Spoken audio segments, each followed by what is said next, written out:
You can destroy it by yourself, the way you live your life. You want me to keep mentioning people? Let's use Moses as a yardstick, as a case study. Moses was loved by God, but Moses had this problem of temperament. He has issue with anger issue. David supposed to lead his people to the promised land, but Moses, because of his character that is not charitable, anger issue, he lost it. And we are told in Genesis that David was shown the promised land, but Moses was told, you will not enter there. However, you will say it, but you will not enter. I don't know what you are passing through, but I can tell you, sometimes man is the architect of his problems, and whenever it happens, you begin to blame entities of powers. You begin to blame your fellow human being. Our problem is that we are always refusing to take blames for our iniquities. I can tell you, whatever you are passing through is what you have committed knowingly and unknowingly, either in this present earth life or in your previous earth life. That is why I always urge you to always live life of restitution, so that you will keep appeasing for what you have done wrong in this present life and or in your previous earth life. So what am I saying? Always live life full of restoration. Every good thing you did in this world, believe in me, you must get reward for it. Every damn good thing. The same way, every damn bad thing you did, you must receive it. So, what am I saying? These 4 cardinal points is what you must avoid. Today, we have 2 places to read in the Bible. For those of you that believe, where is it in the Bible? Where is it in the Bible? Yes, some people normally chat me on my WhatsApp, laying some emphasis because they are Christians, but they don't understand how things work. And because of this, I'm challenging any Christian pastor. Are you a pastor or a reverend, whatever you call yourself, or even a laity, but you think you can defend your faith very well? Please chat me on WhatsApp. I'm calling for a debate on any issue concerning spirituality, concerning ordinary spirituality, concerning whatever you call it. You people normally call us idol worshippers, right? Come with any topic of your choice. Let the whole world hear me and you. So I'm throwing open challenge to whoever. You are a pastor, you are a general overseer, you are a bishop. Please accept my challenge. Let the whole world hear us. If you are changing our challenge, we make it live in Eziokwu TV, so that the whole world will see me and you. Come and defend that your faith. Let me prove you wrong. This challenge is open for anybody. If you can make it on a Sunday, on a Monday, or on a Thursday, your challenge is welcome. So if you are interested in any given topic to prove me wrong, like I always say, in the by front and back. Accept my challenge on every given topic that you think that will promote your cause. I will accept. The whole thing will be live, both on social media and everything live.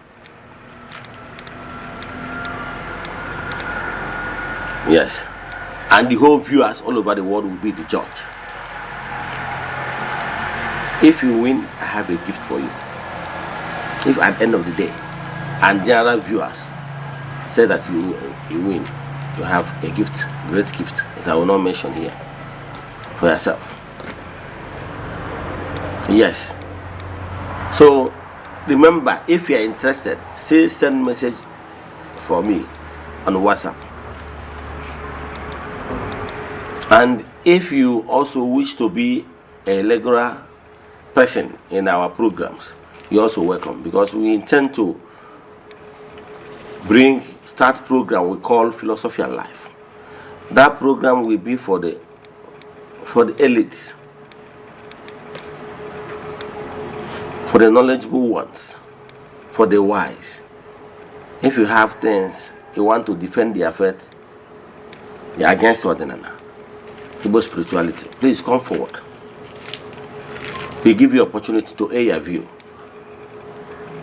Anything concerning what is happening in the world wisdom, the philosophy, and what is happening in the reality of life, you're welcome.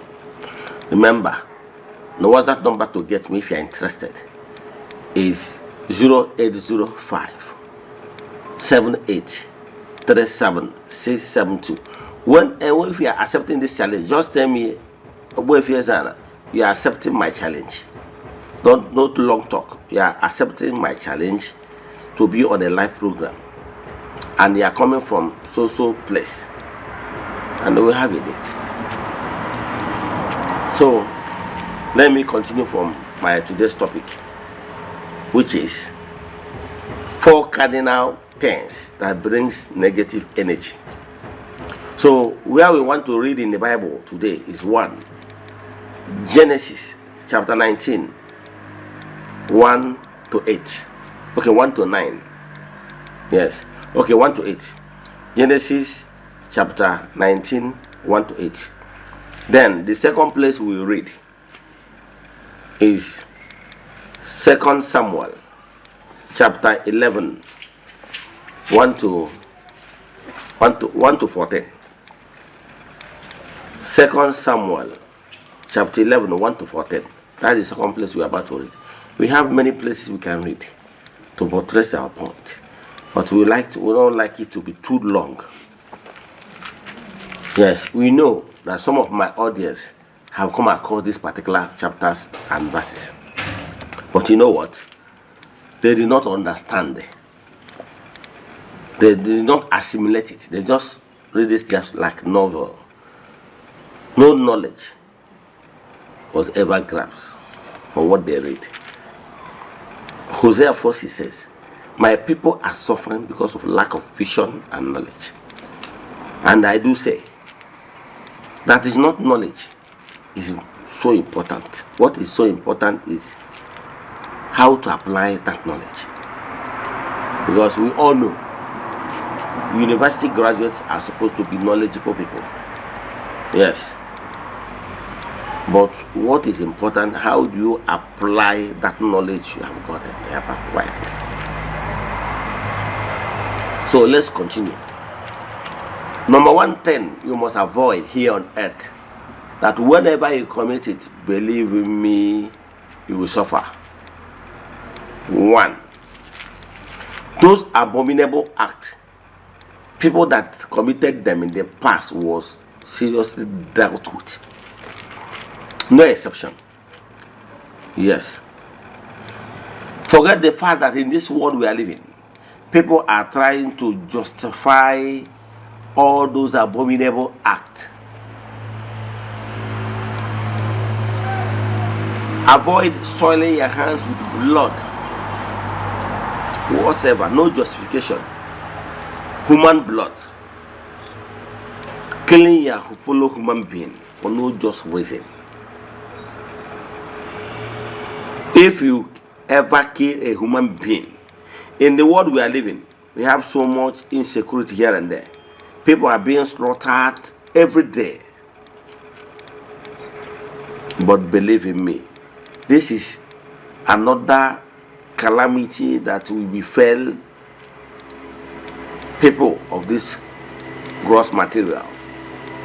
All this split of blood, believe in me, can never go scot-free. It's forbidden. Even the ancient people, our forefathers, understand this too well.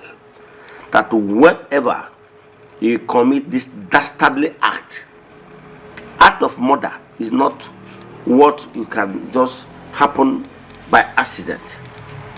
Yes, you must thought of it before you carry that dastardly act, because blood is thicker than water.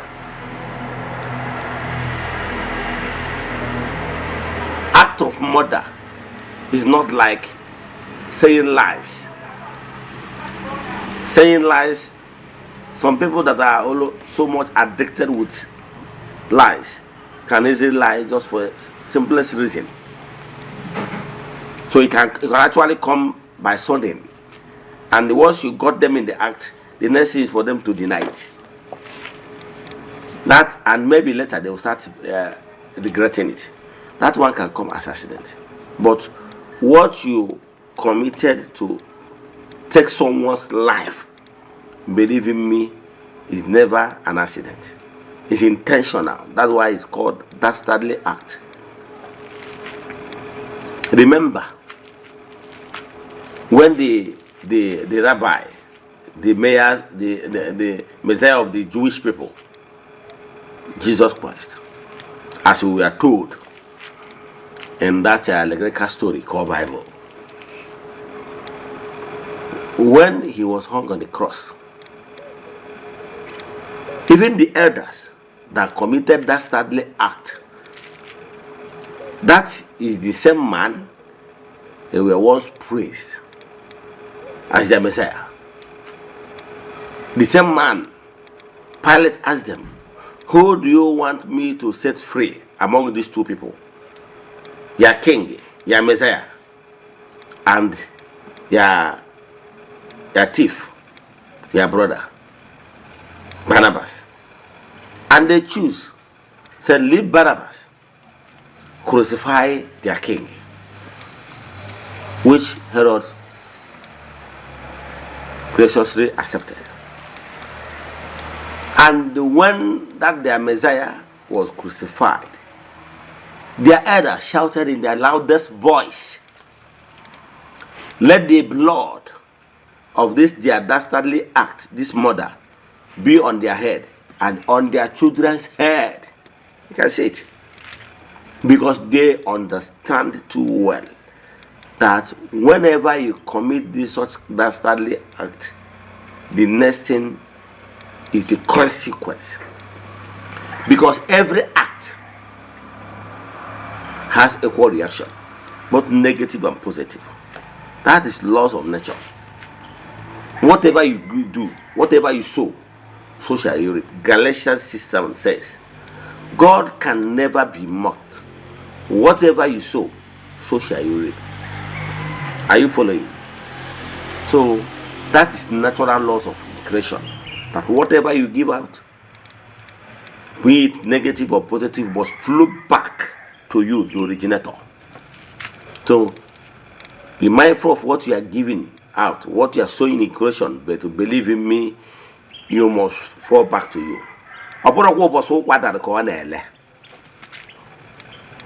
Never you follow the multitude to do evil. Don't say no no. Oke solungwere mamri okocha ngwere omaka oke. Don't follow the multitude to do evil. One thing is sure. Whatever you sow, so shall you reap. Do you know why people don't reap the goodies of their reward immediately? The person that committed evil now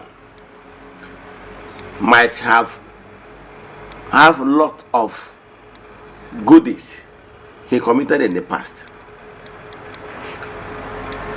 All good deeds. So because of that, he is still in the mood of receiving goodies. Those good things he have done in the past.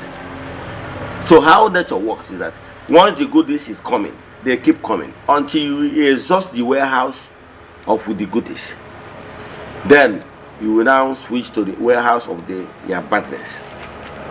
So It's not when you are. The other person might be in the time of receiving goodies. So you might be in the time of receiving your badness. So whenever you commit your badness flows to you immediately, because in your already, the trigger of reaping badness is already on. You reap it immediately. Why the other person you are looking at, the trigger of goodies is on. So, and that one cannot be breached. So whenever I commit badness, that badness will still go back to the warehouse of badness. Whenever he exhausts the goodies, the badness comes in. You can see the reason why you cannot reap good things and bad things at the same time. So never you be looking at those people succeeding now. They are evildoers, and you know it. But they are succeeding now. They are not getting repercussion now. Don't think that they are celebrating. Believe in me, they must reap what they sow. That is laws of nature. But their own is not coming instantly because of the reason I gave you. But whether it must come, it must come either in this life or in the next life. That is pure ED. So don't say others are murdering people, killing fellow human beings for no just reason. No matter whatever, you don't have a right to take life. You know why? You cannot create life. You are not permitted in creation to destroy what you cannot create. Yes. So know it today that whenever you commit murder, that's the act. Believe in me, you must repeat. Either in this world or in this world. Even the consequence, the equal consequence will keep coming as a sign, as a warning. That time you might be looking for any spiritual help. Your helper, your spiritualist, your dibia can only intercede on your behalf. But whether you will repeat, that is one of the reasons why you keep on performing sacrifices. You keep on passing some, having some experiences like nemesis. You keep experiencing some badness. Those things is like what you are using to pay off your karma. Until when you pay them off, other good things you are doing now will be still be keeping in your store, spiritual store of goodies. Now, those goodies, you might use them to pay up your debt because of your badness. So keep doing good. Even if you are doing good now, you are not seeing the result. I can tell you, the goodies you are doing now can be used to eliminate your debt. So what I'm telling you is that if you have acquired any committed badness in the previous life, those things you have been believing that a commit murder, you go inside the room, shed the crocodile tears, about water again, Gloria, if thank you, Jesus, thank you, my Lord. Now, who does that? That your crocodile tears, that your Gloria, nobody save you anything. You must pay to the last kobo. So, whenever you do evil, the only thing that can save you that whenever you commit evil, maybe let's give you an example. You have been sentenced spiritually for 20 good years of suffer, hard work, because of your iniquity. Now, if you are here and you understand the fact that you have sinned, and your sin have found you out, what you'll be doing now is restitution, reparation, sacrifices. Those things you are doing, keep doing good, keep doing good. I can tell you that all the sacrifices you have made is not in vain. Those sacrifices will manifest, because when you are doing those goodies, the forces of nature are taking note of your goodies and sacrifices. They will be using it to pay up your debt, your debt gradually. They will use it to pay up your debt, that 20 years. That 20 years given to you, you will use it to pay them off. With that 20 years given to you, then you use it to cut it to small size. Maybe after 2 years, you pay them off. But originally, without offering these sacrifices and all this stuff, it must have lasted 20 years. But because of your sacrifices, you have paid it, and it remained only 2 years. That is one. So murder, no justification. That is one. Number two, you must avoid lesbianism. And remember, all these four things I want to mention is called alo in Igbo spirituality. When you commit murder, oga, I want to because they commit the murder. Then the second abominable thing you must avoid, lesbianism and homosexualism. Then I want to. Then super and then I want to. Who's in Abba? Ejige destroy your totumba. Omorumba gas I tregi. And about Sodom and Gomorrah. Sodom and Gomorrah is two different cities. But because of the iniquities, they were destroyed. Because Galatians, Genesis 19, 1-8. Listen and listen good.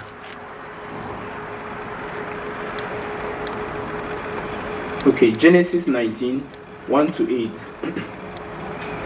The two angels arrived at Sodom in the evening, and Lot was sitting in the gateway of the city. When he saw them, he got up to meet them and bowed down with his face to the ground. Verse 2. My lords, he said, please turn aside to your servant's house. You can drink water and spend the night, then go on your way tomorrow morning. No, they answered, we will spend the night in the square. Verse 3. But he insisted so strongly that they did go with him and entered his house. He prepared a meal for them, baking bread without yeast, and they ate. Verse 4. Before they had gone to bed, all the men from every part of the city of Sodom, young and old, surrounded the house. Verse 5. They called to Lot, where are the men who came to your house tonight? Bring them out for us to have sex with them. Verse 6. Lot went inside to meet them and shut the door behind him. Verse 7. And said, no, my friends, don't do this wicked thing. Verse 8. Look, I have 2 daughters who have never slept with a man. Let me bring them out to you, and you can do to them as you like. But don't do anything to these men, for they have come under the protection of my roof. Verse 9. Get out of our way, they replied. This fellow came here as a foreigner, and now he wants to play the judge. We will treat you worse than them. They kept bringing pressures on Lot and moved forward to break down the door. Okay, let's stop it here. If you read it down to 28, yes, you will see the Sodom and Gomorrah. Why God destroyed them? Because they committed abominable acts we call alo in Igbo spirituality. How can men be lusting after fellow men? And everything happened. And the owner of the house tried to protect his guest. And they said, threatening him that they would deal with him worst. He even offered, okay, what you guys are about to do is abominable act before God. It's abominable act for a man to sleep with fellow man. He later even offered to offer his virgin daughters. But they said no, because they are used to man sleeping with man, which is an alo. There is no way you can justify it. To show you that all these abominable acts that Igbo people don't have culture. They brought, this is all the things they brought to us. In ancient time, it's a barbaric act in Africa. It's not our own thing, because we Africa fear God. Those things is some of the things they brought to us. We call it civilization. The same thing with woman sleeping with woman. Hello. So if you have done this, believe in me, you go for equal. Because this thing will keep on bringing negative vibration towards your side, keep on destroying you, and sometimes you'll be blaming your ancestors, you'll be blaming your uncles, you'll be blaming everybody. But believe in me, you are the one that brought this shame and negativity upon yourself. To cut the whole story short, those cities was later destroyed because they insisted that they must commit the abominable act the more. You can see it. This is, I use the book, you know. I don't want to start quoting other spiritual books like the Holy Incoming, like other spiritual books, which I cannot be able to mention them here or here. I decide to use the Bible. You know why I normally use Bible as a reference point? I understand that 80% of my audience have come across the Bible. So I would like to use what you have knowledge about, what you have come across. If I start quoting Incoming, Holy Incoming, have you deep thought in English? You may have not come across it. So I use your Bible.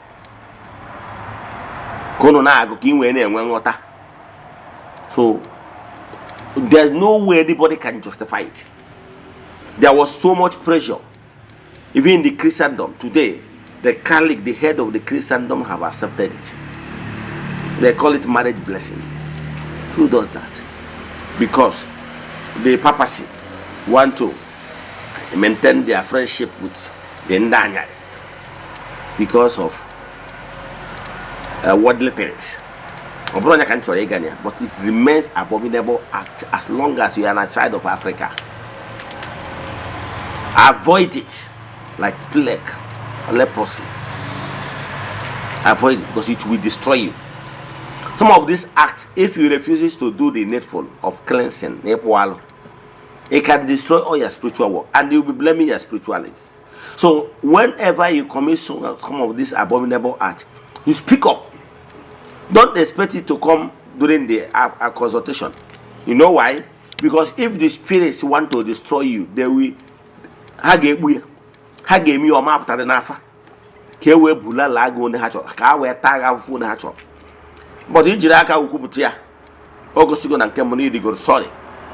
And he could go near me also because one of the principles the neighbor alona.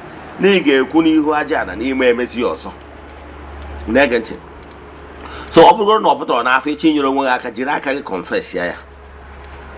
In again. So lesbianism and homosexual it's a to more undi super is not allowed. If you have done it, go for your wall in again. Now Kagola another place, but the fourth one. Gabo 2 Samuel chapter 11 1 to 14. Gente. 2 Samuel 11 1 to 14. The following spring, at the time of the year when kings usually go to war, David sent Joab with his officers and the Israelite army. They defeated the Ammonites and surrounded the city of Rahab. But David himself stayed in Jerusalem.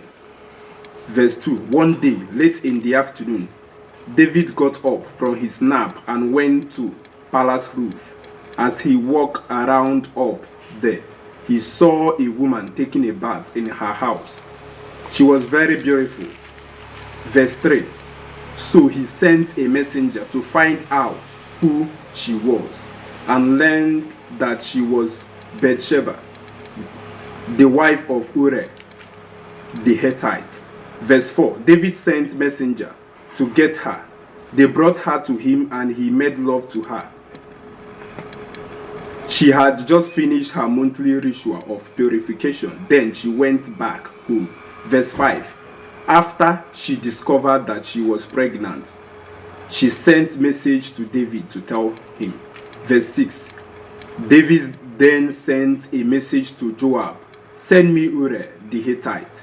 So Joab sent him to David. Verse 7. When Uriah arrived, David asked him if Joab and the troop were well and how the fight was going. Verse 8. Then he said to Uriah, go home and rest a while. Uriah left, and David had a present sent to his home. But Uriah did not go home. Instead, he slept at the palace gate with the king's guard. Verse 10. When David heard that Uriah had not gone home, he asked him, you have just returned after a long absence. Why didn't you go home? Verse 11. Uriah answered, the men of Israel and Judah are aware in the battle, and the covenant ark is with them. My commander Joab and his officers are camped out in the open. How could I go home, eat, drink, and sleep with my wife? But all this scared, I swear that I could never do such a thing. Verse 12. So David said, then stay here and rest, even if it's one day. Then the next day I will send you back. So Uriah stayed in Jerusalem that day.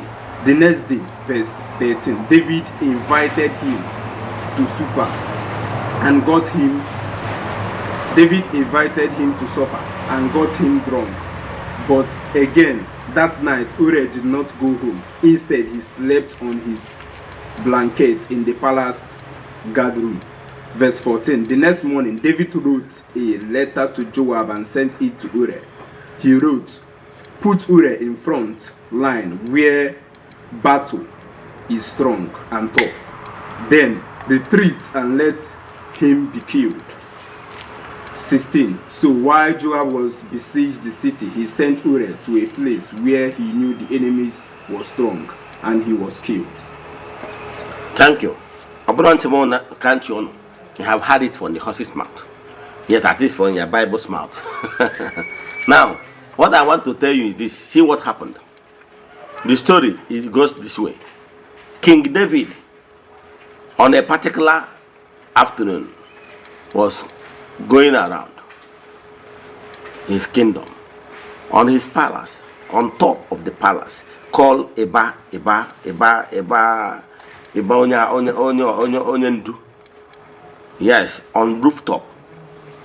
As he went there, he sighted in the city and saw a beautiful woman having her bath. He now sent one of his who go and verify who is that woman.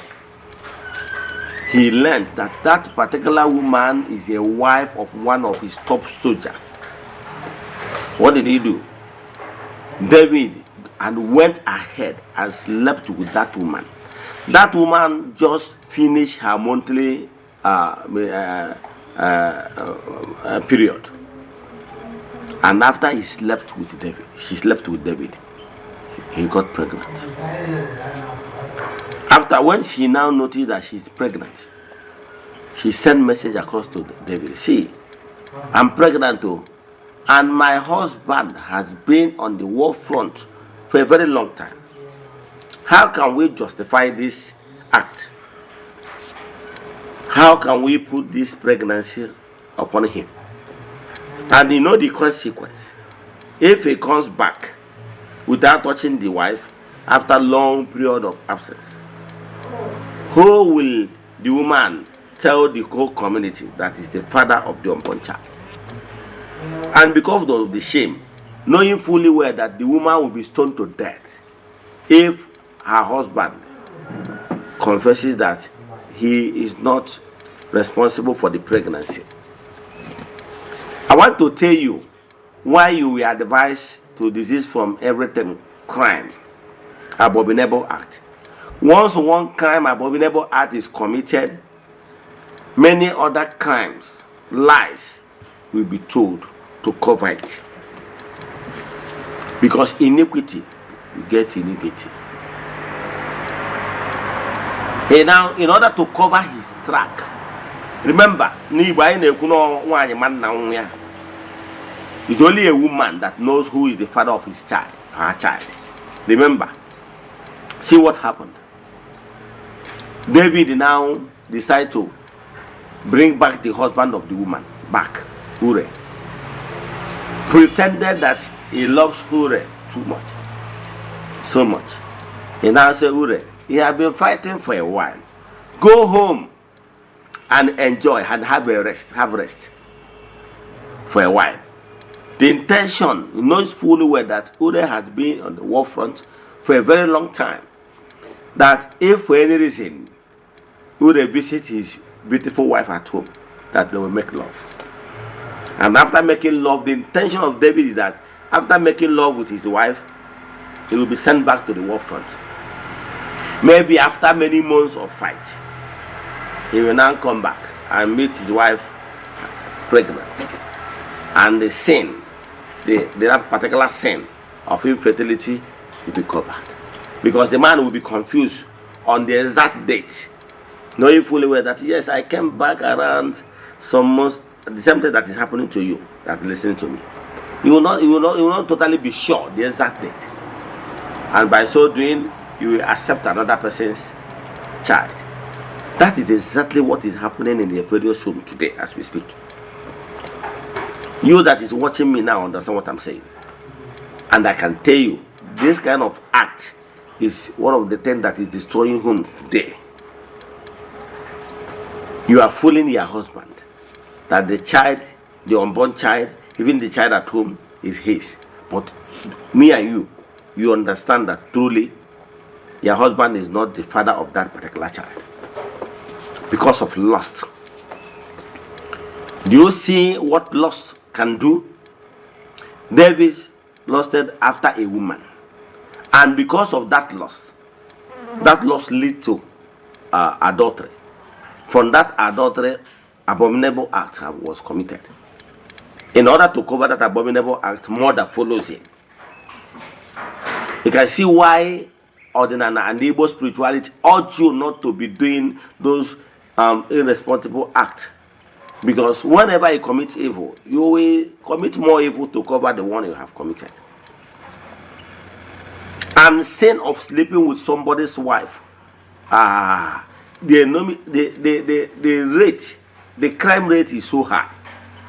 Let me tell you, do you know that some men that have died today, what actually killed them?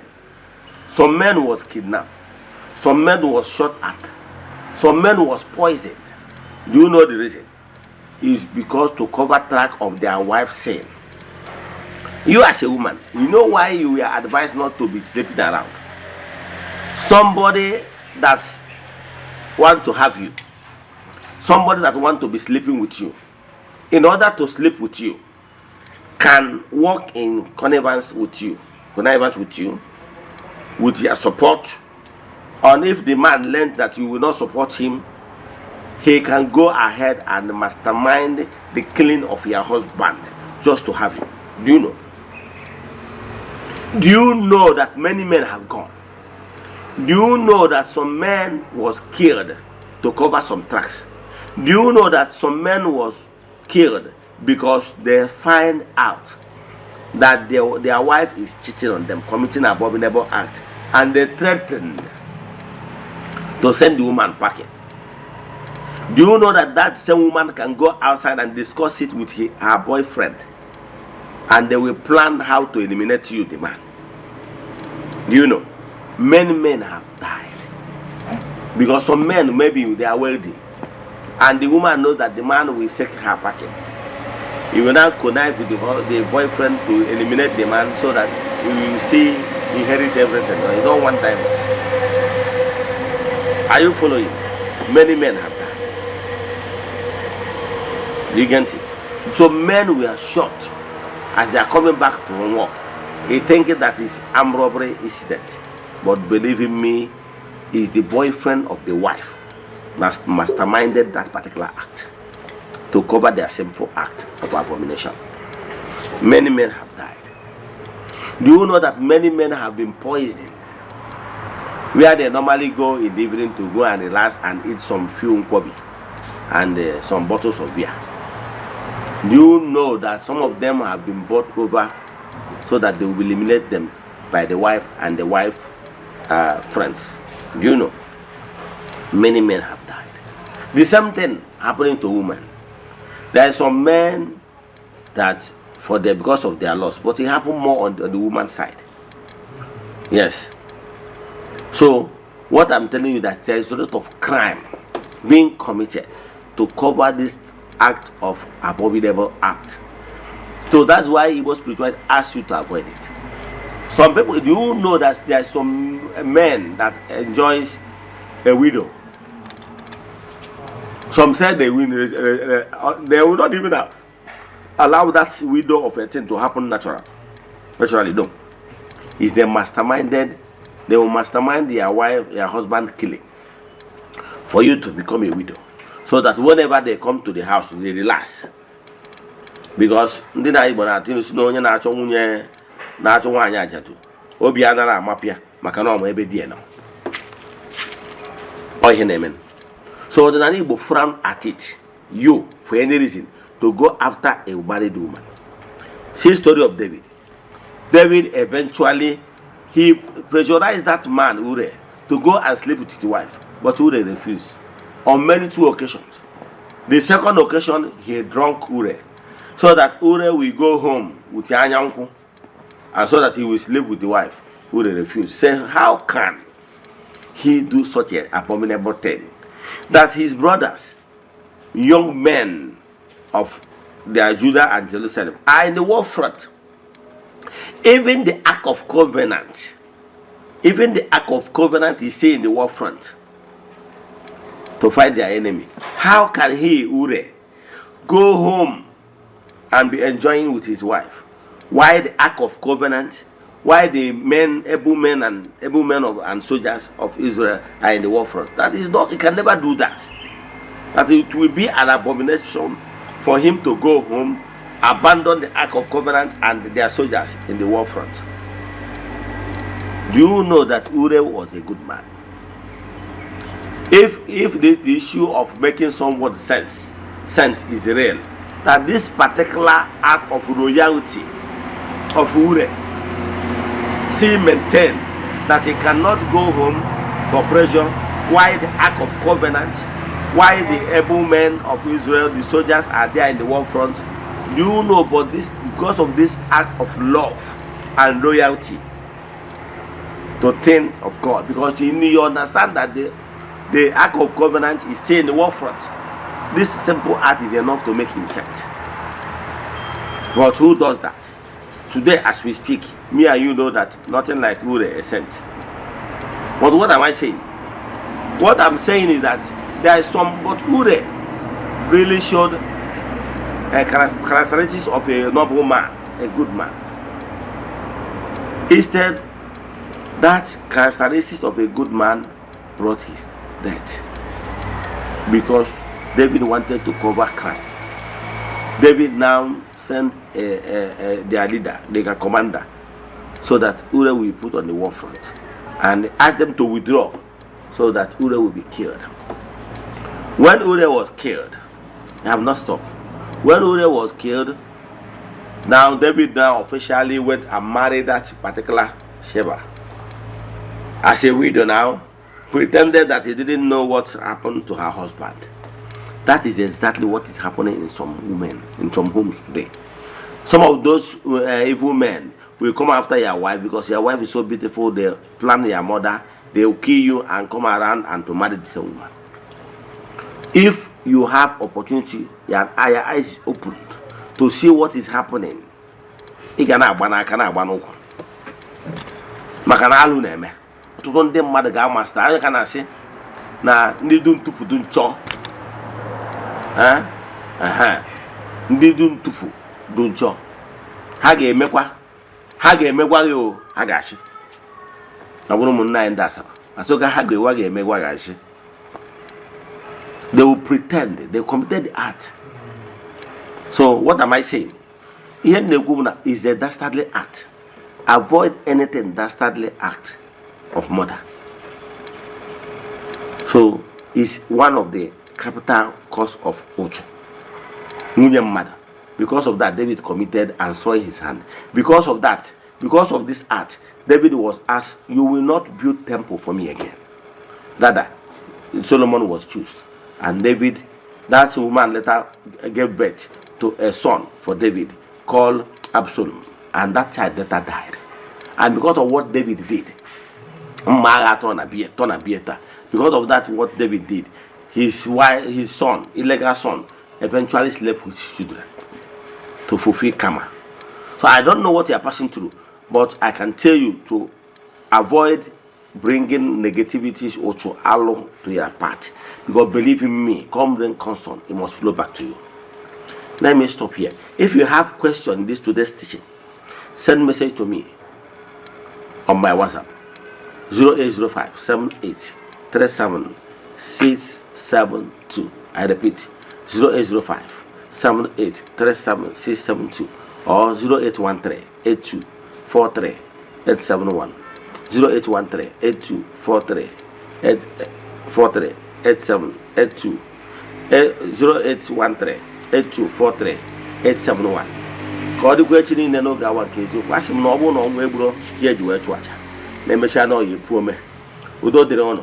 Lụtakwa na ihe m kwuru na m na-challenge onye ọbụla for a debate. You are a pastor, you are a bishop, you are a reverend, you are a general overseer, you are invited. Just indicate that you want to be part of our program to defend your faith. Then we choose your topic. Ka ọ dịkwa echi niile n'oge awa nke eziokwu. Ọ bụrụ na ọnwa egburo ji eji wee chụ aja emechaa na ọya epu ome udo dịrị ọnụ.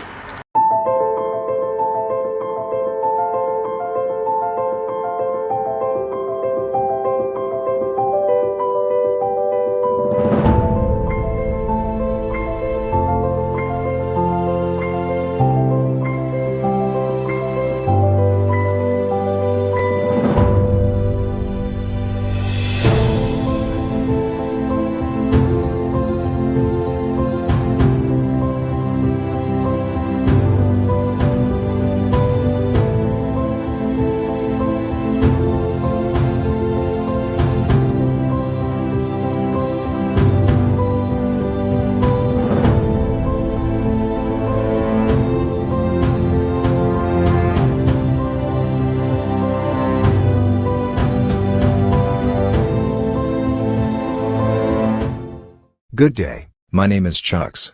If you're in need of building designs, we have years of experience helping people get the beauty of their dream house they have always wanted. Even if you have great fear of seeking for architect because of money, we can help. Don't put off getting your dream house that you deserve. So give us a WhatsApp chat via our Facebook page today at Fenwork Architecture.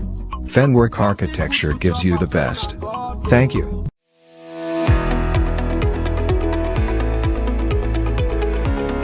Morning.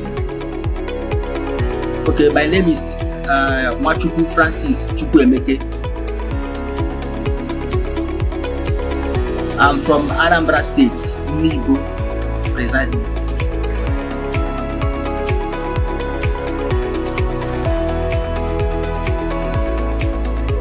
Okay, to start with, I will say thank you for using that word, beautiful. Those work we saw in Eziokwu TV, I'm the architect that designed them. I happen to be one of 3 executive directors in Framework Architecture. Framework Architecture is a multidisciplinary integrated company that offers specialized and expert contracts and consultancy in area of architecture, civil engineering, project planning, interior designing. Okay, Framework Architecture was founded and began operating in 2010.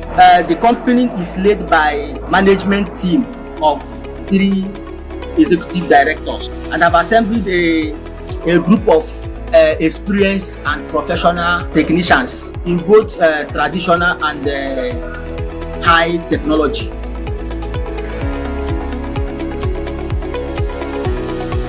Thank you so much. Our mission is to provide a service to meet the challenges of building environment associated with a developing countries like Africa. We aim to provide a conducive and safety, affordable housing units.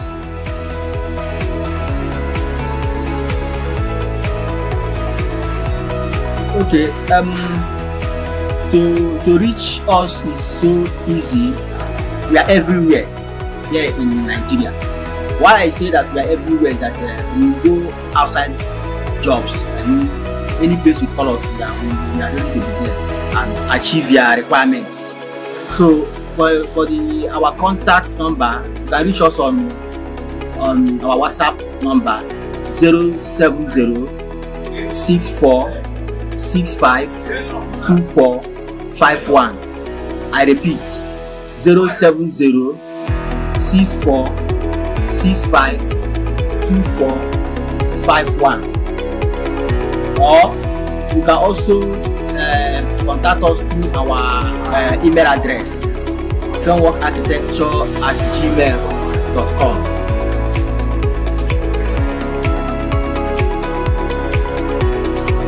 Thank you so much. I appreciate it. My pleasure to be here. Thank you.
Yeah, good morning, viewers all over the world.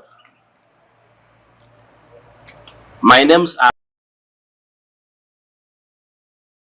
I'm here this morning to react on trending topic concerning reforms going on in Igbo spirituality.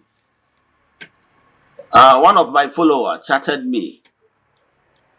He was of the view that we should not reform Eze-Ana, that we keep on using the outdated method used by our ancestors, our fathers.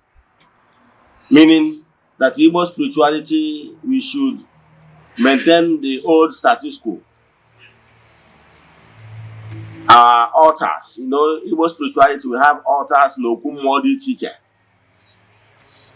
Like Okwedo, Okulasi, Okumodi teacher. Even the same thing with the one that is in your village. Place of worship in Igbo spirituality. We should keep on staying under the trees and the shanties. That anything we are trying to build a befitting place of worship, for him, he is not in support. So I'm here today to react to some of such comments. That look, world over, every spiritual movement, they're all reforming. Let me draw your attention to Catholic faith.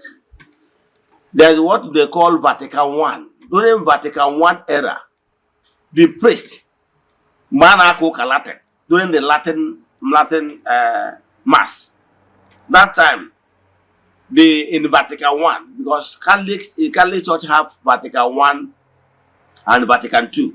Presently, they are practicing Vatican II. Under Vatican I, they are using purely Latin. Yes, they are using purely Latin. And that time, Reverend Father will face the Holy of Holies. He face the altar, back people.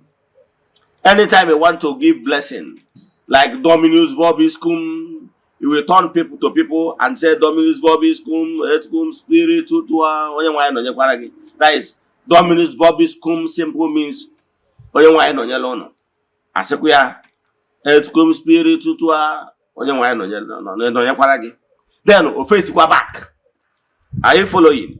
So, and as the church was growing, they understand that by so doing that some people don't actually understand the meaning of those Latin words. So, under Vatican II, they reform it. Under Vatican II, they taught it why that and make declarations that from that Vatican II going forward, that people should be celebrating Mass in their own language. They reform a lot of things, and the Reverend Father began to face the audience. Everything, they reform so many. I just want to use this particular celebration of Mass as a case study. The same thing with the other world religion world over. Are you following? Even in Hindu, it's Buddha that built the first temple in India, like modern temples. So there was so many reforms. So many reforms. The same thing with if you go to other sets, religious sets like Grey Message, the Kanka and rest of them, many of them are building modern place of worship, so temples. However, once you enter into any place of worship, you will see sign that will show you that this particular place of worship or temple belongs to so spiritual sect. Like if I enter Catholic church, once I enter inside, I will be able to tell you this is Catholic, even without signboard. Because I have already know some certain things. Despite the fact that other religions have chairs and everything, they have similarity. That's what I'm trying to say. But there is some certain things that made it unique. For example, Catholic must have crucifix. Crucifix. Why the Anglican, exterior of Anglican and Catholic look alike, right? But there is different because in Anglican, you will only see a cross. You will not see crucifix. The same thing with other Pentecostals. So, but some people still want other to remain with those outdated methods that did not even help us anywhere. Okay, with this old method of under trees and shanties, have you ever seen any serving governors? Despite the fact, or even senator, despite the fact that some of them, when they are contesting, yes, they seek prayers from traditional worshippers. Yes, Igbo spirituality. But because of how everything is structured, time of Thanksgiving, you will not see them. Okay, if the governor is coming to thank Olas with his entourage, where will he sit? The atmosphere is not conducive. Okay, if there is maybe a rainfall, how do you expect governor or a senator and his entourage to be running helter-skelter because rain is coming? The atmosphere is not built in a way that it will accommodate high-profile personalities. So, but now in Igbo spirituality, we are moderning it. What is important is the teaching. In Igbo spirituality, African traditional religion, we are talking about telling you why you should not destroy your family, why you should be at peace with your children and rest of them. All those the tenets of Igbo spirituality teaching will teach you about those things. And even tell you how you can be able to do it yourself. Like I said, 70% of your spiritual work can be done by yourself if you are properly guided. So that is what modern Igbo spirituality is trying to do. Now we are remodeling so many things, giving at least modern place of worship where you can come and sit comfortably. In fact, if we can even afford AC, we put AC. Are you getting me? So that the atmosphere must be nice. Yes, because other religious sect and spiritual movements are looking down on Igbo spirituality because of how our altars look like under the trees, under shanties and everything. People are looking down on us. So I'm a reformer. I am of the opinion that place of worship of Chukwu Okike should look nice. Okay, look at what African traditional religion is doing, Ghanaian religion. Look at it. You see it and watch the next video. You will see watch the next videos. You will see people massively returning back to Igbo spirituality via African traditional religion. You will see the atmosphere, you will see the interior, you will see everything. The environment is nice and very conducive, so that everybody it will be conducive for all walks of life.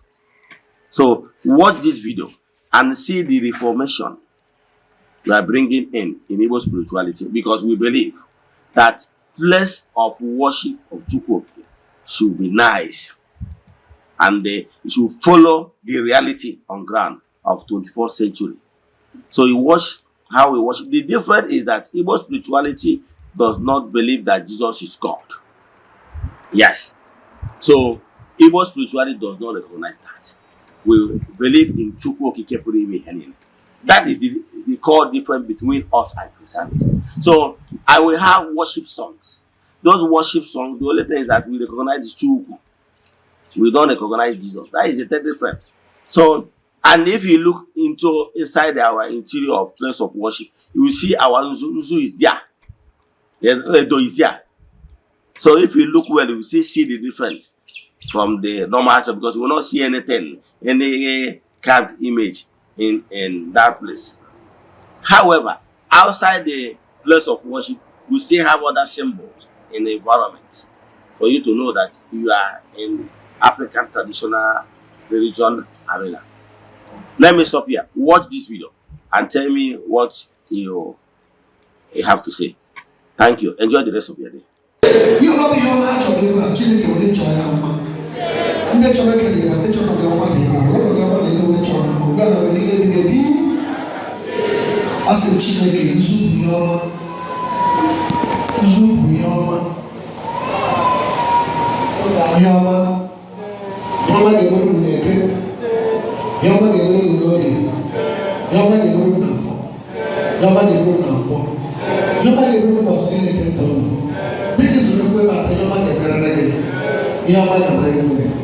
Chineke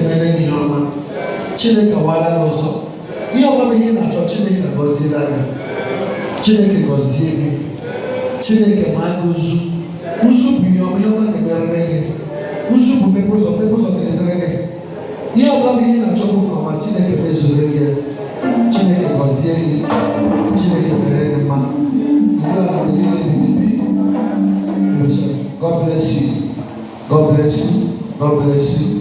God bless you. God bless you. God bless you. God bless you. God bless you. God bless you. God bless you. God bless you. God bless you. God bless you. Chineke mere mma. Chineke wara ko se ko so na abasa no ga wa mere pa ke go na se ike de no so no wewe.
Arusi dinneku Eze-Ana iyeji na nchabu mwakaraka mwere basi Arusi dinneku Eze-Ana iyeji na nchabu.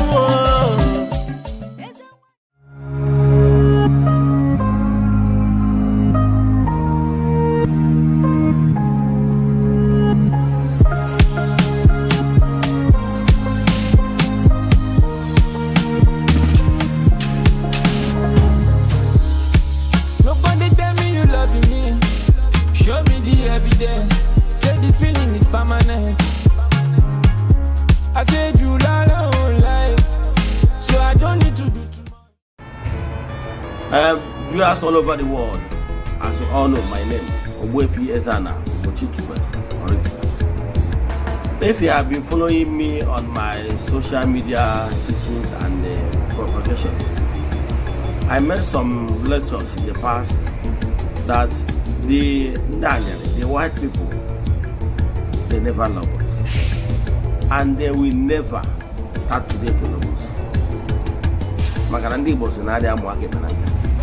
Even in the religious houses, you will see them treating us like garbage to show us that their claim love that showing us is fake.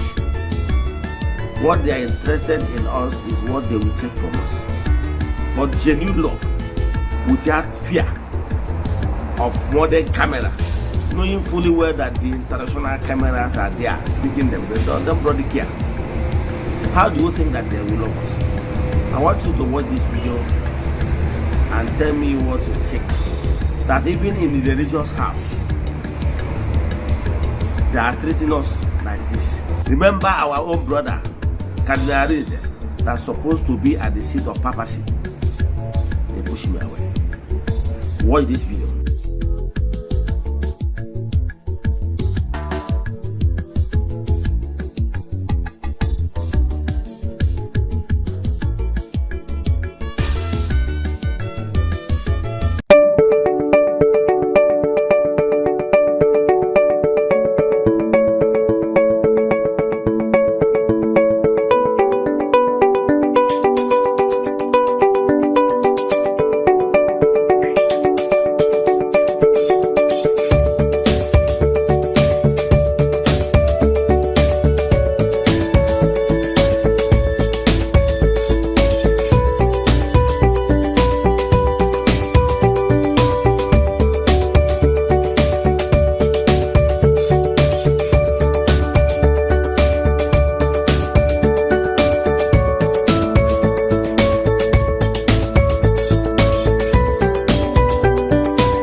Christians, make una come show me who be Jesus for this video. I see a lot of Jesus today. Viewers all over the world, as you all see, like we used to tell you many times, yes, I have said it times without number, that we Africans should wise up. Lots of lies was told against our spirituality. Now let's use this case of Jesus, pictures of Jesus. We have many of them, more than 10. But I can tell you, have you ever asked yourself these questions? We should stop this blind faith of a thing. Have you ever asked yourself, who took this picture of Jesus? Okay, have you asked yourself, we are told that Jesus existed for over 2,000 years ago. Have you ever asked you, who is the photographer? Who snapped the pictures? Even if you go to Google, you will notice that this photograph we are seeing now, pictures we are seeing now, videos we are seeing now, is not up to 1,000 years. Now, who took these pictures we are seeing on social media as pictures of Christ? I know in your various homes, you see it. In parishes, in churches, you see them. Those pictures, do you know that those pictures are not Jesus' pictures? Do you know? Do you know that even that personality of Jesus, when that personality existed, there is nothing like pictures? Now, today, you go and get some of these pictures, known actors. Nollywood actors, Bollywood actors, and everything. They acted. Some of them. One of them came from Hungary. One of them came from Britain. One of them from America. Mr. Howard, and many of them. You watch the pictures and see those things yourself. Then ask yourself: these pictures you hang on your place, your house, you venerate them. What is the difference? Wise up. Let's know that all this is formulated this thing to play on our mindsets. Those people that acted those movies acted it based on the mindset of people, because in Nollywood, what they are acting is what is in people's mind. So they want to play on your intelligence and your imagination to give you what you want, because they are looking for what you will like, and you pay to watch them. Watch this video and tell me your mind, as in what you have to say after watching this movie. Thank you. Christians, make una come show me who be Jesus for this video.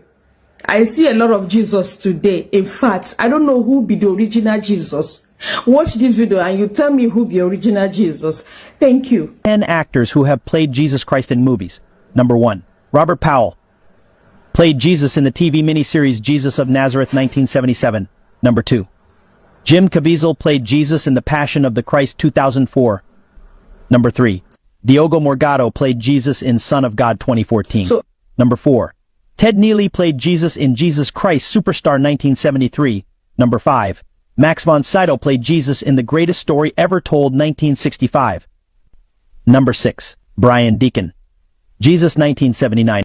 Number 7. Jeremy Sisto. Jesus 1999. Number 8. Eoin Macken. Killing Jesus 2015. Number 9. Michael York. Jesus of Nazareth 1977. Number 10. Donald Sutherland. The Last Temptation of Christ 1988. As you don't watch this video finish, do me a favor. You see that picture of Jesus where you hang for your house, where they pray to, where they kiss, where they go bow, where they go kneel to, say na your Jesus. Whether that picture where you hang for your house, whether you go see the actor here. It's just like when somebody go carry, or a white man go carry picture of Peter Doche, go hang for a house, say na Jesus. Now what you wanna do? Una don't say all these people na actors. Eh? Why you not go hang your papa, your mama, your brother's picture for your house and they pray to that to your father, your mother? We don't buy. Eh?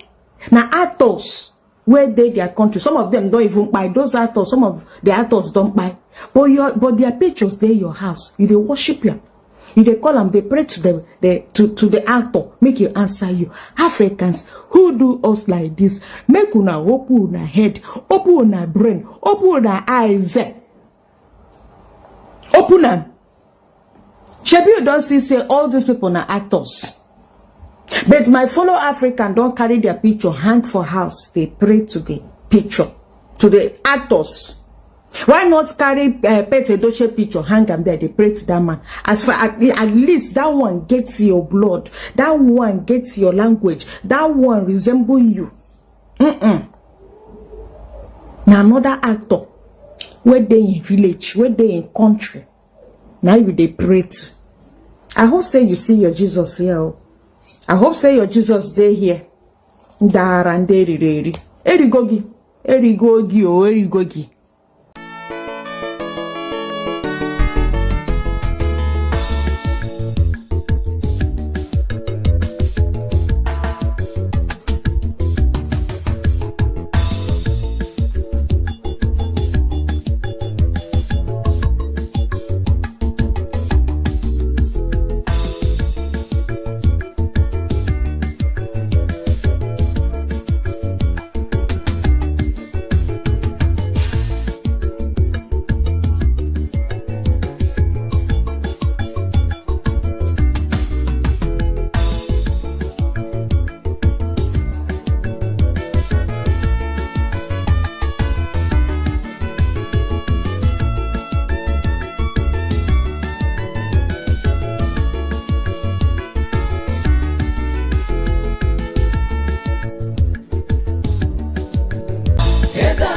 Chitubelu, onye ọma na ọrụ ifite, onye mgbasa ozi, ozi ọma ọdịnala gaba n'iru.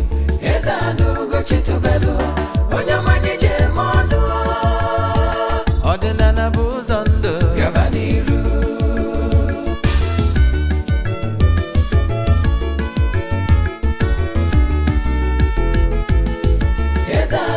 Chitubelu, onye ọma na Oraifite, onye mgbasa ozi, ozi ọma ọdịnala gaba n'iru. Eze-Ana Chitubelu, onye ọma na-eje eme ọnụ. Ọdịnala bụ ụzọ ndụ gaba n'iru. Eze-Ana ga-adị. Ugo Chitubelu ga-adị. Ugo Chitubelu temple, ọ ya adị. Maka na eziokwu anwa cha-cha.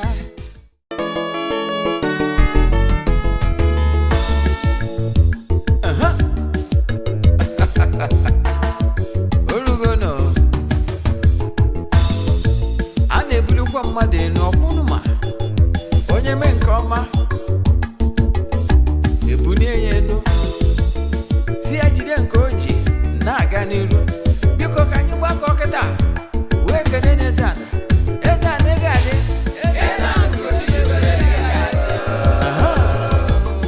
Eze-Ana Chitubelu, nwoke ọma na Oraifite, ị ga-adị.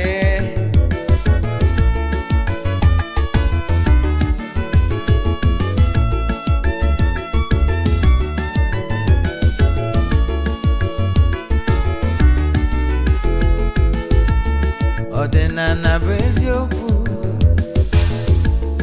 ọdịnala bụ ụzọ ndụ.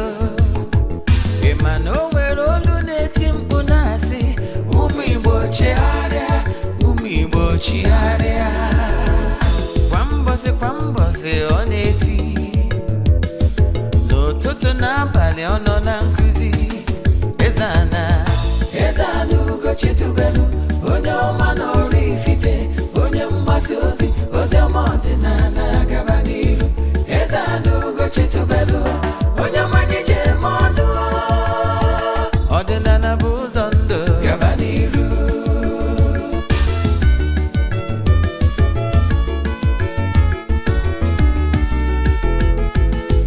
Eze-Ana Chitubelu, onye ọma na Oraifite, onye mgbasa ozi, ozi ọma ọdịnala gaba n'iru. Eze-Ana Chitubelu, onye ọma na-eje eme ọnụ. Ọdịnala bụ ụzọ ndụ gaba n'iru. Eze-Ana ga-adị. Ugo Chitubelu ga-adị. Ugo Chitubelu temple, ọ ya adị. Maka na eziokwu anwa cha-cha. Ndị ụka erigo anyị front and back, ndị oche eri anyị front and back. Fọdụ asị kala aka ghọrọ ụmụ Igbo si anyị rapụ nke anyị na nke fe ka mma.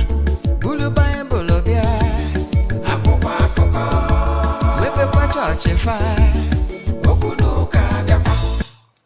Ụtụtụ ọma na ụmụ ọdịnala Igbo, anyị abịakwa n'oge awa nke eziokwu, oge anyị ji wee na-awa eziokwu niile agba, nke ọ bụ mụ nwa bụ Ogbuefi Eze-Ana Chitubelu na Oraifite na-anọ n'isi ya. Oge awa nke eziokwu bụ oge anyị ji awa eziokwu niile agba. Ọ bụrụ na ị na-ege ntị, ị ga-amụta ihe ga-enyere gị aka na ndụ.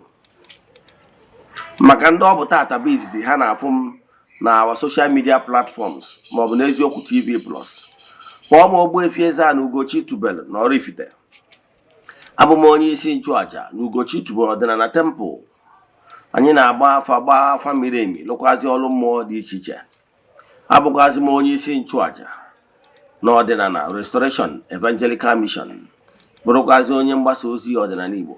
So you can call me an ọdịnala evangelist. I will answer. My mission is to help people live better life. N'ụbọchị tata, n'oge awa nke eziokwu, isiokwu anyị bụ Africa wake up. Is a calling. Africa wake up. Ọ dị nnukwute mkpa ka anyị bịara tata. Let the bandage fall from your eyes for you to understand gang up against Africa and African spirituality. Aṅụ na ngwọ na nkwụ na-abịa, nkụzi ị na-aja ịnụ taa inubere mbụ. I can tell you na nkụzi anyị ji bịa taa bụ nkụzi gbara ọgbọgbọ ga-emepe anya gị ọfụma. Yes, I'm calling all Africans to come back to our root. Maka na ihe na-esi na nke onye akarịa. Mana before anyị gama n'iru, ọkwa dị mkpa echefuna na aja anyị na-achụ kwa ọnwa nke ọnwa ka na-aga n'iru. Anyị ga-achịkọta ụbọchị ikpeazụ nke ọnwa then nke June ndị mmadụ ebukube gị dịka nwere ike isonye na ya. Aja abụ aja mbụ n'elu, aja ịpụta ihe, aja esigo na ya bụ n'imirikite ndị mmadụ elu, mana anyị anaghị esho ihu ọrụ maọbụ testimonies na social media or our television channel maka why ọ dịrọ necessary, ọ bụrụ ihe anyị ji maka ịbịa. Mana ihe anyị na-achịkọwalụ gị bụ na ike dị na aja a na-achụ n'igwe maka na igwe bụ ike. Yes, ị nwekwara ike isonye na aja site na nsọtụ ụwa niile ebe ọsọ gị nọ under the sun.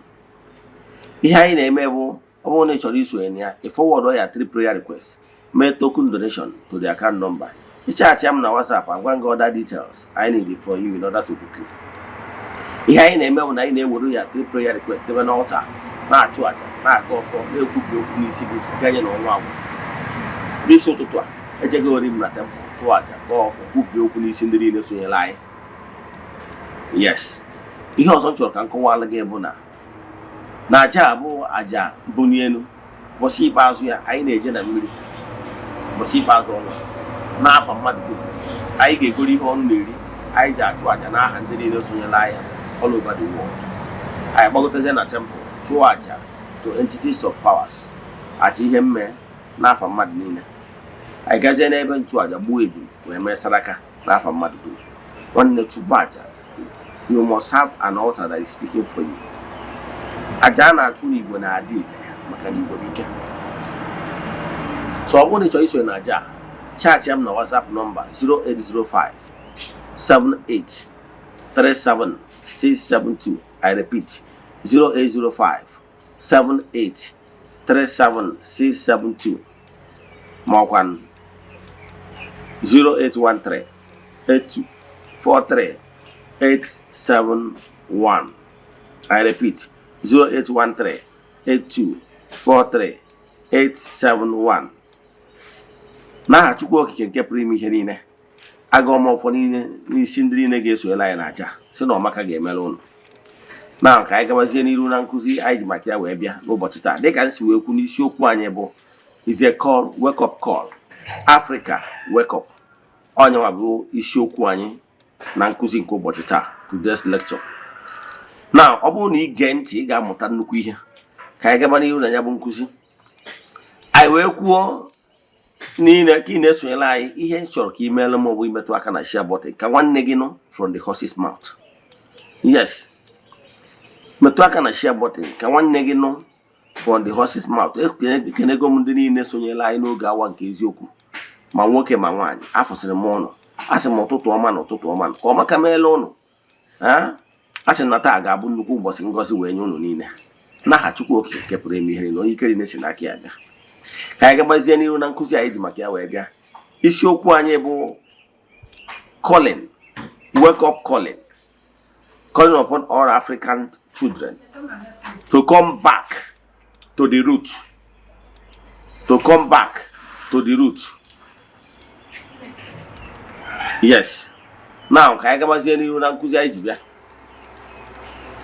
Ihe anyị chọrọ ka anyị kọwalụ gị bụ ihe ya ama gbasara aja na ihe niile anyị na-eme na temple. Mana ka anyị gaba n'ihu na nkụzi anyị ji bịa. Nkụzi anyị ji wee bịa bụ ihe ị kwesịrị ịma asị onye Afrịka. Ka nkọwatụrụ obere ihe ị kwesịrị ịma gbasara Afrịka. Yes, nkọwatụrụ ya ihe niile ị kwesịrị ịma gbasara Afrịka ya na anyị gabazie n'ihu na nkụzi anyị ji bịa. Gịnị ka anyị kwesịrị ịma? Achọrọ ka nye a brief history etu ndị missionary si wee bata na Africa na Igbo especially na method ha use na ihe kpatara ha ji wee succeed ya massively. Mana nwere na-achọ ịkọwalụ gị na mkpere ndị anyarị a butere anyị is not meant for us. Is not meant for us. Ịghọtara ya? Ọ bụrụ maka anyị nwa ka Jizọs ndị anyarị ji wee bịa. Ana m ekwu ya na-ekwusi ike ka nye obere history ka ị wee ghọta how things work. Don't forget, in Africa, civilization started in Africa. Now the first world empire, bụ Pharaoh. Pharaoh. Ijegoro na ancient book guba. Iga na Pharaoh, there was a time Pharaoh was the king. They rule one. So civilization started in Africa. It will interest you to know that the first university was built in Africa. I'm some of you have one idea. Here you talk and digress a little. How we make Emma. Now some of these great philosophers in our North, like Aristotle and the rest of them, the Platons of this one and the rest of them. If you know that Aristotle school in Africa, you know. Those great philosophers are Bundi, Gurawan Africa, Hatun Africa. Then also Dozo. You know about Kamas, the Platos, and the rest of them. Let me tell you what Aristotle did. Aristotle studied in Africa. He grew in Africa. And Hermesia, some of these philosophers, like Aristotle, went back to Greece, Athens. Oh, yeah, but I found him here in Dutch and Nigerian name, have the originality in a buy. He went up, claim was the originality. Even Jesus in the Kumakia, yes, he schooled in Africa. Echefuna. No more Kuchara in Africa, Echefuna. Now more an infant. Kapopuliana and the Jew.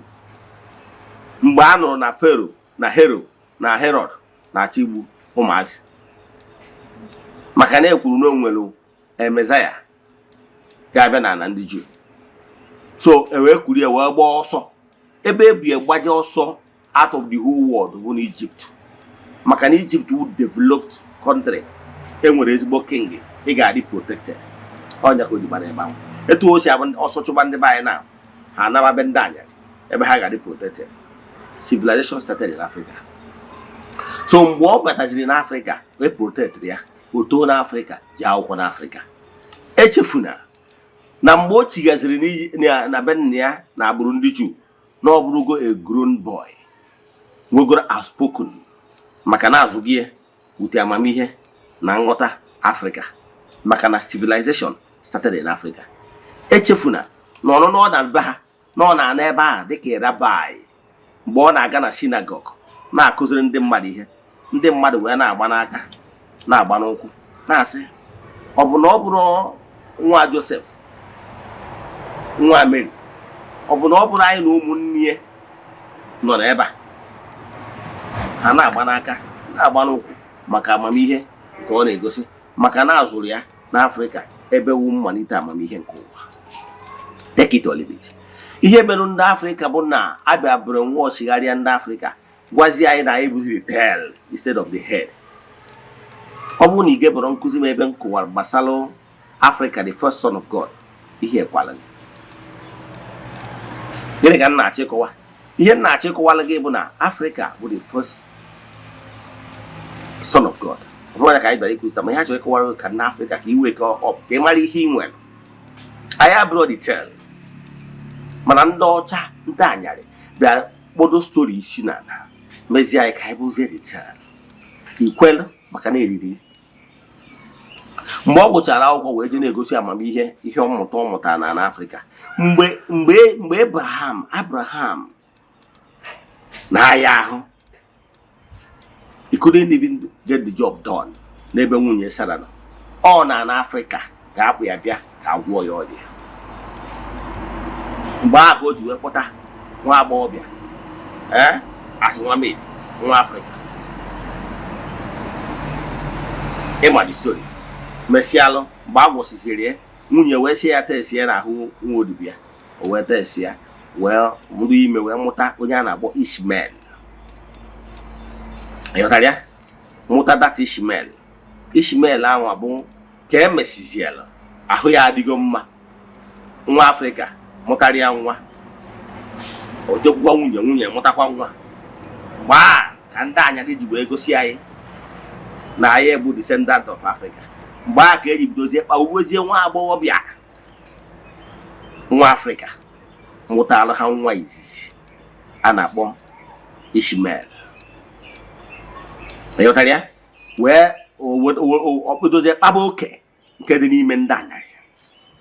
kpabazie oke gwabazie di ebe onye anyara ibie na nwata nwaanyị a umedi ha nke mụta dị ọkpara na ọ ya abụzi na ọ ya nọzi na ngwuru a wee chụpụ ya n'ime ịkpa ihe enyi chọka bachọ nka bandage fọ ka ịghọta ebe esi mewuwe Afrịka na-ege ntị o wee bụrụzie na-achụpụrụ ya mee ya akaja ime ebe a chụgara ya n'ime ịkpa ka agụụ na ụkọ mmiri gbuo onye na nwa ya Ishmael mana Chukwu abụrụ ụmụazị Chukwu oke mara ndị okenye ime ihe o mere jee gụọ ya na o wee sị na ụmị mmiri wee gbapụtawa na ana ịkpa ọ mmiri a bụ ihe sustain na datụ nwata nwa agbọghọbịa Afrịka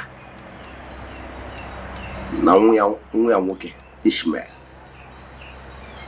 Ịma ọgba aghara ndị Ishmael amụsawaziri ndị a na-akpọ ndị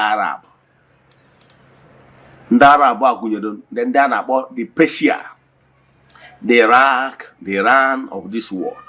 Ma akọrọ gị akụkọ maka na ịnwere so mgbe ihe a na-azọ ọgbụ obi Abraham ka a na-azọ, ihe na-esekwa okwu abụrụ ihe ọzọ, obi Abraham ka a na-azọ. So weduzie mgbe ụmụazị a tolitere ọnya kpatara na ndị Arab ejiri anya afụ ndị Juu ha na-azọ na ọmụnwawo onye isi na ọgụnwawo onye ọdụ ọgwanya ka a na-azọ gwakwa ihe ọzọ a na-azọ. Ịghọtara ya? Ihe a na-azọ wa obi kedu ndị ga-ebichi n'obi Abraham ọgwanya ka a na-azọ. Ịghọtara ya? Yes. So echefuna na ndị Arab abụ ndị half Africa half ndị anya maka na nke nwaanyị mụtara Ishmael bụ nna ha ukwu bụ nwaanyị Afrịka. Nna ya ukwu Abraham bụ onye anyarị. Ịfụna na ha bụ half Africa half anyarị. Ọha ka a na-akpọ Arabs. Ọnya na-esi okwu ruo taa ihe a na-azọ obi Abraham mana ị nwere ike nwere idea a na-azọ oke nwa dị ọkpara. Ịghọtara ya? So ụmụazị atụlite a na-agwa ha mmewe emewuru nne ha obi wee gbaa ha njọ. Ama aṅụ na ngwọ na nkwụ na-abịa na nnachi ịgwa histrị ịma anụ ebe ọbụla maka na agbagburu eziokwu. Ndị anyarị bịa wee degharịa histrị ka ofe bụ ha ịma ihe mere o wee bụrụzie na iwe dị ha n'ahụ kpatalụ ndị a na-akpọ ndị Iraq na ndị Iran ọha nwa Persia. Ị na-anụ maka ke na oge nwere Persian Empire maka iwe dị ha n'ahụ. O nwere oge emeziri ọ bụrụzie ndị Persia na Persian Empire na-achị ụwa. Agwaghị na o nwere oge ọ bụ African Empire na-achị ụwa through Pharaoh. Ị nwere idea oruzie na atọ ndị Persian Empire ịchị ụwa niile ha wee sị ka ha jee bụọ ndị Juu ọbọ ihe aha emere nna ha. Ịghọtara ya? Ọgwụ ihe na-esi ụka nna agwa gị a na-anụ ọgụ ya ruo taa. Onye agba ọgụ ndị Palestine na ndị Juu ndị Israel na-anụ ruo taa ana ọmakwụsịkwa akwụsị nwere ihe na-aghọta. So ihe mesịrị ọbụla ndị Persia agwago ha mkpagbu akpagburu nna ha ha wee tolite duru ndị ọha bụ ndị agbụrụ Nebukadneza ha wee were iwe n'ọnụma wee descend ya on ndị Juu. Ime ihe ha mere ha wee je kpọrọ ndị Juu niile merie ha n'agha dominate ha bụrụ ma Ark of Covenant ha bụrụ ha kpam je kposa ha n'ụwa niile kposa ha ụfọdụ n'ime ha na Europe kposa ha enwerozi agbụrụ bụ Juu dị Israel ha dozi na map all 1947 nke ụbọchị a. Jee gụọ history ka si Google it ka ndị America ndị anyarị na ndị UK ha ji bịa tres bezi agbụrụ ndị Juu maka na ha bụ agbụrụ na-edebe history. Onye amụtara onye amụta onye a tres tata onye etresta wee kpụrụ ha with the support of ndị anyarị ibe ha wee kpụrụ ha back to small space emekiri n'Israel wee wụsa ha wee debe ha ammunition ha wee nụba ọgụ wee chụsaa ndị Palestine maka ndị Palestine ebichigobe ha. Ịghọtara ya? Wee chụsaa ha ihe a na-azọ kịta ahụ North Bank. Ịghọtara ya? So do you know na Bethsaida ịgụta na Bible dị na Palestinian till today? Do you know so na some of these sites ịnụgasị na Bible bụ na Palestinian ka ọ dị na Israel enwe ọdị right ya? Ịghọtara? Do you know na Bethlehem ị na-anụ na Bible dị na the land of Palestine ebe ndị Palestinian bi? You nwere idea? And ha bụrụ ndị Jew. So they're still fighting to recover some. Ọkwa ka a na-anụ obi Abraham ka a na-azọ. na ihe na-akọwara gị ihe na-achọ ịkọwara gị bụ akaje ihe butere esemokwu ha ndị esemokwu ha ama ebikiri ụwa agwụ maka na injustice to one is injustice to all. So ihe na-ajụ gị onye Africa gị onye eriri onye ọma na n'olu I didn't sorry use word onye eriri mana ihe mmeji wee kọwara gị wee ghọta na-anapụrụ gị ihe ijide wee nye gị ihe abụrụ ya wee sị gị disrespect your ancestors na ha abụrụ ya na-agwa gị ka ị celebrate your ancestors nke ha onye ka m jasị nwanne m nata si eriji na eri na nke eriri ga-adịgo too much ka m gwa gị ihe mere nụ nne na-ajụ ụnụ ndị Afrịka ndị bịa bụrụzie ihe gbasara okpukpere ndị anyarị n'isi ma uche ụnụ ọ dịkwa ya ị mana mgbe gburugburu mgbe a na ndị Afrịka wara anya na-eje mba dị iche iche na-azụ ahịa ị mana Cyril onye anwa nọkọtara bịa soro Jizọs wee bụrụ obe ka ọ na-achọ ịnwụ ije na Golgotha ị mana onye Afrịka ị mana the present ebe Cyril na-adị bụ na Libya, present Libya. Maka na ụmụ Afrịka na-eje mba dị iche iche na-azụ afịa na-anata na-azụ ahịa traders ebe a ka na onwe media. Ị mana some of the like inugo maka Ethiopia na Enoch onye Ethiopia nke Afrịka ya ị mana Ethiopia na Enoch inugo maka ya na Bible. So gosi na ndị Afrịka afụgo ụzọ na-eje na-abata bụrụ importers and exporters bụ ndị be eji azụmahịa wee mara. So now they be civilized. Obraham akuzira. Do you know na Ethiopia? No one ndị mere colonize ha. Ema. Mana ụfọdụ ndị mmadụ ga na-agwa gị na-eweziga ndị anyarị na ya ma afọ ụzọ. Who does that? Onye gwara gị. Ịma ọnụ ihe niile abụ ihe eji wee blackmail oge. Wee na-agwa unu na enwere brain. Kedu ka isi hapụ ndị anyarị ka ọ bụrụ ha ga na-edere anyị history na-agwa anyị gbasara ihe anyị dị ebube. Ha napụrụ anyị ha jide ebube. Ndị Afrịka teta n'ụla. Ime ihe na-achọ ịkọwara gị ihe mere nụ. Ihe na-achọ ịkọwara gị ihe mere nụ bụ ihe nchọ ka m were onye Igbo wee nye nkụzi abụ ka ịghọta ọfụma maka na ihe na-esi na nke onye akarịa ihe na-aka na ọkwa agwụrụ ya ka anyị bụ ndị Igbo teta gị n'ụla ka anyị wee kwuo eziokwu ụmụnna anyị ndị ọzọ ndị Afrịka ndị ọzọ. Ime ihe na-achọ ihe na-agwa gị mere nụ ndị a riri anyị rie anyị front and back. Oke ihe na-ajụ gị bụ onye Igbo ọnya akpatalụ n'okpukpere ndị anyarị a mgbe ha bịara ha eselụrụ n'Afrịka ihe ha ji wee selụọ before mgbe okpukpere ha bịara ọkwa agwara na Jizọs ha bịara na 2000 years ago. Ọkwa eziokwu kedu mgbe okpukpere ndị anyarị bịara na Nigeria? 1805, less than 200 years ha bịara be anyị. Ịghọtara ya? So you see onwe gị 1800 years ago. Kedu ihe kpatara na ha batara n'Afrịka? Maka na ndị nna anyị ha maara na okpukpere ha is not for us. Ime etu okpukpere ha si batara anyị anụ na ngwa ka ngwa na-abịa ka ngwa gị. Etu okpukpere ha si batara be anyị mgbe ha nọgide obido nwebe anya ukwu. Maka na Africa bụ the first son of God. Ọ dị ọkpara na-ebi n'obi. The opera they choose the share. The opera they choose the best portion. The opera can the best portion. The opera they rubis. When they hear that, oh, yeah, but Africa where the best weather, where the best mineral resources. In Africa, one of mineral resources in the world on Africa. In idea. In Africa, where the best weather. I remember the day when India on a tourist. With tourist visa. Hey man, I told from India right around. I went to even to northern India, every snow nada. Over the town for some time about Kulu Manali in northern India.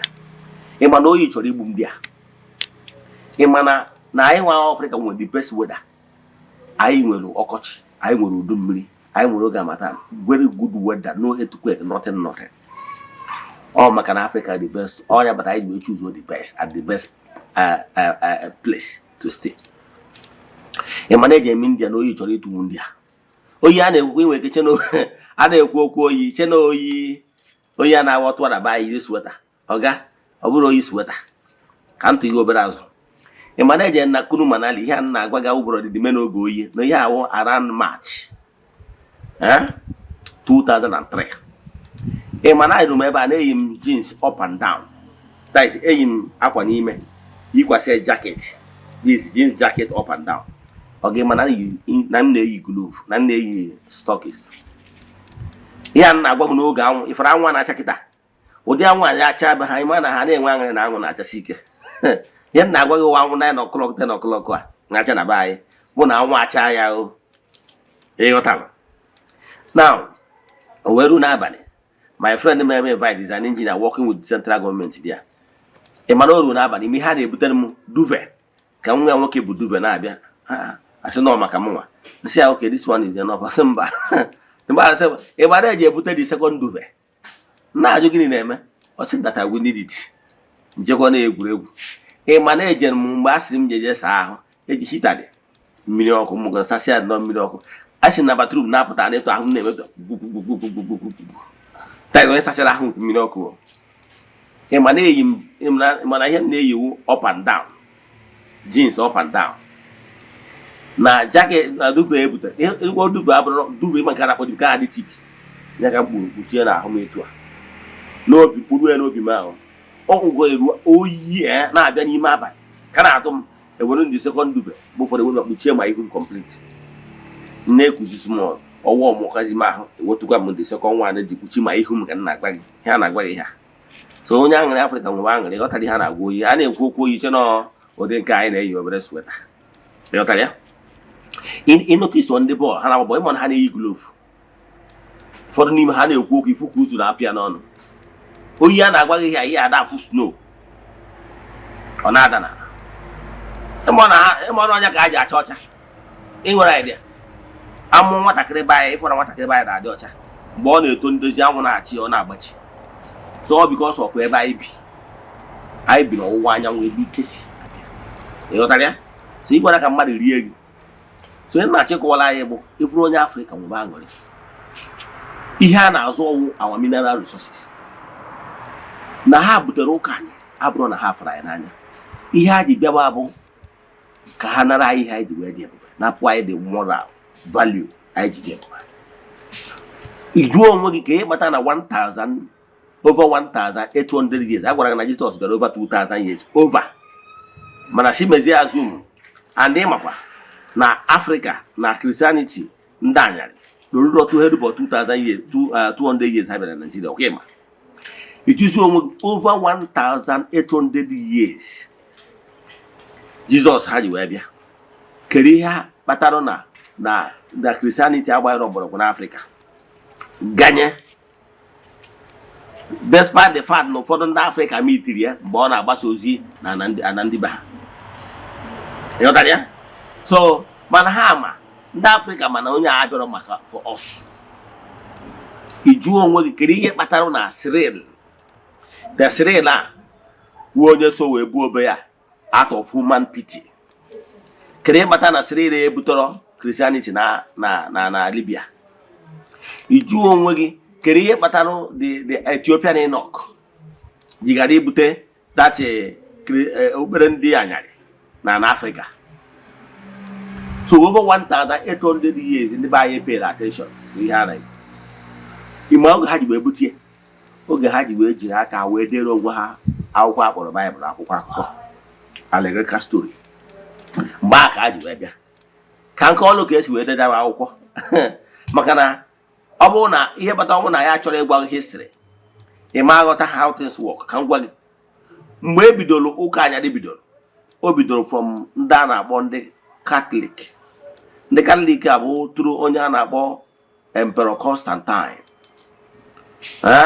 bụ onye decided na ọ ga-eji cross wee gba ndị mmadụ uru of vision ebe eji cross wee gba ndị mmadụ uru. Oke na anyị ga-ejikwa cross a wee win the whole world. Oge a na-agwa uwe oge a na-akpọ oge enwere ndị Roman Empire. O nwere oge ndị Rome na-achị ụwa niile oge a. So wee n'ọrụ wee fụ onwe ebe o ji cross wee win war wee sị onye na-agba n'aka na-agba n'ụkwụ wee sị oke mmeji cross a ma fabricate wee gbasa cross a were gbaa ụwa niile oru o wee je mee introduction of na o nwere onye akpọgburu n'obe then wee pụọ paketi wee chọwa etu ọ ga-esi wee gba ụwa niile oru wee bido ndị a na-akpọ soldiers of the cross by Constantine onye nwa kreatiri si na Rome wee kreetie mpaghara ọkpọrọ Vatican ebe a popu bi na out of Rome. Mgbe ndị Rome na-achị ha mere introduce Roman calendar through Caesar Augustus. Ịma na this January to December na afọ ihe na ha ka eji wee write ya like August representing the Caesar Augustus and the rest of them. But o nwere ebe nkụzi gbasara January to December ifu na afọ be ha ihe gbasara be ha ka ha ji wee bịa. Then ihe na-achịkwa gị na mgbe ha jizi obere a wee bata n'Afrịka ha wee si n'okwu obere ka ha ga-eji wee gba Afrịka oru ma ife ha mere ha wee bịawazi ana ha mana ha bi na no mineral resources. Ịma na obodo a na-akpọ Netherland enwere single mineral resources no flour grains ka ha ji eme eke ego. Ịmara UK enwere single oil well nwere idea ime ihe ndị a ha wee nwebe anya ukwu ihe dị n'Afrịka Chukwu Okike ji wee chọọ ndị Afrịka ma Afrịka ji wee dị ebube. Ime ha mere mgbe ahụ ndị be anyị na-eyuzu ụta mma na ube anụ ọgụ maka anyị nwere need for develop more machines because ọnọdụ ka nwoke bi n'ụlọ be nna ya ịghọtara ya duto na ha nwere anya ukwu chọọ ka ha bịa disposes ya ihe anyị ji wee dị ebube.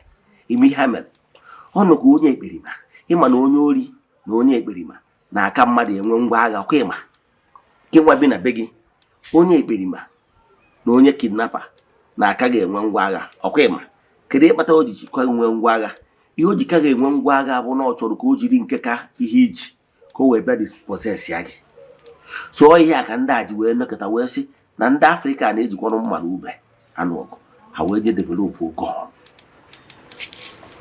ife ha ga-eji gị na ihe niile ọzọ ka ime physical combat of iji mma wee nụ ọgụ ihe ya nọzi at a distance wee wiki gị onye ka ha ji alụcha wee were bịa na Afrịka wee colonize ndị mmadụ by fire by force. Mmadụ ife ha mere Benin Empire ịma ọ na-enwere nri empire n'ala Igbo etu ha si wee subdue eze nri ha bịa na-agbawusi ndị mmadụ so ha wee wapụ Afrịka wee subdue anyị wee bido wee kebe ana anyị mgbe otu ndị France ma ndị Dutch ma ndị ihe niile wee kerie na Afrịka within themselves. Gịnị ka ha na-achọ mineral resources anyị ha na-ewere ewe n'ebe ha. Ịmara oge akwụnye na nwụrụ ịfụrụ warehouse esepụtara gold juru n'ime ha enwere gold ọ gold ha bụkọcha na mana Ghana gold post. Ịma na Ghana afọ ize na-akpọpụ ha bụ gold post ebe gold ụnyafụ ihe niile ha bụkọtara na be anyị ka ha ji were dozie ebe ha ebe dekịta na-akụrụ ha aka na be ha maka kere etu be ha dị last 2000 years.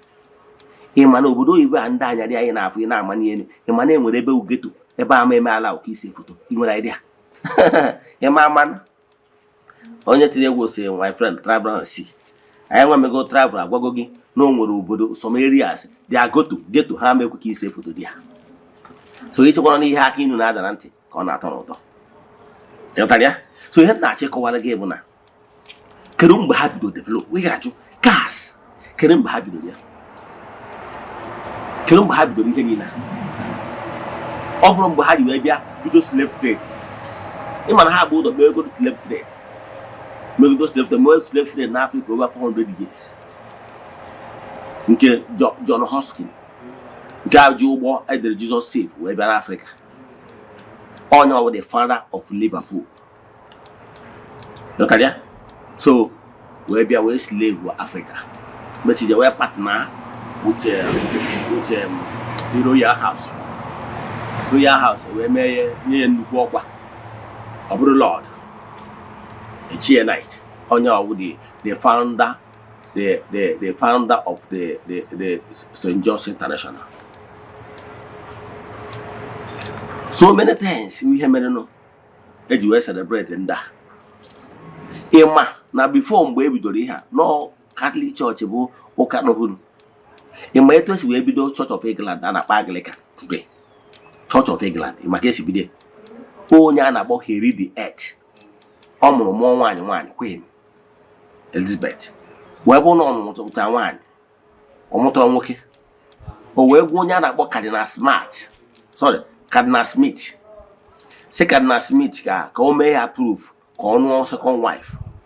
wee sị ya mba no, they against Catholic faith. He was a knight. He was one of the defenders of the Catholic faith as King Henry VIII. Henry nke asatọ bahia as Henry nke asatọ ime ihe o meziri. Henry nke asatọ a wee sizie ebe ọ bụ na pope na-achị mgbe anyị rụfụma ha that pope ọ dị ka Pius VI. ebe ọ bụ na the pope emerere approve ka ọ nụọ the second wife. onye bụ cardinal na England that time o Cardinal Smith o wee sị na ya ga-epuru from the Catholic Church. o wee sizie, do you know that this Canterbury bụ ebe unu ụka dị Catholic before? o wee sizie the whole thing wee bido sizie na ya bụ chọọchị nke England na ha deviate go from Rome wee bidozie nke ya. onye a na-akpọ Martin Luther bidoro ihe a na-akpọ Lutheran Church maka Martin Luther was a former Reverend Father. etu a ka a si wee sụmụ gwụrụ Bible out ịghọtara ya wee dee nga ndị Anglican Henry VIII wee use King James. Onya dị King James. King James is solely on the right by the royal family. Catholic Bible is 72. How I wepụ 6 like Apocrypha, Ecclesiasticus, and rest of them. Wepụ 6 of them. Nke ha dịzie 66 while the Catholic Bible is 72. Achọ nka bandage pụọ n'anya gị ghọta ihe ndị a ma agwa gị. Mana I was once a deep insider. I can get access to the facts. Then ihe na-achọ kọwazi na that Bible ahụ a na-ekwu okwu ya gị bụ onye Africa onye riri eri o nwere single letter edere to Africa. Agwagoro gwa gị na-enweghị ọtụtụ ndị Africa mere encounter Jesus, travelers. Goso na Africa abụrụ bush. Goso na Africa ka Aristotle kwuru akwụkwọ were philosopher. Na Africa ga-akpọta Jesus mgbe ọ bụ infant. Bịa gụọ akwụkwọ na Africa. Show me a single place Jesus chigatara na Africa. Tell me, ọ bụ na show me 2 things. Ebe Jesus chigatara na Africa and ebe appointed African person into 12 disciples or 72 disciples. Or one ebe ọ bụ na edere letter to Africa. Let me address you to any town in Africa. I will give you 1 million naira. Keriye batara ndị Africa ji aṅụ paracetamol n'isi na nwunye ọzọ. Letter to Ephesus was never addressed to us. It's a letter there in the France. Conquer there in the Corinthian, Thessalonica, the number Greece. Mba Turkey, sorry. Kedu ka o si awụ n'isi. Ka letter Paul degara ndị Rome si awụ n'isi. Kedu batara ụmụ letter degara ndị ọzọ. The letter was never addressed to Africa. That letter was never addressed to even Africa at all. Talk less of an Igbo. Ndị Igbo teta n'ụla. Letter edere ndị ọzọ. Ị na-afụ ka o si ede. Ụmụnne m ndị bi na Ephesus, mụ nwa Paul na-agwa ụnụ ka unu jidekwa ezi omume ahụ anyị kụziri ụnụ. Unu eme na nke ọrụ leta o dere ede. Ime onye translate Bible ya na-afụ owu leta edere ede. The Old Testament was screw and a food. You know. Then in this Bible ya na-afụ ime onye translate into chapters and verses. Ko wee dị easy chapter bụ verse na nwe ebe ị na-achọ. Ịma na onye a na-akpọ robot etiona, a printer. Onye UK. Ịma na onye izidere print the Bible into chapters and verses. Ihe a bụ letter ederede. Ewere na sound is in Africa. Teta n'ụla iworo nyanwa ha bịara maka ndị Africa. Is a rabbi. Jesus is a rabbi. I agree. Ọ bụ a great teacher. I agree. Ọ bụ Messiah to ndị be ha. I agree. Ihe a ka o ji bịa. Ka ọzọ pụta ndị be ha ka ndị be ha mekọta na mgbe ahụ agbago ndị be ha uru. Echefuna na mgbe ahụ na-emerigo ha na ndị Rome kpatara Pilate. Ịmara Herod bụ gọvanọ, eze ndị Rome zitere ka ọ na-achị ha. Ọnya mere o ji anakọcha ha tait. O ji a na-ese ndị oge Siza na-achị. Ọnya ka o ji sị ha ego ahụ onye ka esere na ego ha sị a na-esere isi Siza. Ọ sị ha were nke Siza nye Siza. Ịghọtara ya? So ọ Siza, onye a na-akpọ Siza, Emperor Siza, onye Rome na-achị ụwa niile mgbe ahụ. So o wee sị ndị onye a na-akpọ Pontius Pilate asị eze. Sorry, Herod na Pontius Pilate wee ba ha na Herod ka ọ bụrụ gọvanọ ya na-elekọta anya obodo a na-ewetara tait obodo a back to Rome. So ha nọ n'okpuru ọchịchị ndị Rome that time. So mgbe Jizọs na-etolite, o nwere ụbọchị Jizọs anwa ka o tolitejaji na be ha bịa gụcha akwụkwọ n'Afrịka wee nachi ebe ha. O nwere ụbọchị ọ nọkọtara bịa ozi ọma n'Afrịka ma ọ bịa na Etiopia ebe ikwenye na Ethiopian Enoch wee traveler bịakwube ha gosi na Ethiopia have been existing. Okay, o nwere mgbe ọ nọkọtara sị ka evisitikwa obodo anwa zọrọ ya ndụ mgbe a na-achị igbu ya bụ Egypt. O nwere mgbe ọ bụ ozi a ị na-awaghị isi na iji were mebie ọfọbe nna gị, mebie ndị ichie. O nwere ụbọchị o buru ya sị ka ọ bịa sikwa ndị obodo a zọpụtara ya wuo obodo dị civilized. O mere ya ife ọ na-eriri front and back. So o nwere mgbe ọ nọkọtara were ozi a bịa n'Afrịka bịa zie ya for once. Gosikwa ebe ozi azie n'Afrịka once zero. Ebe ọ nọwụ ọ na-achụ ụmụnne ya ụmụ atụrụ izu maka na ha nọ n'oru na-ata afụfụ. Wee na-achụ onye agbapụta ha n'oru wee zite Samson. Samson couldn't get the job done. Wee site oke ka ezitekwa Mesaya ha ga-agbapụta ha n'oru nke mmụọ ka ha bidogoro biwe ezigbo ndụ. Ihe ọ na-akụziri ha moral. Jizọs asọ ha bido chọọchị n'afta nyanwa. Ọ bụ Jizọs nwụchara ka ụmụazị ya bịazi in order to continue wee bido chọọchị. So ihe ọ na-akụziri ha moral, idebe iwu Chukwu, fụ mmadụ ibe gị n'anya. Ihe a ka ọ na-akụziri ha. Ihe ọ bịara ka o chenji their moral behavior ka ha biwe ndụ dị mma, ka ha wee nweta amara Chineke ịgọzikwa ha, zọpụta ha n'aka ndị na-akpagbu ha na-achị ha, maka na ha bụ slaves. Ọ ndị Rom na-achị ha. Ịghọtara ya? So ọ bịara maka ụmụ ihe niile anyị na-eme. Ọ bịara okwu maka Afrịka. Obibi ya abụrụ maka Afrịka. Ịghọtara ya? Ka m kwuotukwara gị ofu ebe na Baịbụl maka ndị ga-ajụ m onwe ndị a na-akpọ ndị ole nga ọ dị n'akwụkwọ nsọ. Esokwa njụ mgbe ahụ mgbe eriri m eri maka ihe ọnwụ na ị na-ekwu ikpoturu ebe ọ nọ n'akwụkwọ nsọ m nwa ama ekwe. Ama na o nwere onye na-ege m ntị na-awụsịkwara ndị ole nga ọ dị n'akwụkwọ nsọ. Maka ọnụwo ndị na-ajụ ole nga ọ dị n'akwụkwọ nsọ, jee sata akwụkwọ Matthew chapter 15 ka anyị bido na 20 maybe 21 gbadatawa to 25, 26, 27. Gịnị ka ọ na-ekwu maka ya? O nwere nwaanyị bụ onye Kenan, that onye ọ bụrụ onye Juu, onye mba ọzọ. Nwaanyị a nwa ya dị possess, simple possess, na nwa ya na-ahụ adịrị ya na-enwe na mmụọ ọjọọ na-enye nwa ya nsogbu. O wee nụ maka Jizọs wee jee wee sị ya, nna m ukwu, na nwa m na-ahụ adịrị ya. Ịghọtara ya? Ya nyere ya aka ka ọ gwọọ ya nwa ya. O wee sị ya, nwaanyị, kedu ihe jikọrọ mụ na gị? Ndị iwu onye mba ọzọ. Na ya bịara maka ndị mba ọzọ. Ihe agba okwu si n'ọnụ Jizọs ga-anwa. Yes, gị na-ene m anya na-apụta. Ọ bụrụ na Baịbụl ụfọdụ ụfọdụ ya afụ ifu na okwu niile Jizọs kwuru na na-eji red ede. Then ka e wee differentiate ndị si n'ọnụ ya pụta na ndị si n'ọnụ ndị ọzọ wee pụta. Okwu o kwuru bụ, nwaanyị, na m abịara maka ndị dị ka gị, na m bịara maka lordship of Israel. O nwere ihe ịghọta ntị ọ dịkwa.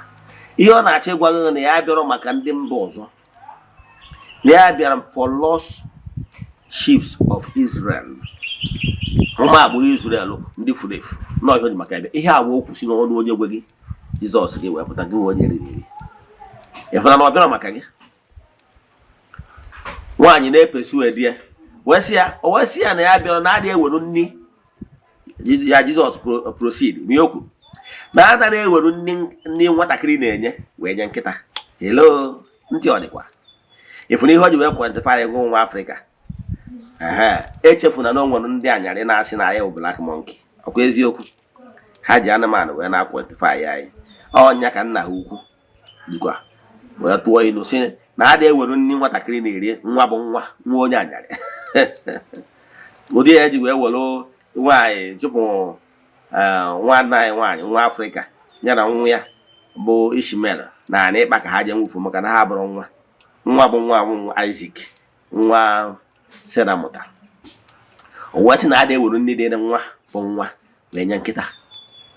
Nwaanyị wee sị ya mana nwaanyị a na-enwekwa ndidi ya ọ bụrụ na m iwe ya ewe m kedu ka ihe esi na-abọzi na mụ nkịta ọ bụ na ngụ ha ama ndị iwe ya ewe gị ị bịara be mmadụ na-ayọ ya help ọ sị ka ị ga-esi wee were nne nwa na-eri wee nye nkịta iwe ọ ya ewe gị mana nwaanyị a nwekwara ndidi so ka a kụpụrụ nwaanyị aka n'ụdị ya adịrọkwa adị nwaanyị nwee ndidi nwaanyị kwechiri si ya yes nna ikwu na ọ bụgoriri na ibi na nkịta na-enwe ndidi na-atụtụgo crumbles particles dapụ n'ala ebe nwa bụ nwa na-eri nri.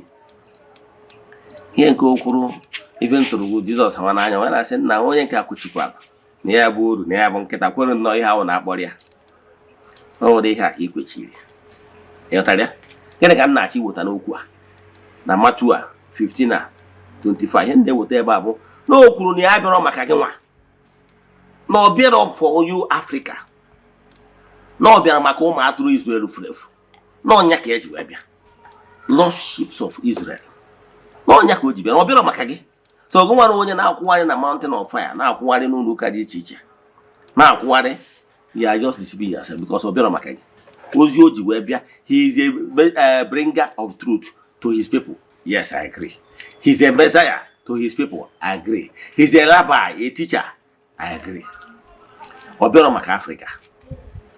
Nọtarịa ọnya kpatara ya gbana onwe ya abịara ọdụ esa ụzọ ụkwụ thank you very much taa na Africa zọrọ ya ndụ o ji akwụkwọ na Africa ọ bịara oke na Africa o butere ọkwa ozi ya na Africa mgbe ọ na-ahụ 12 disciple 12 apostle ọ họrọ onye Africa maka na ọ bịara of Africa mgbe ọ na-ahụ 72 disciple o nwere ọdụ onye Africa dị ya nọ despite na ndị Africa na-egosi obi ọmịiko.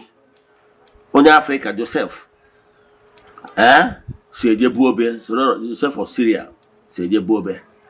Nwere ndị ọtụtụ ndị Africa mere encounter mana yet he did not even deem them fit to be among his disciples and 12 apostles 72 disciples to show you that he understands what he is doing. No better for we Africans. Onye Africa tata n'ụla ifu na ebe esi gbaa oru ana m achọ ịgwa gị na mgbe niile ahụ ọ nọchara n'ụwa na ndị Africa emere embrace okpukpere ndị anyarị maka na anyị mara ọbịara maka anyị despite the fact na ụfọdụ ndị Africa mere encounter with him. So o rụziri less than 200 years mgbe ndị anyarị bịazi ha weruzie egbe ọchịchị aka ike wee bịa subdue ndị Africa wee subdue ma eze nri ma eze Benin subdue the Obas gbuo fa subdue fa ha nọrọ ha dozie camp wee chiwe obodo niile na-ewekọ mineral resources na-ewena oluzie mgbe agitation a na-agbakwa oru na-eme slave trade for over 400 years.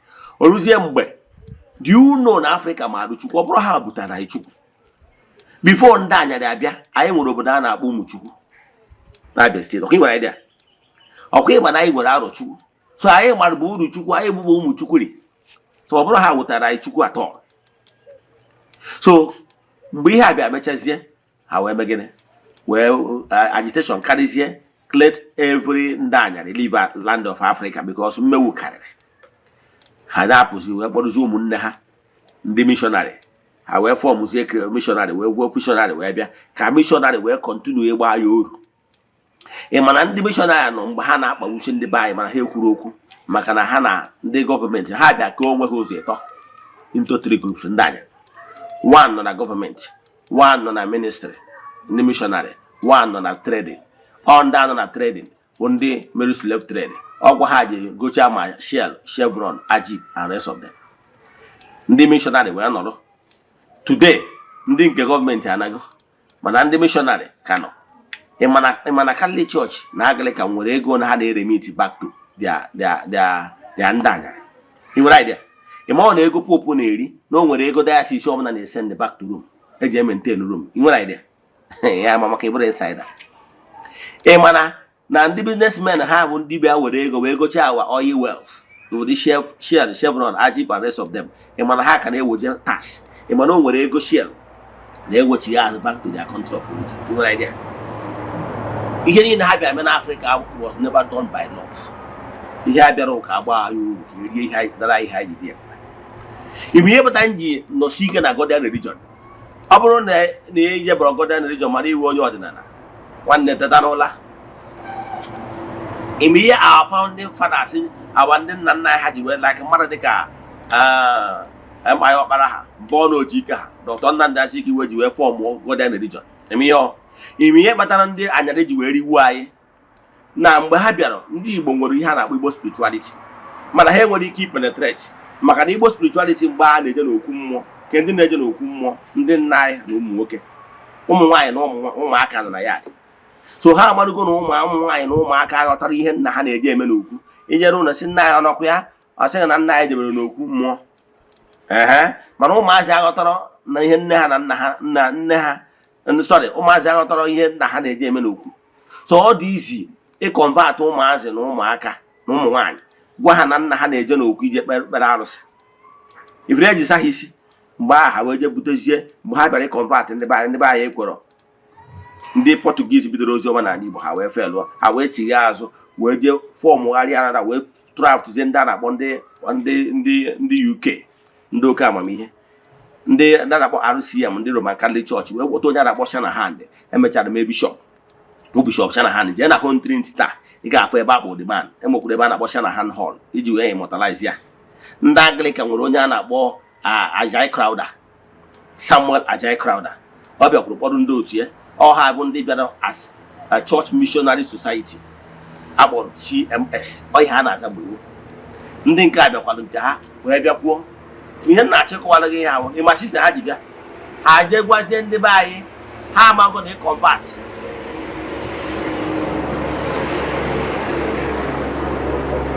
ha amadugo na convert our fathers very difficult. Miami hapụ our fathers wee jekwuzie bido ụlọ akwụkwọ na-agwazi na ojeze na obi na-agwa ndị ma kpọta na ụmụ ọnụ ka a mara ka esi agụ ka esi ede ka esi anapụta ndị anyarị okwu mana ihe ha bụ n'obi iwu ka ha wee gbasaa Christianity. Ụmụazị bịazie ka ha mara ka esi agụ ede akụziere ha gbasara CRK akụziere ha maka Jizọs. Ndị China education has nothing to do with CRK. Ndị China ara agụ CRK ha na-agụ kpere ha n'ụlọ akwụkwọ ha mana ha na-develop technology ma phone mụ na na-use. CRK a na-akụziri anyị n'ụlọ akwụkwọ has nothing to do with anyị we develop anything. So CRK ahụ ka e wee si ya wee baa anyị ime abazie ịkụzi CRK asị gị nna gị na-akpọ gị na ọ bịara iri ji igwekwana na ome ndị ọgọ mmụọ nna gị na-akpọ gị na ọ bịara igburu agwụ anụ ejekwana na onwe ndị ọgọ mmụọ. Ọha nwa mere ndị nna anyị ha ji wee nupụrụ nne na nna ha isi for the first time. Ọha nwa spoiled our fathers, may our fathers including my own father wee were ofe enyere wee tufuo maka na asago isi ebe o jere ije akwụkwọ a na-akpọ sandalisis that time wee saa ya isi gwa ya n'ikpere arụsị nne ya wee nye ya ọfụ mgbe nna ya na-achị nwụje mmafuo ya. So ọ bụrụ na ịchọ onye a ga-ehold maọbụ ndị a ga-ehold responsible for iduhie ụmụazị inwe gut challenge their father's authority hold ndị anyarị because ha bịa kụzie nne na nna ụmụazị na ha nwere ike inupụ nne na nna ha isi na ọ bụrụ njọ. Gịnị ka m na-ekwu maka ya? Ọ ihe ndị a bụ ihe sistem ha ji wee baa ndị be anyị ime. So kedu ihe m na-ekwu na agha chịkọtawago ihe m na-achọ ịkọwalụ gị bụ iwe onye Afrịka teta n'ụla. Ọ ya ka m ji ehel Godian religion maka Godian religion bịara wee mee ihe n'ụbọchị okpukpere ndị Godian religion ụbọchị anyanwụ a na-akpọ Sunday. Ọ dazi aka anyị ji ezukọ n'obi na Godian religion nwere branches all over Nigeria, especially eastern states and western states. Now n'ihi even north anyị nwere na Abuja, anyị nwere na Jabi, anyị nwere na Mararaba, anyị nwere na Lagos, anyị nwere na Mazamaza, anyị nwere na Orile. Ihe m na-achịkọwara gị bụ na Godian religion bịa mee ihe n'ụbọchị okpukpere mụ na onwe m bụ station chairman ndị Oraifite station and by his grace na-ejekwa ọzụzụ ịbụ a Godian priest. Mana ihe na-achọ ịkọwara kịta bụ na Godian religion wee ebe a na-eme ụbọchị ụka gara aga imere mmemme ọfọ n'ogu. Na Godian religion ma nwoke ma nwaanyị ma ụmụaka na-anọ n'ime ụlọ nzukọ ụlọ ofufe. A na-enwekwu classes ebe a na-akụziri ụmụaka ha marụ ihe dị iche na capital bill of Anama. So Godian religion wụ format ndị nna anyị ha created like Emma Ọkpara ha Nnamdi Azikiwe ha Nzedi Ọramgbo Uche Okafor, one of Unubi, and rest of them, some our great ancestors. Bịakọtara wee sị mba na ọ bụrụ na anyị continue the same format of only men ije n'okwu mmụọ na ụmụaka na ụmụ nwaanyị ga-adịkwa vulnerable ideceive ha. Therefore, ka etinye ewu owuwe ofe nsọ a ka ụmụ nwaanyị na ụmụaka na ụmụ nwoke na-abịa n'ofe nsọ a ka e wee were opportunity a wee na-akụziri ha ihe niile ha kwesịrị ịma. Maka na ọ bụrụ na ịkụziri ọrụ ụmụazị the importance of keeping obi achọghị afụrọ ha ejekutu obi. Mana ọ bụrụ na ọ ghọtara na obi abụrụ arụsị na obi abụrụ ihe ọjọọ ifu na achọghị na afụrọ na ọ ga-ahapụ obi. Ka m kwụsị ebe a. Inwe ajụjụ na nkụzi a anyị kụziri gbasara Wake Up Africa is a clarion call for our African children, especially ndị Igbo, ka anyị chighata nọ na our root. Ka ọ maka meele gị ọ bụrụ na ị nwere ajụjụ na nkụzi a, ọ bụkwa nne chọrọ ịwọchị nkụzi ọzọ na-edeghị anya na ị na-awọchị m site na Eziokwu TV Plus. Ịchọ ịwọchị nkụzi ọzọ jee na my personal YouTube channel Ogbuefi Eze-Ana Ugochitubelu na Oraifite ka ịwọchị ya ọzọ. Ọ bụkwa nne na-anụ olu m ịnụrụ nkụzi a taa nke bụ eziokwu na ụmụ mmụọ ya ancestors will never forgive you ma ọ bụrụ na i share this message, because na o nwere onye nọ n'isi na-ediri ka ọnụ nkụzi a. Nkụzi a abụrụ nkụzi m kwesịrị ịkụzi taa. Nkụzi m kwesịrị ịkụzi taa bụ what you should do after consulting afa. Ọ ya abụzi echi, mana ọ n'isi ụtụtụ ka m nweta meseji na nkụzi a ka m ma akụzi taa. Ajọ m ka m pushuo ya na dị asị exist ya. So e nwere ihe kpatara nkụzi a ji data. So ọ bụrụ na iwe n'isi ya wele nọrọ life wee na-anụ nkụzi a, nwere goribe. So metụ aka na share button ikwe n'aka onye ikwu gị ọsọ ya gbugoro onye kpọrọ na ịgbara asị. Ikwe n'aka ọ ga na-enu nkụzi a, metụ aka na share button. Taa bụ ihe nna ya gị, nwere ihe ọ ga-efu gị. Inwe ajụjụ na nkụzi a ma ọ bụ na ịchọ ka agbara ya family emi, send them message na WhatsApp 0805 7837672. I repeat 0805 7837672 ma ọ kwa na 0813 8243 I repeat 0813-8243-871. Ka ọ dị echi niile n'oge awa nke eziokwu udo dịrị ụnụ. Asị m na ọ bụrụ na ọnwa egburu ọjọọ eji wee chụọ aja na emechaa na ọ ga-epu ome. Ka ọ dịkwa na echi niile n'oge awa nke eziokwu ka Chukwu oke pụrụ ime ihe niile onye ike niile si n'aka ya abịa gọzie unu niile bido ugbu a wee ruo mgbe ebighị ebi. Ya gazie, ya mesịanụ.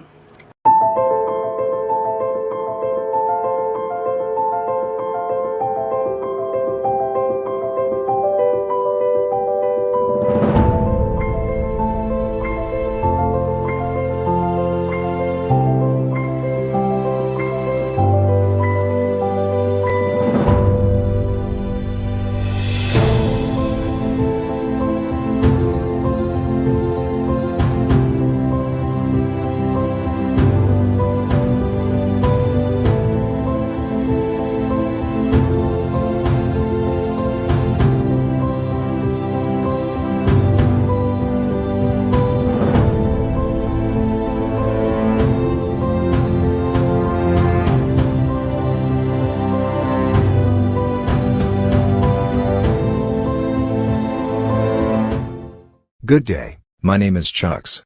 If you're in need of building designs, we have years of experience helping people get the beauty of their dream house they have always wanted. Even if you have great fear of seeking for architect because of money, we can help. Don't put off getting your dream house that you deserve. So give us a WhatsApp chat via our Facebook page today at Fenwork Architecture. Fenwork Architecture gives you the best. Thank you.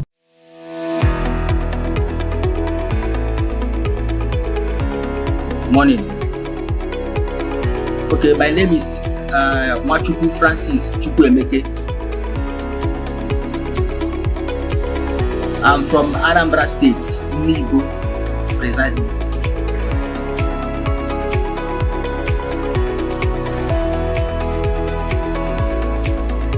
Okay, to start with, I would say thank you for using that word creative. Those work we saw in Eziokwu TV, I'm the architect that designed them. I happen to be one of 3 executive directors in Framework Architecture. Framework Architecture is a multidisciplinary integrated company that offers specialized and expert contracts and consultancy in area of architecture, civil engineering, project planning, interior designing. Okay, Framework Architecture was founded and began operating in 2010. The company is led by management team of 3 executive directors, and have assembled a group of experienced and professional technicians in both traditional and high technology.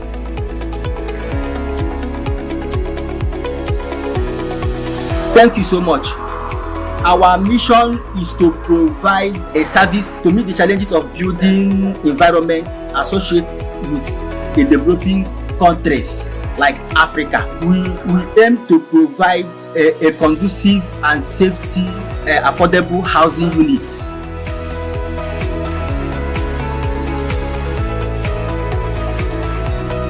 Okay, to reach us is so easy. We are everywhere here in Nigeria. Why I say that we are everywhere is that we go outside jobs. I mean, any place you call us, we are ready to be there and achieve your requirements. So for our contact number, you can reach us on our WhatsApp number 07064652451. I repeat, 07064652451. Or you can also contact us through our email address, frameworkarchitecture@gmail.com.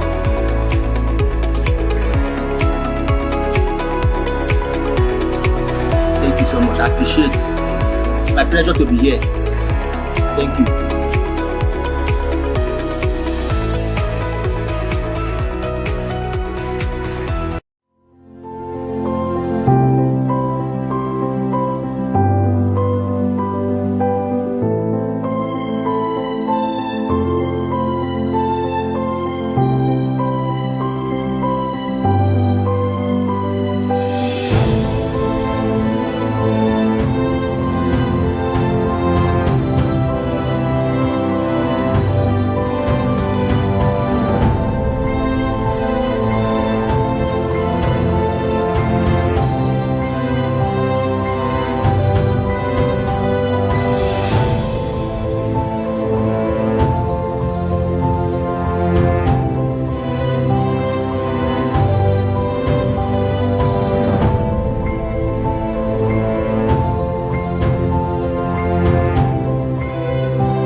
Yeah, good morning, viewers all over the world. My name's Ogbuefi Eze-Ana Rifte. I'm here this morning to react on trending topic concerning reforms going on in Igbo spirituality. One of my followers chatted me. He was of the view that we should not reform Eziokwu, that we keep on using the outdated method used by our ancestors, our fathers, meaning that Igbo spirituality, we should maintain the old status quo. Our altars, Igbo spirituality, we have altars no kumodi teacher, like Okwedo, Okulasi, Okumodi teacher, even the same thing with the one that is in your village. Place of worship in Igbo spirituality. We should keep on staying under the trees and the shanties.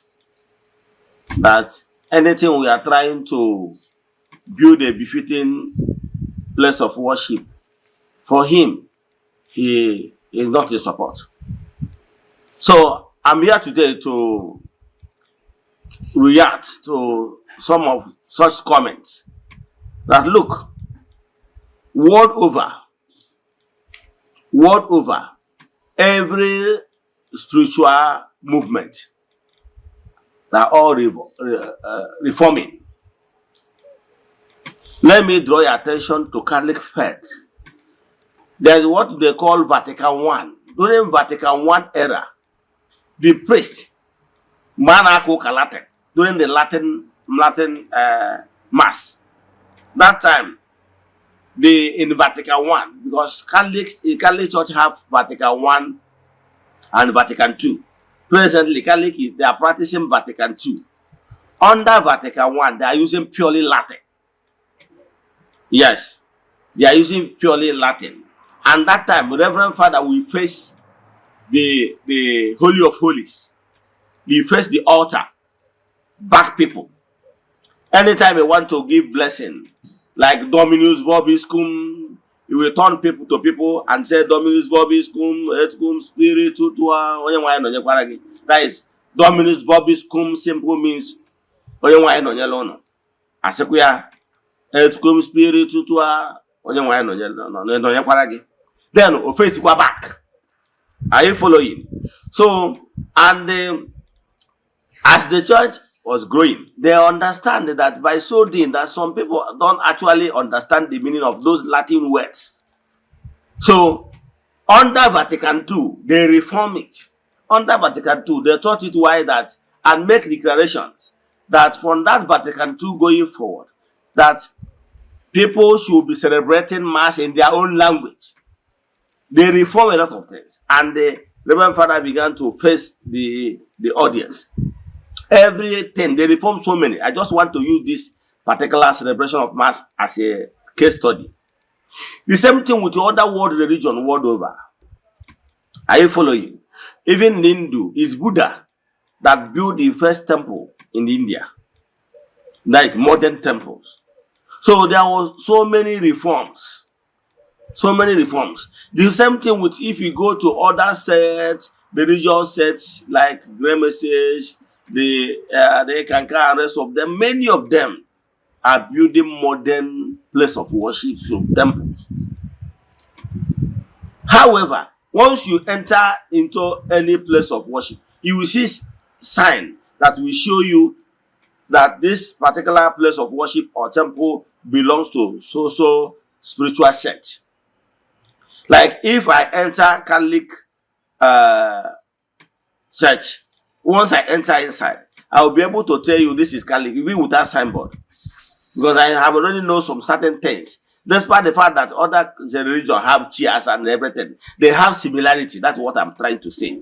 But there is some certain things that made it unique. For example, Catholic must have crucifix. Crucifix. Why the Anglican, exterior of Anglican and Catholic look alike, right? But there is different, because in Anglican, you will only see a cross, you will not see crucifix. The same thing with other Pentecostals. So, but some people still want Ordinana to remain with those outdated methods that did not even help us anywhere. Okay, with this old method of under trees and shanties, have you ever seen any serving governors? Despite the fact, or even senator, despite the fact that some of them, when they are contesting, yes, they seek prayers from traditional worshippers. Yes, Igbo spirituality. But because of how everything is structured, time of Thanksgiving, you will not see them. Okay, if the governor is coming to thank Olas with his entourage, where will he sit? The atmosphere is not conducive. Okay, if there is maybe a rainfall, how do you expect governor or a senator or and his entourage to be running helter-skelter because rain is coming? The atmosphere is not built in a way that it will accommodate high-profile personalities. So, but now in Igbo spirituality, we are moderning it. What is important is the teaching. In Igbo spirituality, African traditional religion, we are talking about telling you why you should not destroy your family, why you should be at peace with your children and rest of them. All those the tenets of Igbo spirituality teaching will teach you about those things, and even tell you how you can be able to do it yourself. Like I said, 70% of your spiritual work can be done by yourself if you are properly guided. So that is what modern Igbo spirituality is trying to do. Now we are remodeling so many things, giving at least modern place of worship where you can come and sit comfortably. In fact, if we can even afford AC, we put AC.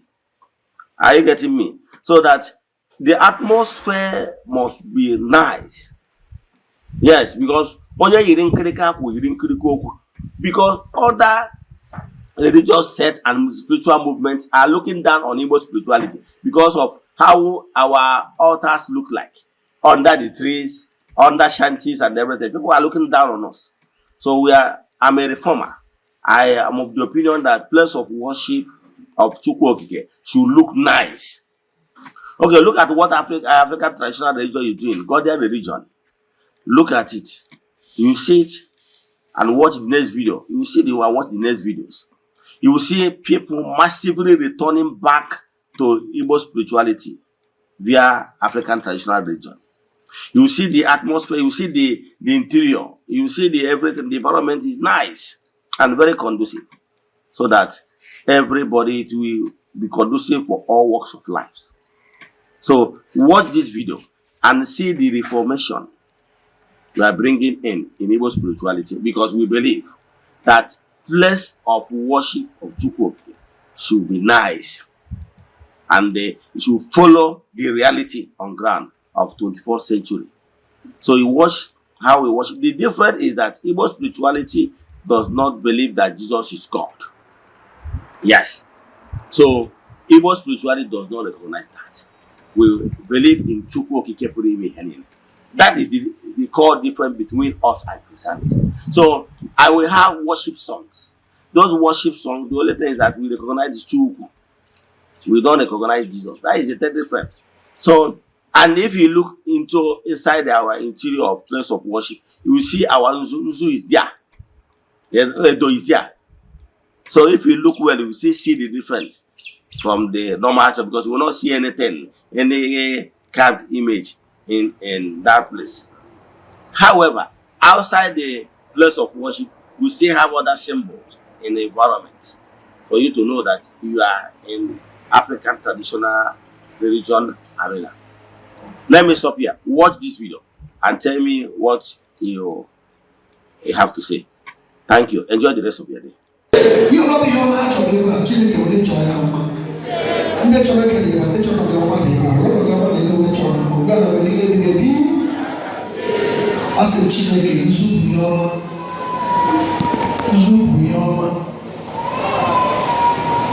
Oyama, Yama de Moon Neke, Yama de Moon Glory, Yama de Moon Nafo, Yama de Moon Napo, Yama de Moon of Neke. This is the way about the Yama de Verade, Yama de Verade, Chineke Melanie Yama, Chineke Wala also. Yama Hina, Chineke Gozilaga, Chineke Gozili, Chineke Maguzu, Usu Yama de Verade. Usu people of the Drake. You are loving in a trouble from a Chineke Bezulia, Chineke Gossi, Chineke Beredema. God bless you. God bless you. God bless you. God bless you. God bless you. God bless you. God bless you. God bless you. God bless you. God bless you. God bless you. God bless you. God bless you. Chineke Beredema. Chineke Wala was a Muslim. Abasa, look at the part of one and says, he can also the world.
Arusi dinne kuo eze nwanyi iyechi na nchabu mwa karaka mwa mwerenga basi arusi dinne kuo eze nwanyi iyechi na nchabu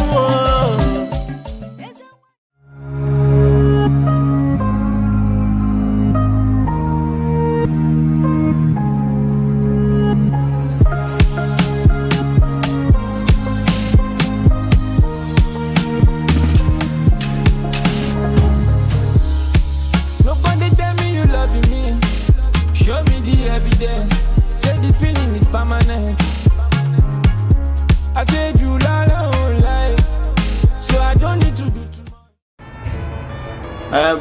Viewers all over the world, as you all know, my name is Eze-Ana. If you have been following me on my social media teachings and propagation, I made some lectures in the past that the white people, they never love us, and they will never start today to love us. Even in the religious houses, you will see them treating us like garbage, to show us that their claim love that showing us is fake. What they are interested in us is what they will take from us. But genuine love, without fear of modern camera, knowing fully well that the international cameras are there picking them, they don't bloody care. How do you think that they will love us? I want you to watch this video and tell me what you think. That even in the religious house, they are treating us like this. Remember our own brother, Cardinal Eze, that's supposed to be at the seat of papacy. They push me away. Watch this video.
Christians, make una come show me who be Jesus for this video.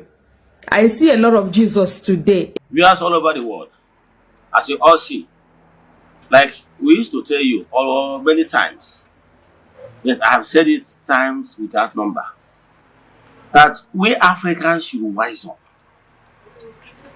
Lots of lies was told against our spirituality. Now let's use this case of Jesus, pictures of Jesus. We have many of them, more than 10.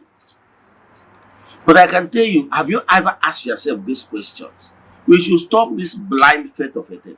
Have you ever asked yourself, who took this picture of Jesus?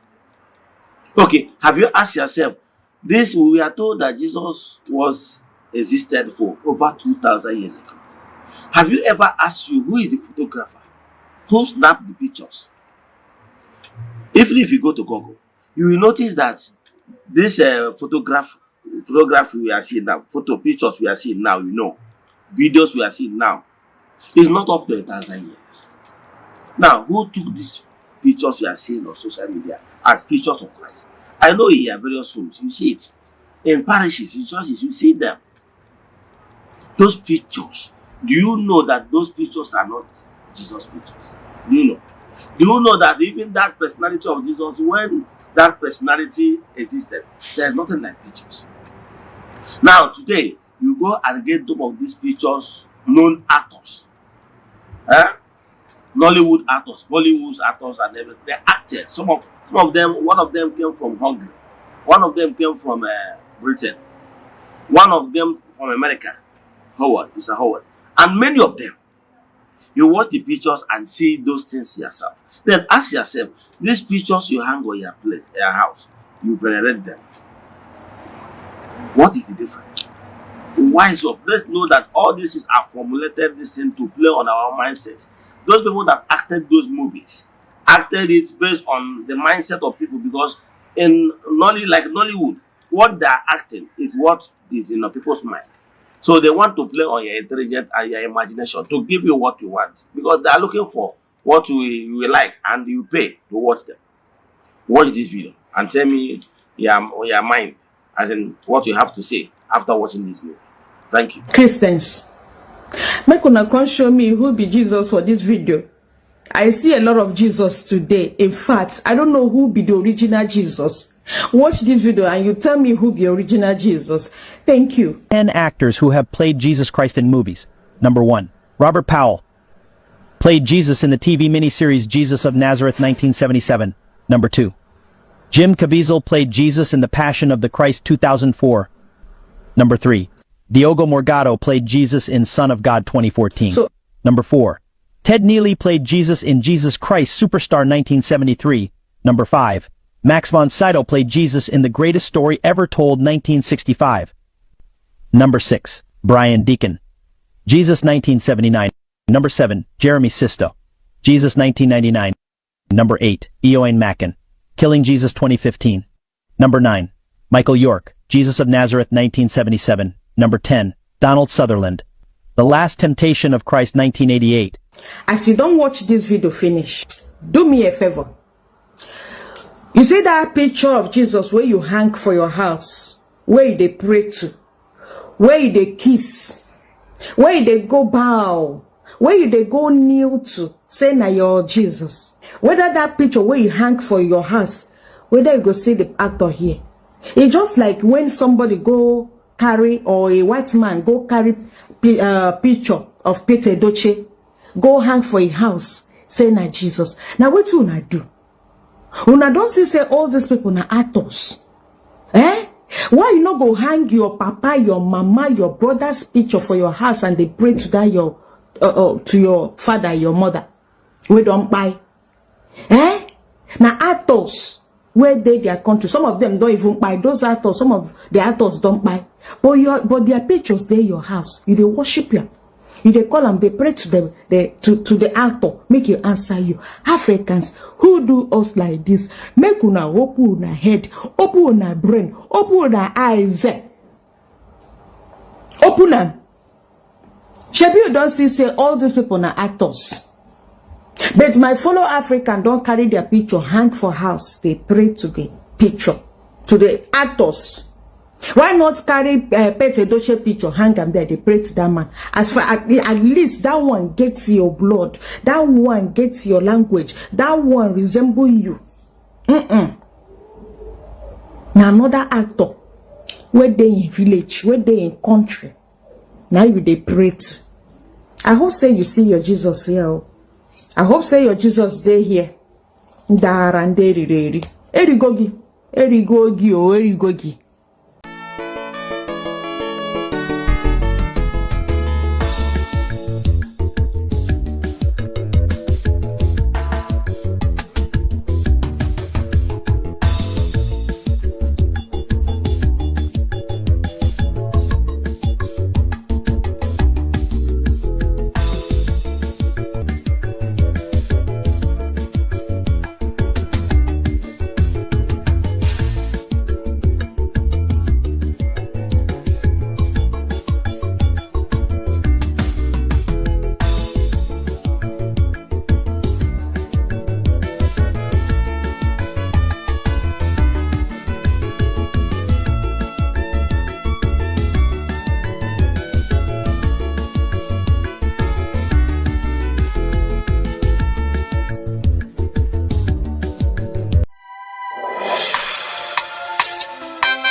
Chineke nara ekene m o. Eze ndị eze nara ekene m o. Obi m juru n'ekene. Chineke nara ekene m o. Eze ndị eze nara ekene m o. Obi m juru n'ekene. Chineke nara ekene m o. Agụ na-eche mba nara ekene m o. Obi m juru n'ekene. Obi m juru n'ekene o. Ekene o. Obi m juru n'ekene. Chineke kusu niile nke ndị agha. Obi m juru n'ekene. Ana m ekele gị maka ihe ọma dị iche iche ị na-eme. Ana m ekele gị maka ogologo ndụ na arụ isi ike.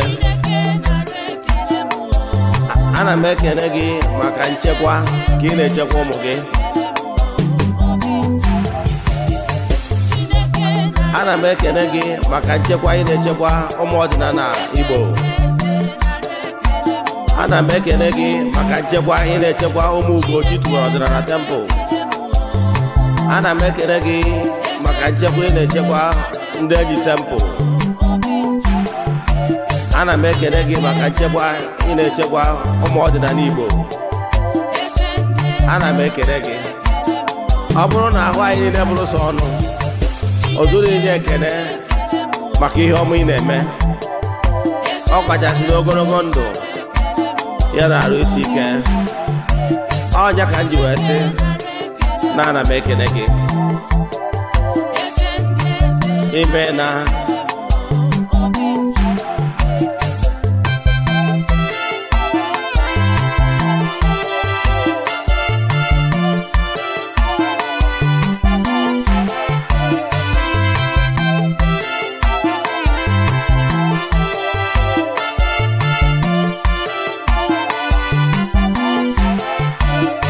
Chineke nara ekene m o.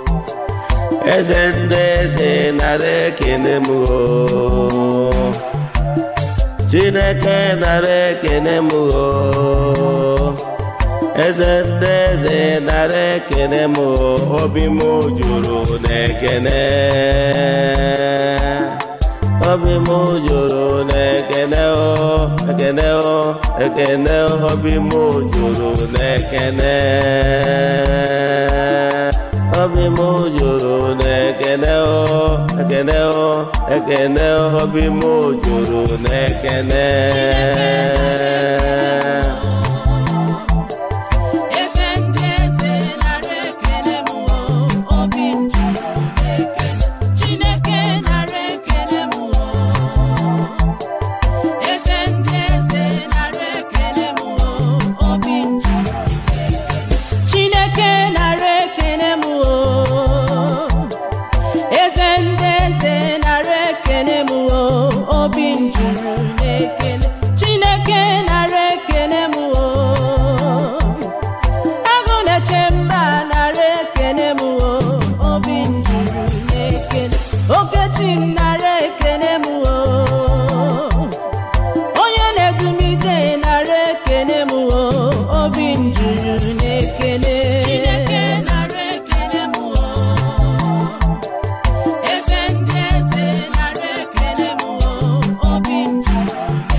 Chitubelu, onye ọma n'ọrụ ifite, onye mgbasa ozi, ozi ọma ọdịnala gaba n'iru. Eze-Ana Ugo Chitubelu, onye ọma nye jem ọnụ. Ọdịnala bụ ụzọ ndụ gaba n'iru.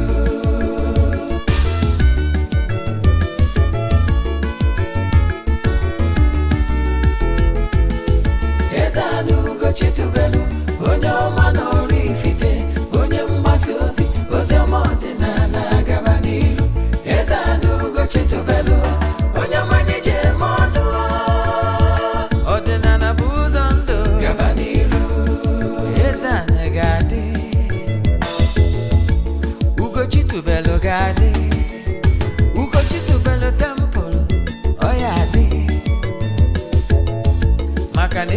eziokwu anwa jaja.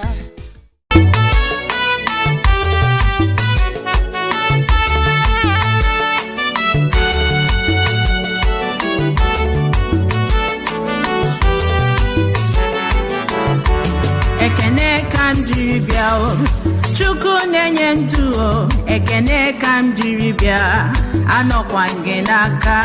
Ekene kanjiri bịa o, ọmaka obi dị onye o. Ekene kanjiri bịa o, anọkwa gị n'aka. Ekene kanjiri bịa o, Chukwu na-enye ndụ o. Ekene kanjiri bịa, anọkwa gị n'aka. Ekene kanjiri bịa o, Chukwu na-enye ndụ o. Ekene kanjiri bịa, anọkwa gị n'aka. Ekene kanjiri bịa o, Chukwu na-enye nwa o. Ekene kanjiri bịa o, anọkwa gị n'aka.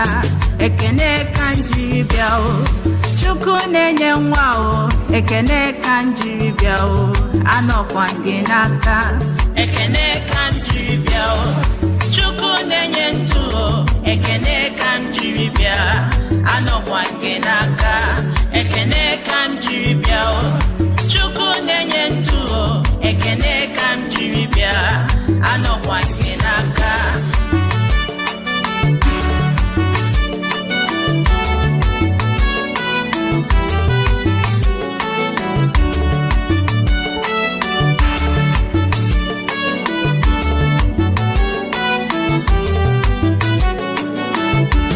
Ekene kanjiri bịa o, Chukwu na-enye udo. Ekene kanjiri bịa, anọkwa gị n'aka. Ekene kanjiri bịa o, Chukwu na-enye udo. Ekene kanjiri bịa o, anọkwa gị n'aka. Ekene kanjiri bịa o, Chukwu na-enye ndụ o. Ka anyị kene gị maka ihe ọma niile ị na-eme n'ime ndụ anyị. Anyị na-ekene gị maka nwa nke ị nyere anyị. Anyị na-ekene gị maka ogologo ndụ ya na arụ isi ike.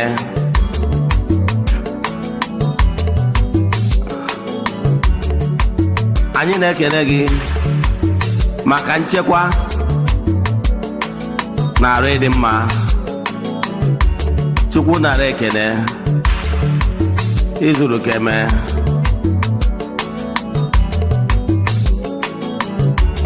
Ekene kanjiri bịa o, Chukwu na-enye ike o. Ekene kanjiri bịa o, anọkwa gị n'aka o. Ekene kanjiri bịa o, Chukwu na-enye ndụ o. Ekene kanjiri bịa, anọkwa gị n'aka.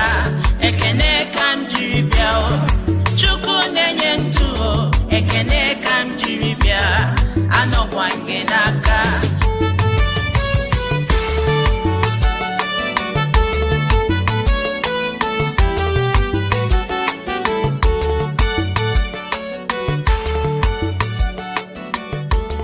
Ụtụtụ ọma na ụmụ ọdịnala Igbo. Anyị abịakwanụ n'oge awa nke eziokwu, oge anyị ji wee na-awa eziokwu niile agba, nke ọ bụ mụ nwa bụ Ogbuefi Eze-Ana Ugochi tubere na Oraifite na-anọ n'isi. Ekenego m ndị niile na-esonyere anyị from our social media handles. Ekenekwa m ndị enyi anyị niile ndị na-esonyere our administration from Eziokwu TV Plus, ya na ndị TikTok na ndị Facebook, ebe ọ bụla ị na-eso esonyere anyị na YouTube. Ana m asị unu niile nnọọ. Na-ekenekwazi unu ndị niile na-emetụ aka na share button na-invite ndị enyi unu ka ha nụ from the horse's mouth. Maka ndị ọbụta atabi izizi ha na-afụ m na Eziokwu TV Plus ma ọ bụ na social media handles. Ma ọ ma Ogbuefi Eze-Ana Ugochi tubere na Oraifite. Abụ m onye isi nchụaja na Ugochi tubere ọdịnala temple. Anyị na-agba afa miri emi dụkwazi ọrụ mmụọ dị iche iche. Abụkwazi m onye isi nchụaja na ọdịnala Restoration Evangelical Mission, bụrụkwazi onye mgbasa ozi ọdịnala Igbo. So you can call me an ọdịnala evangelist. I will answer. My mission is to help people live better life. N'ụbọchị taa n'oge awa nke eziokwu, isiokwu anyị ji wee bịa, all you should know about your chi and your spiritual forces. All you should know about your chi and their spiritual forces. Ịtụgharịa n'olu be anyị bụ ihe niile kwesịrị ịma gbasara chi gị na mmụọ niile so chi gị. Agụ na ngwọ na nkwụ na-abịa na anyị ga-atụwe ya n'ibe so that you understand it perfectly. Ihe ọbụla bụ ihe na-agbagwoju anya gbasara chi onye ụwa gị na mmụọ niile so chi gị ka anyị akọwata. Aṅụ na ngwọ maka na nkwụ na-abịa. Ọkwa ọzọ dị mkpa bụ echefuna na aja anyị na-achụ ụgwọ ọnwa kwa ọnwa nke ọnwa Mee ka na-aga n'ihu. Ị nwekwara ike isonye na ya bụ aja n'ebe ọ bụla ị nọ na nsọtụ ụwa dum.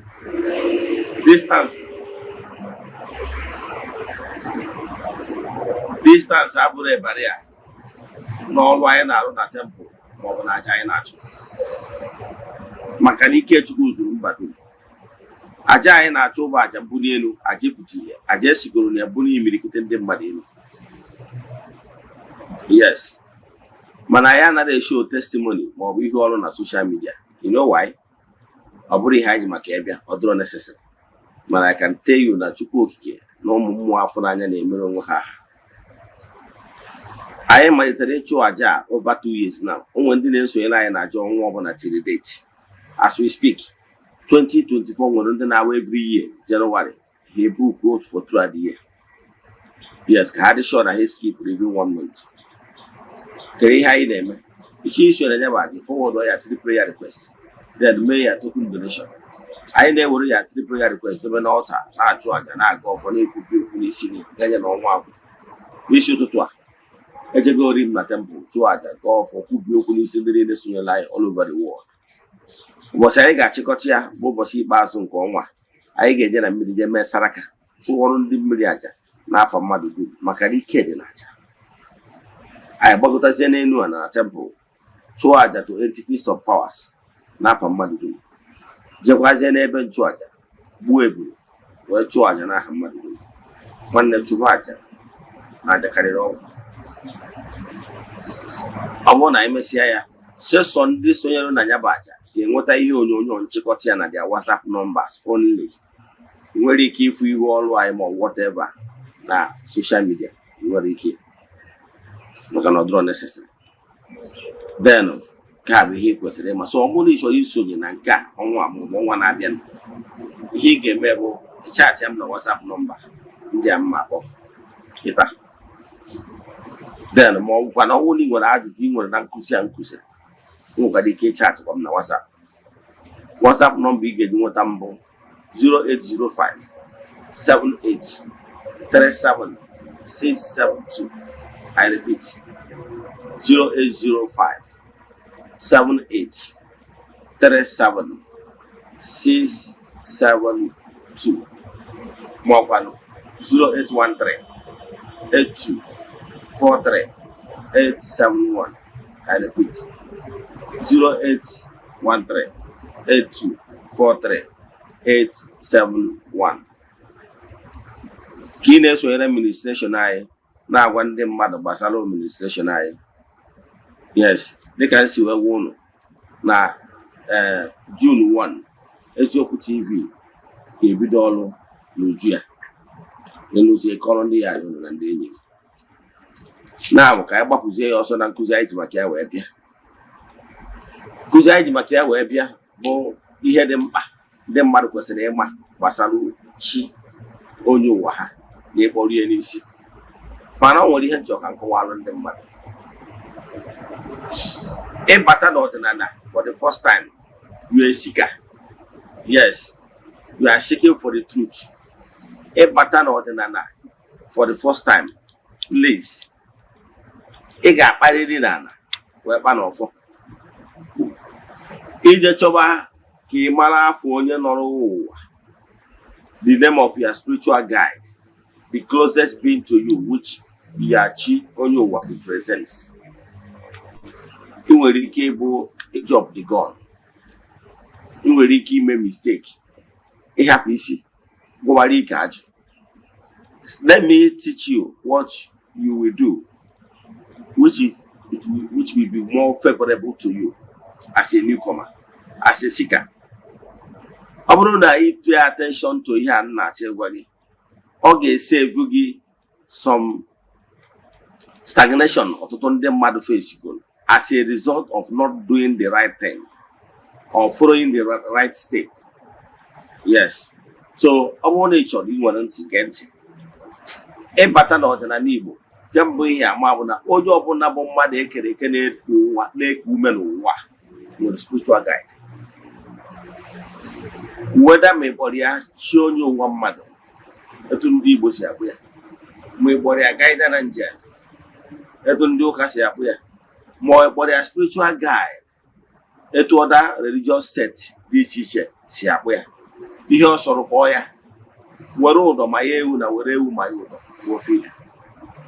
Ihe ọ na-achịkọwalụ gị, ihe ọsọ afọ ọsọ gị na-akpụ ya, ihe ọ na-achịkọwalụ gị bụ na mmadụ ọbụla na-eku ume n'elu ụwa dum nwere onye ndu, o nwere the closest being dey attached to that person, or on that closest being ka Igbo spirituality na-akpọ chi onye ụwa mmadụ. Stop splitting them. Stop splitting chi iche onye ụwa iche. No. Kpọruo ya n'isi chi onye ụwa mmadụ, chi onye ụwa. Ịghọtara ya? Aṅụ na ngwọ na nkwụ na-abịa. Ọ bụrụ na ị batara n'ọdịnala Igbo, ihe izi ị ga-ebu ụzọ pay attention bụ 1. Establish cordial relationship between you and your spiritual forces. Chi gị na ụmụ mmụọ so chi gị. Agba n'ọsọ maka na onye bụrụ chi ụzọ ọ gbagbuo onwe n'ọsọ dịka ndị Igbo si ekwu n'okwu. Ihe ezi ị ga-ebu ụzọ meewu set up a communication system for you na chi gị na ezumezu gị ga-eji wee na-akparịta ụka. Ọ bụrụ na ile foundation, pay attention na nkụzi a na-akụzi ụta, you can never run into challenges a na-enwe for not doing the right thing. So ihe ị ga-eme bụ 1. Establish a link of communication between you and your chi. Kedu ka ị ga-esi mee nke a? Etu ị ga-esi mee etu a bụ 1. Agwara m gị locate ebe bụ east from your compound. Kedu ka ị ga-esi locate ebe bụ east? N'ụtụtụ na ya na compound gị niile mara ebe a side ebe anwụ si achalite. Side anwụ si achalite bụ the east. And ike niile bụ na east ka o si abịa. Ọnya kpatara na okpukpere niile nọ n'elu ụwa dum na-adọrọ ike site n'ike anyanwụ, maka na power of the sun is the power of God. Power of the sun energize. Ọnya kpatara na apart from the power of sun, you can do nothing. Yes. Ọnya kpatakwuru na ịkọgoro ihe ebe anyanwụ anaghị eti, that thing can never germinate. Maka na ihe niile derive their powers from Ikechukwu. So locate the east. It will interest you to know na ịmarọ na world temples na-arụ ya ka o face east. It will interest you to know na okpukpere niile na-abụ ha na-ekpe ekpere ha na-ene anya towards the east. Nwere ike inwere idea. Ụmụnna anyị ndị na-eti isi n'ala na-emekwa ọdị okwu. You must face the east, whether ma nwa na-eti ma nwa anaghị eti. East remain the east. So ọ bụrụ na ị chọrọ ịnọ n'ilo, ilocate ebe bụ east. Ịba n'ime ụlọ gị, I can tell you 4 corners of your room nwere ebe bụ east. So you face there. Ihe ọzọ ị ga-eme bụ set up an altar, if you can do, if you have your conducive environment, to set up an ordinary altar. Akawagum kesi set up an altar. Ọnwụ na ịmara ya, jee na my YouTube channel Ogbuefi Eze-Ana Ugochitubelu n'Oraifite.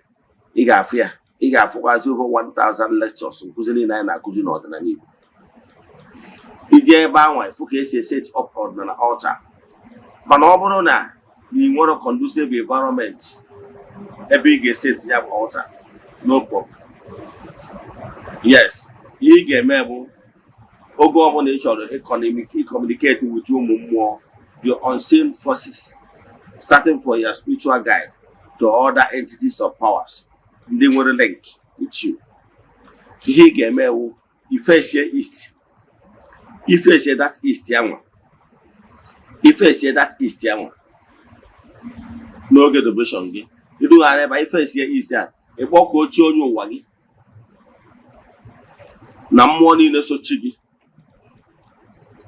kpọkọ ochie onye ụwa gị na mmụọ niile sochi gị ikene ha kpọkọ ochie nke ụbọchị ahụ the angels of God, the entities of powers ndị na-arụ ọrụ n'ụbọchị ya nwa. Example, tata bụ ụbọchị nkwọ. Ịbịa ịkpọkọ ụmụ mmụọ, kpọkọ ochie nkwọ, kpọkọ mmụọ niile ndị na-emegagharị na-eme mma n'ụbọchị nkwọ, kpọkọ ụmụ mmụọ niile na-eri oke n'ụbọchị nkwọ. Esi ghara ịbịakwa na gị nwa bụ onye na-etu onye na-etu a nwa onye na-etu a na-ebịakwa ka gị na ha nọrịa. Ịkpọkọ ochie onye ụwa gị, kpọkọ ya spiritual forces si ha na-ebịa ka gị na ha nọrịa. Nke mbụ, tuo ha afa na ya, tuo ha afa, kene ha n'ihe ọma ha na-eme, ma yọkwazie ha n'ịbụ nwata na-asa ahụ n'afọ n'afọ na onwero nke ma ha duzie gị ụzọ. Imesịa ya, yọọ ha petitioning, yọọ ha ayịyọ ihe ọbụla bụ ọchịchị obi gị.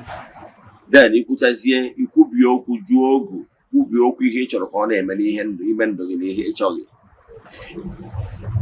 Ekwusizie ya, gwa ha ha duzie gị ụzọ, kere ihe ha chọrọ ka ị mee. N'ọnọdụ asị onye ọfụ n'ọdịnala Igbo, gwazie ha n'ikpebigo ije ozi a, n'ikpebigo ichighata iso ụzọ nke ndị nna nna gị ha. Gwa ha na n'eziokwu na ezi ozi asụsụ n'ichegharịgo ma chigharịtakwa.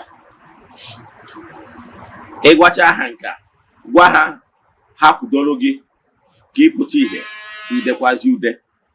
Gwa ha na ịmara ụzọ, let them lead, ka ị na-eso ha.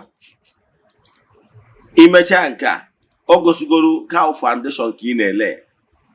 Gwa ha ha biko ha duzie gị ụzọ, ha ekwena ka eduhie gị ụzọ. Ha leadie gị to the right people, the right spiritualist, the right mentor, the right priest. Onye ga-aga gị ọdịnala priest ga-aga gị na this journey na ịmara ụzọ. Ihe abụ humble submission. Ọ bụrụ na imesịa this humble submission, I can tell you, ha ga-egosirịrị gị onye ndu, onye ị ga na-eso. Ha ga-egosirịrị gị dibịa ma ọ bụ spiritualist, onye ọ masịrị ha na gị na ya alụkọ. Ha ga-adirect gị to onye ga-abụ ya mentor, maka na ị ga-enwere the spiritual mentor. Onye ọbụla ha linkiri to, o nwere ike isi tụrụ mmadụ, o nwere ike isi tụrụ social media, o nwere ike isi tụrụ other platforms. Mana ihe dị mkpa bụ na ọ bụrụ na ya spirit dị open, yes, because you suppose you need a spirit of discernment. Now, obi gị ga-lead gị sị gị soro onye a, obi gị na obi onye a ga-amadịrị, ị ga-alaiki etu onye ahụ si eme. So obi gị link ya anaghị to onye a, ka isoro onye a soro onye ahụ. Isoro onye a kere ihe izi ị ga-eme, ije na-asị onye anya gbaala gị afọ onye ụwa, ọ bụrụ ihe ị niile. Maka na onye ụwa gị maara gị. So ihe izi ị nidere ịgwa ikwu ya bụ, biko gbaara m afa, ma ndụ m ọ dịkwa na nchọrọ ka mmadụ ihe na-eme na ndụ m. That's all. Ihe onye a ga-agbalụ gị afa, ọ gbalụ gị afa, bido na ndụ, maka na ndụ bụ isi akụ. Onenebezi anya na mpaghara dị iche iche, all branches of your life. Oneneche onene ya root, nene ihe niile so gị nụ. Oneneche onye a nwere ike come up with things ị kwesịrị ime. O nwere ike ihe na-akpa oke between gị na chi gị and your spiritual forces abụrụ a huge gulf, ọ bụrụ a huge vacuum. O nwere ike ajụbazie gịnị ka ọ butere nke a. O nwere ike ọ bụrụ na o nwere ụchụ ma ọ bụ alụ dị n'ụzọ gị wee create this big void. Melo na chi gị, you are not connecting well with chi gị and your spiritual forces. So ihe niile golo bụ ka egbochi nya bụ unu. Ihe niile bụ ka ewepụ nya bụ ihe bụ ọgbata uhie. Maka na akpapụ ogwu n'ụkwụ, ụkwụ elu ana. Ya tara ya, a ga-akparịrị na anakpa n'ọfọ. onenebezi anya onene ma o nwere uke dị n'ụzọ gị, uke mmụọ ma ọ bụ uke mmadụ. Onenezie relationship between you and your spiritual forces ọ dịkwa cordial. Ọ bụrụ na ọ dịrọ cordial, o cheke ekere ihe butere ihe ndị a. Nke a bụ ofu. O mechazie nke anwa, onene ya root, ya family root, malụ o nwere mmụọ na-agba gị ụgwọ, o nwere ihe ewezigara n'akụkụ na aja ije. Maka na ya spiritual forces, you need them. You need their family spirit support. Maka na adị ahapụ isi aka were na-agba ụrịọm. Ihe ndị a ka ọ ga-enenecha onene how your future will be, ihe bụ akara aka gị. Onenecha ihe ndị a o wee chịkọọ mara ebe mmiri si wee bịa ebe a na-okwu ụgbọ, to know exactly where your problem is coming from. Onenesia ya then o wee gwa gị the koko ebe iyi ebido. O nwere ike onenesia ya ọsị gị na ihe ya fụrụ n'ụzọ gị bụ na n'ụzọ dị n'ụzọ gị tukwuo okwu alụ. Ọ bụrụ na ekwusịa ya okwuo ihe ndị ọzọ gasị kwesịrị na gị atento. Okwucha ya o wee kesị gị align with chi gị na etu ọ dị now na chi gị gbapụdola azụ, maybe na chi gị adasọrọ ọrụ. Gịnị kpatara na ọ nọsịrị ọrụ? Ọ bụrụ because of ọtọnọ n'otu maọbụ alụ maọbụ aka ọba ihe imetago eri ogologo oge mgbe ị ka nọ n'ụwa. So o nerecha ihe ndị a, ihe izi ọ ga-ebu ụzọ bidogolo bụ appeasement, ka o realign ya gị with your spiritual forces, ka o mee udo, ka gị na ya spiritual forces ka dị na mma. So ihe izi ọ ga-ebu ụzọ wee mee bụ ọ bịagoro, ọ bụrụ na arụ n'otu n'ụzọ ha kpugoro arụ saa ụtụ, ka ọtọnọ wee nwee ike si n'ebe ị nọ wee wezugo onwe. O nenezie ebe ọ bụ n'ọsọ anụ ụtụ kpụọ arụ, ọ align ọ gị na chi gị, ọ align cha gị na chi gị, chi gị na chi gị erikọ. Nke bụ eziokwu na chi gị maara na ọgụ onye nwakwu chi gị, mana ọ na-eche ka ime dị nefu ị laghachikwuchi ya dịka nwata na-akụ ya n'iyi wee sị chi m emejọrọ m, gbaghara m. Ọ bụrụ na ime nke ihe ọzọ na-eso ya bụ alignment, maka na chi bụ ụzọ ejikọ gị na chi gị before ebidozie lụwalụghị ọrụ ndị ọzọ. Arụchalụghị ọrụ ndị ọzọ a mee udo with you and your spiritual forces, your spiritual links, then eme udo with you mmụọ dịbe nna gị, ma ọ bụrụ nwe mmụọ dịbe nna gị na-agba ụgwọ maka na ewezigara ya n'akụ, then eme udo with ya ndị otu.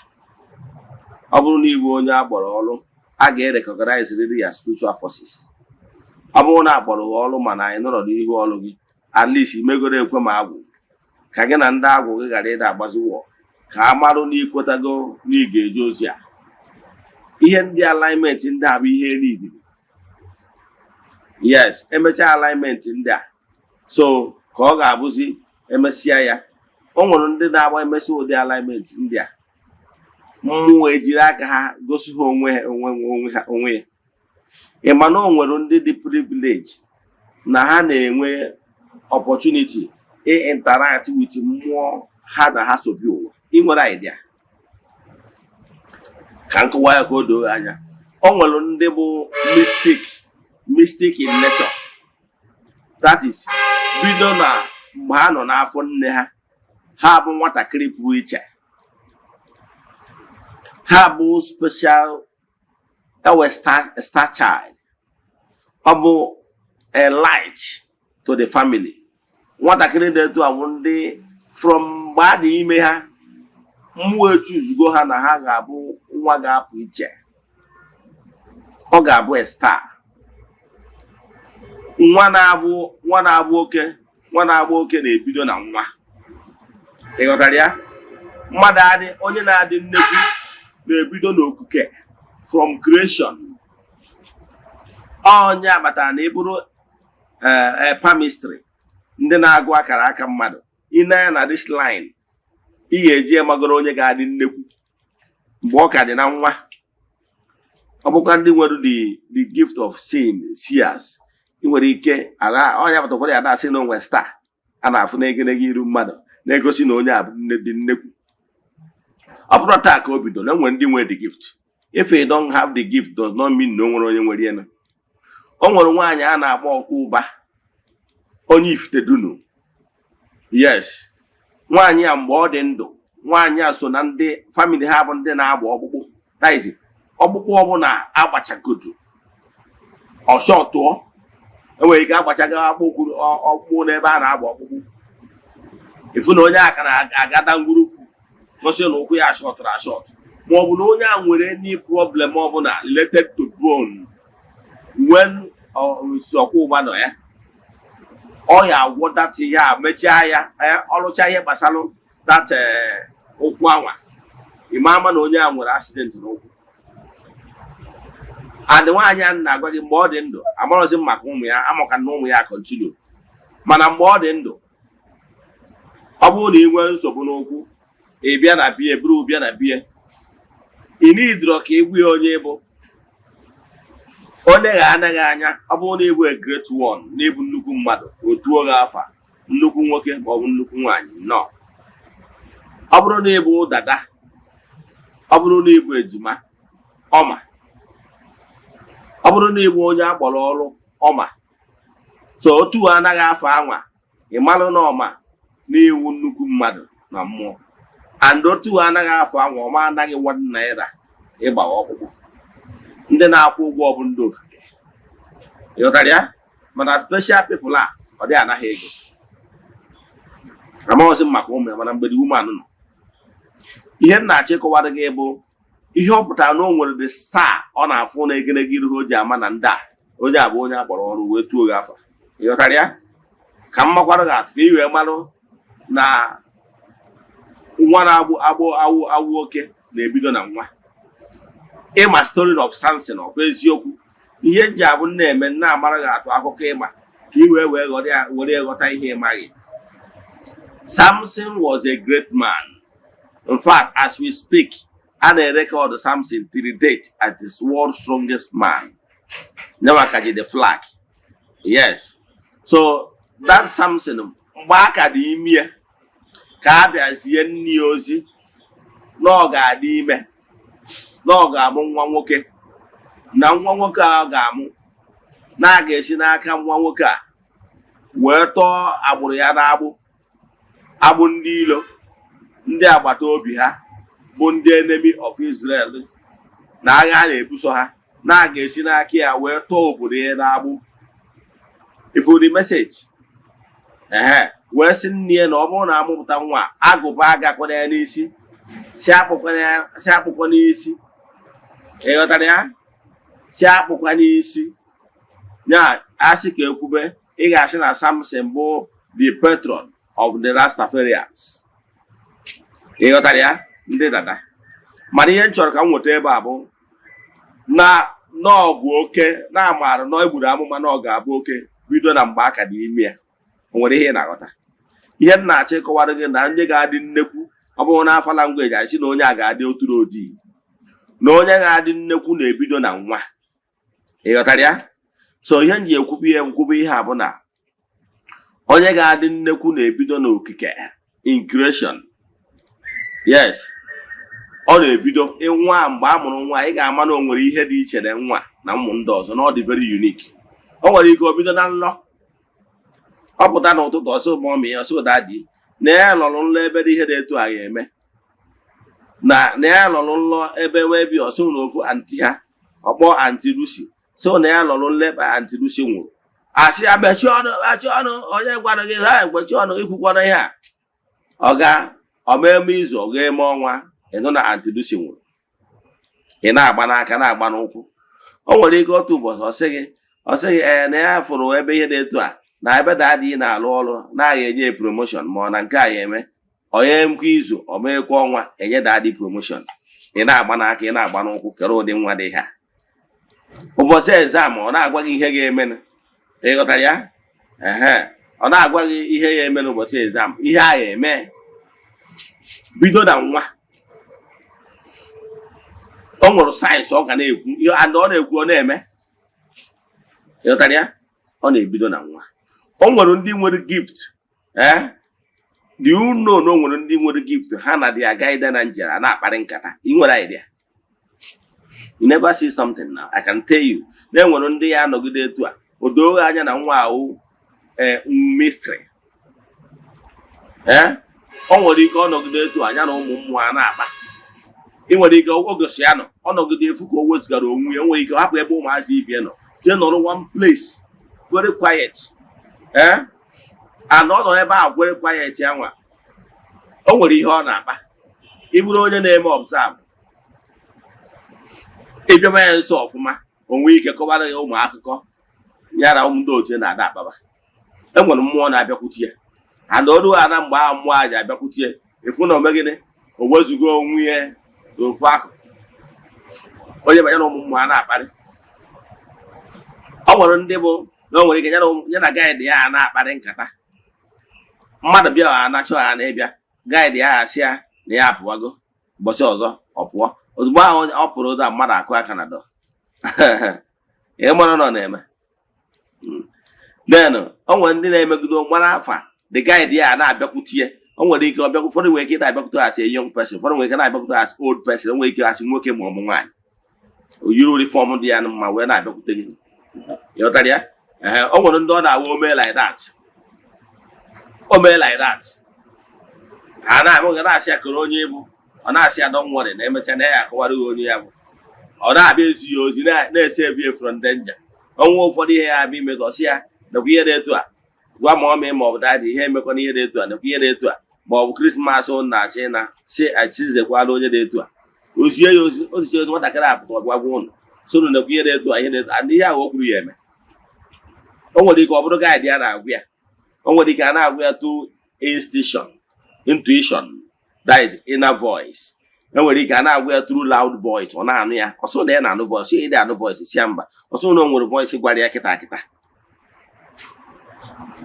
ọ na-eme like ịrụta ụbọchị one reverend sister bịara ịgba afọ na be m amụrụ m na reverend sister oyi akwa nkịrịka na enyi ya nwaanyị ọ reverend sister mana onye post side Ogun steeti so mana oyi efe nkịtị ọbịa afa ihe afa m ka m welitere ka m mụọrọ ya afa asị m na onye a na-achị gbara afa ahụ reverend sister wee wụsị ihe afa wee sị ya nne ibu reverend sister ọsị m ọ na-ajụzi nke ka nsi wee mana sị ya na afa m gwara m. So mgbe ụfọdụ those guys o nwere ndị na-anụ voice yes so o nwere ike ọ wụrụ voice nwee ndị ga-abụ na ha na-anụkwa voice na-enwe vision.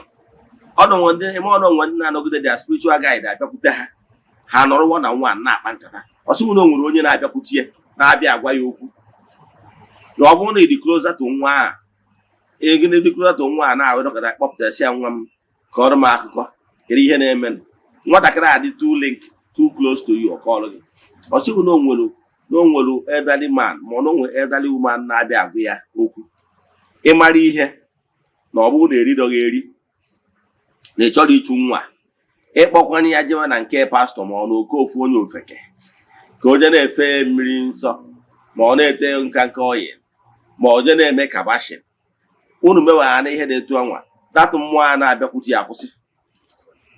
O nwere ihe ịghọtara yes nwa ma ihe onye ọnwụrụ ịghọtara how things work ihe gbasara spirituality oge ahụ nwa a na-abịakwute ya ihe ị ga-eme bụ ị na-abịa nso ọ na-akọrọ gị ihe ya na mmụọ a na-akpa ị na-aga ede ya don't bring third party a useless third party. Iche bring somebody ka ọ bụrụ menti ya bụrụ a spiritualist ghọtara how things work ka o mentọ nwa ịghọtara ya mana ije na-akpọta ofu ofeke ga-abịa ọ na-achọ ka o tinye ọgba aghara between nwatakịrị a na ndị otu ya. O nwere mgbe ọ ya anọgide ọsịghị na ya bịara na ndị otu ya bịara na ha dị ịbụ ma ọ bụ na ha dị ịtọ na ha na-akpa nkata ịghọtara ya. O nwere ndị nwere gift emegide otu mgbe nwa nwe mbọsị ụfọdụ ofu nwa abịa so ya nwee mgbe ọ ya abịa ha dị igwe wee bịa. O nwere ndị na-emegide gift megide mmụọ a kpọrọ ya afịa si ya mgbe ọnwụ na ị na-enwe chalenji kpọọ m afa mbụ ihe dị kpọrọ ya afịa. O nwere ihe ịghọta o nwere ike ịkpọrọ gị spiritual name ya nwee ike ịkpọrọ gị physical name ya iji mara ya. O nwere ike osi na for ya grandfather side ma na grandmother side. O nwere ike afọ ahụ ịkpọrọ ya afọ ahụ nwa afọ mmadụ zara n'ụwa that is afọ mmadụ bial to be here on earth. Each spirit nwere name. E nwere spiritual name.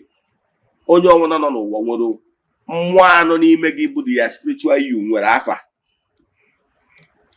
Chukwu okike nyere from creation. You got that? Now, mana in the course of konya we bie n'ụwa under parental guide, the parents nwere ike ịba ya ife anyị Chukwu. Ya bụ afọ obial we bie on earth. You got that? Mana na-enwe spiritual name. Onya kpatara na o nwere ọkwa mmadụ ga-achọ ịbanye na mmụọ. Ifu na mmụọ nwere ike ịbaga afọ ọzọ abụrụ afọ anwa nne na nna bara gị mgbe ị na-etonite n'ụwa. Ịghọtara ya? Ka mmalụ ga-atụ. Do you know na any papacy, any pope ọbụla na-arịgota na the throne of papacy na-echenji afa? Ị nwere idea? Ị nwere idea na nwoke onye Argentina a na-akpọ St. Francis? Ị ma na Francis abụrụ afịa? Sorry, a na-akpọ Pope Francis. Ị ma na Francis abụrụ afịa? Achọrọ m ka m gwa gị afịa, je go and google it. Onye Argentina. I mean the papacy of the Catholic faith. Diego Cruzia Fena hand. Eotaria. Etu accord na so many spiritual stuff. Kamakwalagat. E mana mmadụ chi ọzọ na Igbo bụ the highest point of spiritual rank in Igbo spirituality. E mana onye a na-ewu afọ ọzọ nwere afọ na afọ ọzọ ya. Ọsọ na afọ ya bụ na afọ ọzọ ya bụ Eze-Ana na-ebuo. Ihe abụọ afọ o ji wee step forward na the higher rank in spiritual Igbo spirituality. O nwere ihe ịghọtara. Ka mmakwalụ gị ofu atụ. Ọ bụrụ na ịbata ime dibịa, ka mmụọ amụrụ m maka ụfọdụ, mana ọ bụrụ na mmadụ fololo ezumezu mmụọ ndị kpọrọ ya ọrụ ka ha duzie ya ụzọ, efu na ị ga-enwerịrị enkanta mmụọ ga-agba gị afọ ị ga-aza. Ka mmadụ mgbe m batara n'ihu ọrụ m, agwara m ụmụ ndị ọrụ m, ụmụ mmụọ m na ha so si ya ekwetago m adị m ajụzi ajụ. Adam ahapụghị Abuja bata be nna chere ihe ha chọrọ ka m mee. Ha wee gwa m ebe my special calling dị.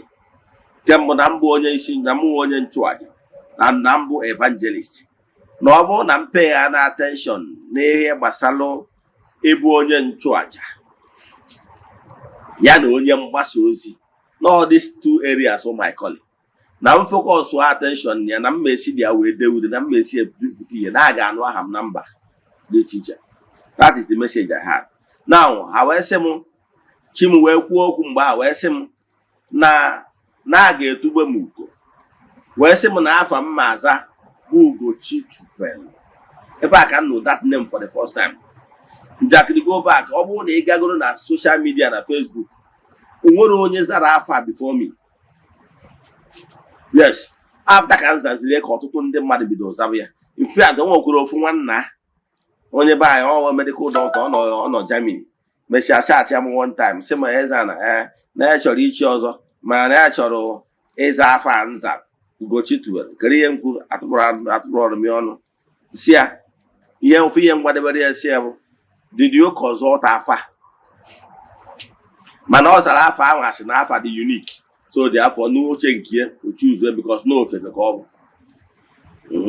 So mana gịnị ka nna ji kwuru maka ya? Ana m achọ ịkọwala gị na afọ a abụrụ mmụnwa, ọ gbatọrọ ọbụrụ ọdụ mmụnwa, adịbụrụ m afọ a n'ọnụ mmadụ ọbụla. N'ọ mmụọ ọchọ m sị m na a ga-etugbe m na jawuchi m ga-etugbe m uko. Therefore ihe mmaza Ugochi Tupelu. Ịghọtara ya? And ọnya mere afọ a ebu ụzọ nye m ya many years ago, even before nchi ọzọ. And ọnya kpatakwana mgbe m na-achọ ichi ọzọ, ha sị na afọ a ka m mazakwa n'ụwa afọ eji mara m na mmụọ na chi m ga-etugbe m. So ọnya wee chizie ọzọ Eze-Ana Ugochi Tupelu. Ọnya kpatara na mgbe m chiri ọzọ, ndị ma my Facebook account then, ihe ga na-afụ na that my Facebook account bụ Eze-Ana. Eze-Ana bụ afọ ọzọ anyị na-echi. Yes, afọ ọzọ anyị na-echi na our clan Eze-Ana. Ọ bụrụ ọsọ mụnwa bụ Eze-Ana, onye ọbụla chiri ọzọ na my own clan bụ Eze-Ana. Ịghọtara ya? So wee chie that Eze-Ana, udo azazi Eze-Ana Ugochi Tupelu. Ọ mgbe m gbaziri ọfala ọzọ, mgbe m gbara ọfala ọzọ, gbuo efi, bunye ndị nze na ọzọ efi, bunye ndị mgbe ndị ụmụnna m efi. Ọ mgbe a ka m chiziri ogbu efi. Onye ka mgbe a kpatazi na Facebook na-eme ya afọ na ogbu efi Eze-Ana Ugochi Tupelu.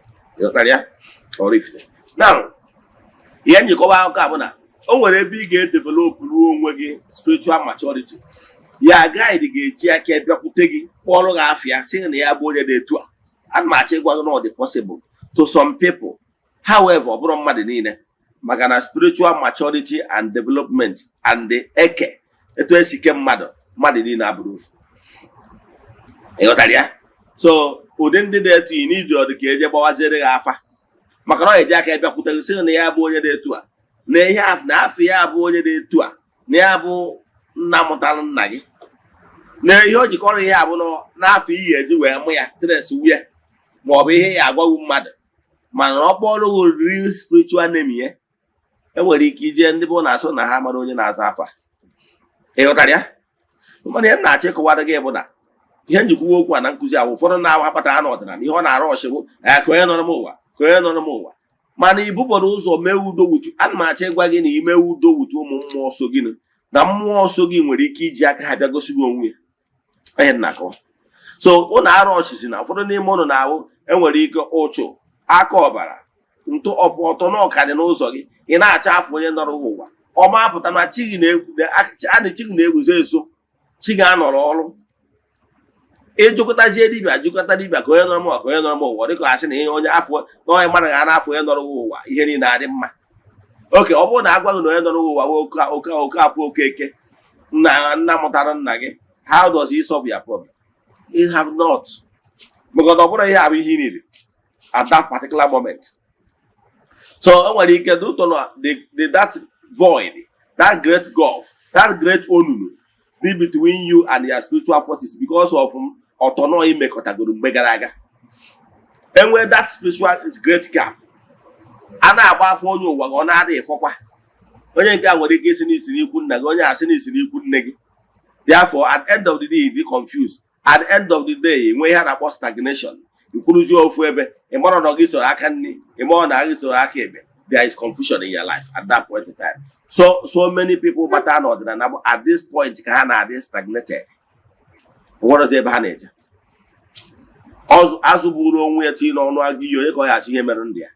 So I would be mistaken because now so Burugu is lay a solid foundation of friendship between your spiritual forces. Ihe ndị ọzọ ị na-achọ si ebochara.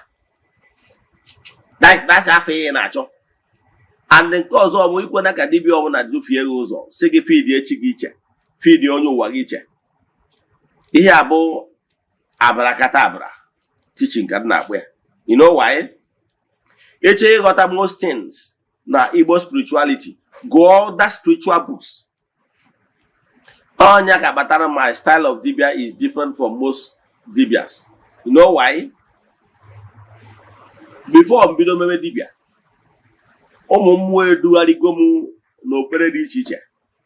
if I name the religion or sect, in the course of my research, agent so many to the extent in the year 2003. India.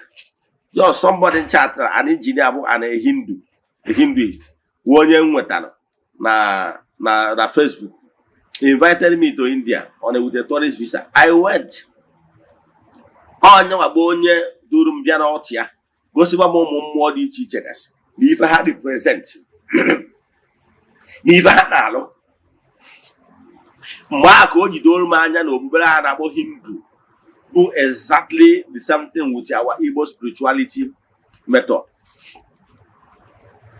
How would more teacher? How would you walk a capuri me here in it? It's why I say, Bagwam. Had I wear Bagwam. I want to wear to cook. You know the how would Amadio, how would Udo? How would last? Mana nafa, na language has be teacher. Manage in car won't get without one card without my being carried without words. The same thing. However, they are all gods. They have entities or powers. Have Rokachuku. You know that? It's our spirituality they can have. Do you know that time I was even a Christian, but I'm not here, but I'm more you do them. Kanamo Maku better teacher. He had not over 20 years ago. Over 20 years ago. And major, on Epsom Hajana Festival, Mahane Memphis. Na ever na India na Kuru Manali. Then at their festival, they welcome me. Soro ha rie, soro ha ṅụọ. So, but I want to where ban obere dị iche iche ma ya akpọwa names. So that some of them will not feel sad. However, more do basịrị m n'otu dị iche iche ndị a. Akwụkwọ dị iche iche. Go so many of them. Akwụkwọ niile ndị a ngụrụ bụ to acquire those knowledge. And mgbe m batara n'ọdịnala wee analyze ifu na ọdịnala perfect. Maka na nkụ dị na mba na ege na mba niile.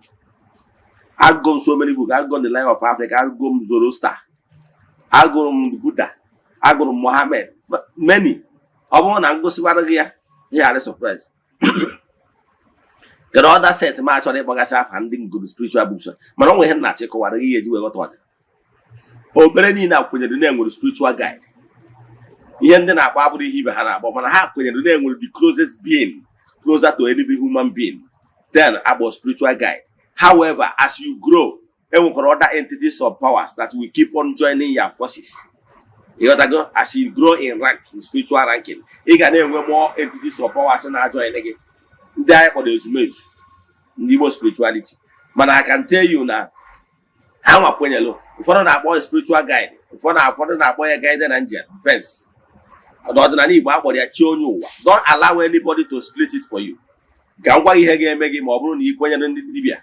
Mobunda agwa na chi onye ụwa dị iche chi dị iche onye ụwa dị iche ikwetara na ihe ọ ya agwa ogugu feed echi gị iche feed echi onye ụwa gị iche ya na target your pocket. Oga, you don't need to split them. Echefuna na igwe bụ ike. The more you unite your forces together, the better. Ịghọtara ya? The more ịgbarụ oriko, the more ha niile nọ as a unit. The more all, and they can never be defeated because how big the way when the kids were a broom as a unit. Manabrun do for Fikaje or Eziokwu man as a unit, man catch you more Eziokwu. It will accord with your spiritual forces. Solidify your spiritual forces as a unit. Don't allow anybody to split it for you. That will only matter. All my years in Igbo spirituality, I don't feed my tea separate, feed my only was separate. No. Can we hear now got on the Igbo? On Nanibo, when the name will reach on your when my name will be Kengachi or Eziokwu. Can you hear that he can get me? Ikenga represents money in the Sochigi. Ikenga represent power. Ikenga about the unifying factor of money in the Chigiso. Oh, yeah, but I never from Chimu na Ikenga Chim Aba and the Godoha. About Rumha, no Bessie, Macanambu Dibia, no lose to talk, never go in issue to Tua, Yamara Hansu, Tua Fafa. Down, Chonu Wamanga, Aba the Cotaramion with my Ikenga, Nechim Ne Ikenga. Macana, una de Adamagaruko. So, Chimonu Wamoko, Ikenga, or the powerhouse, the Zumezu, and money in the Sochim, having them together. So, like today, all was inside to that side, Tabo was unqua. Macanambo Conqua. Takam may feed the Chonyo one, Yana money in the Sochim together. Or what they hear. So, he may to a Chigana, Luciolike, a Bobona, Namona when they feed the chim in this format, or now Lucimolike as a successful debate. Can look at Mother Gates in our Wazigas, you fake. When you're not but awful, give me and Kaita, give me and Kaita, give me and Kamana Pago. And they spirit feeding them separately, it's not even helping you. Yen Jacko we have na. Ana metro what I want, negos what I want to put it. Ana metro ya Kamakana will put it. Oh, yeah, but I'm not Kuziodina. And my like some instances go and weaker. Quegota. Get a can check or while again. Recognize Yachi and your spiritual forces so chigi.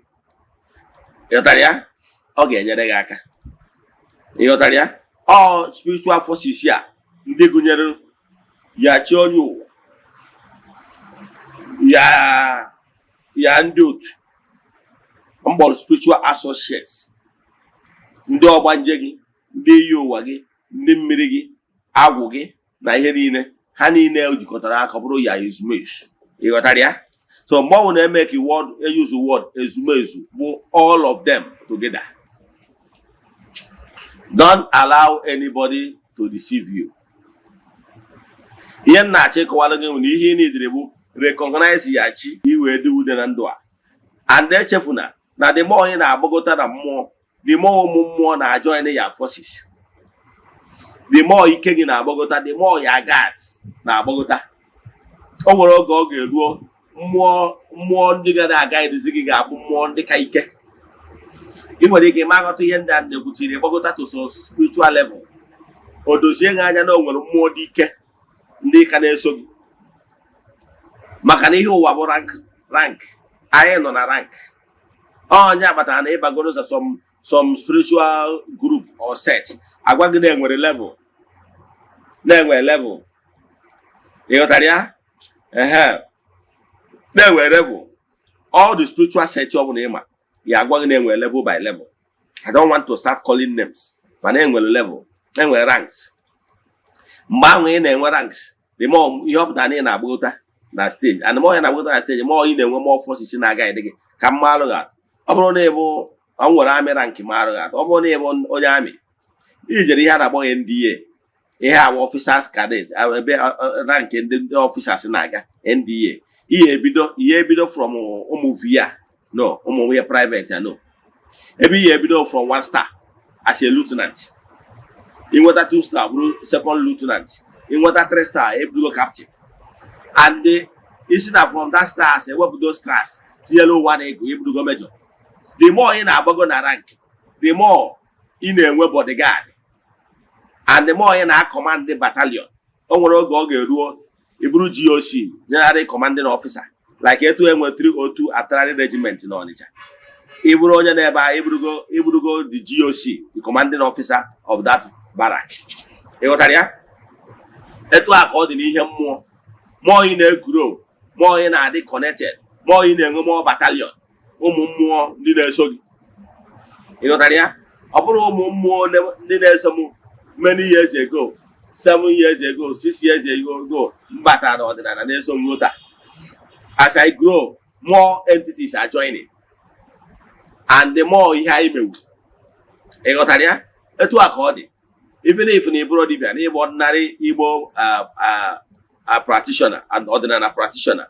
Now, more in a grow, more na join, whether you know it or you don't know it. You don't know it because your spiritual eyes have not been open. Yes, your intuitive faculty has not been open, as in to your understanding. Oh yeah, but you recognize no something new. No one care better than that. You know what I mean? So, my brothers and sisters, pay attention to spiritual development. Well, get no more jabari. No guy more new vision, new direction, and new ideas. You know what I mean? All guys I get in a beer which I want he was in key way do the Nandua. Can't go see taa ịghọtagoro ihe gbasara chi onye ụwa gị na ihe kpatara o ji wee dị mkpa na ọ bụgoro na ị ga-agba afa chi onye ụwa ị ga-ele egoro foundation settle some spiritual depths so that ka chi onye ụwa gị wee bido na-eso gị n'azụ mgbe dum then ọ ga-abụzi ịgbazi afọ ya the right person apụta. Mana let me tell you one thing maka gị nwa onye argumentator before mechie eto ị nọ a maachị ịgwa gị na iwu dị gị anụ ọkụkọ aka n'elu kpọkọ chi onye ụwa m na tata bụ ụbọchị nkwọ na mụnwa bụ nwa onye dị etu a n'obodo dị etu a na-akpọkọ gị uchi onye ụwa m onye ọbụla ịbụ ịnọ n'ikuku anyanwụ ọnwa kpakpando ịnọ na mmiri ịnọ na anabinie ịnọ na east gbadata ịnọ na west gbadata ya giving command ya commanding force gị gbadata n'aha Chukwu okike nke pụrụ ime ihe niile. Echefukwana itinye n'aha Chukwu okike nke pụrụ ime ihe niile maka na ọ bụ the unmovable mover. Ọ bụ aha eji eje mba. Itinye ya n'afa Chukwu okike pụrụ ime ihe niile, mmụọ anwụ na-asọ m ọnụ wee come.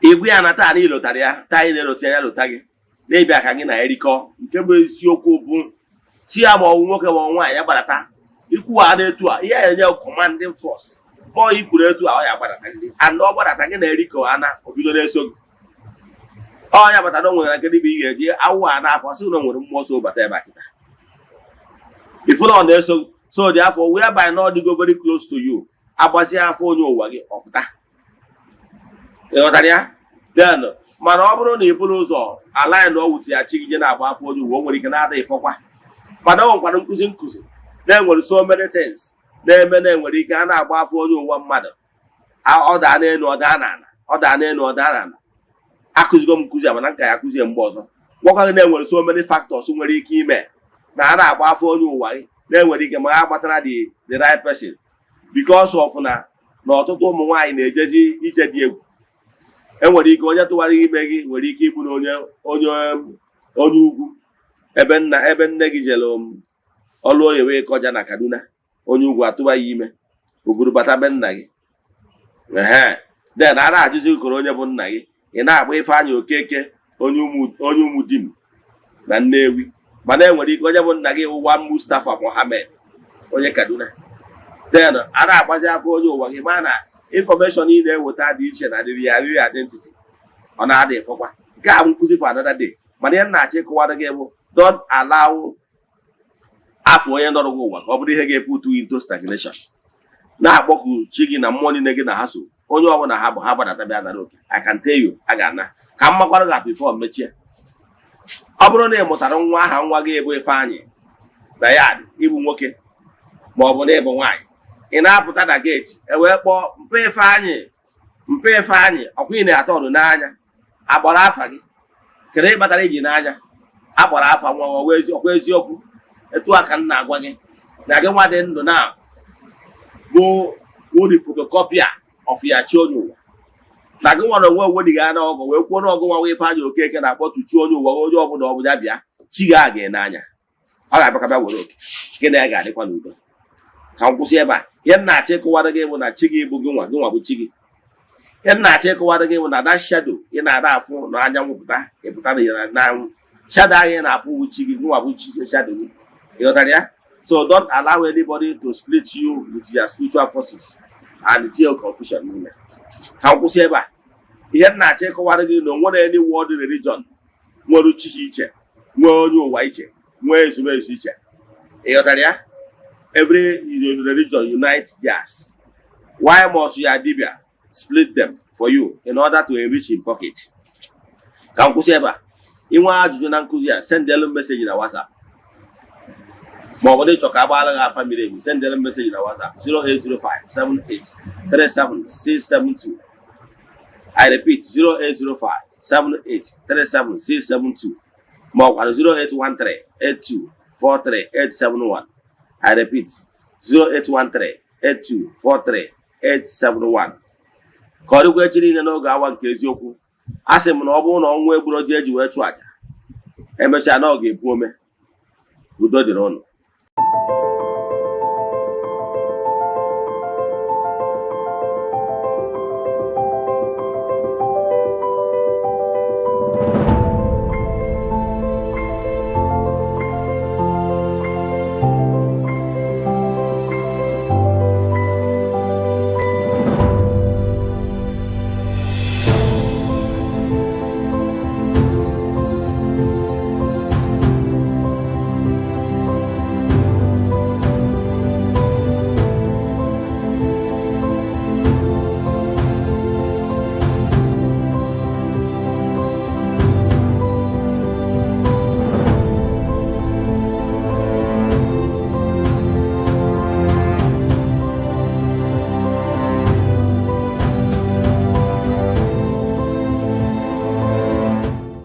Good day, my name is Chucks. If you're in need of building designs, we have years of experience helping people get the beauty of their dream house they have always wanted. Even if you have great fear of seeking for architect because of money, we can help. Don't put off getting your dream house that you deserve. So give us a WhatsApp chat via our Facebook page today at Fenwork Architecture. Fenwork Architecture gives you the best. Thank you.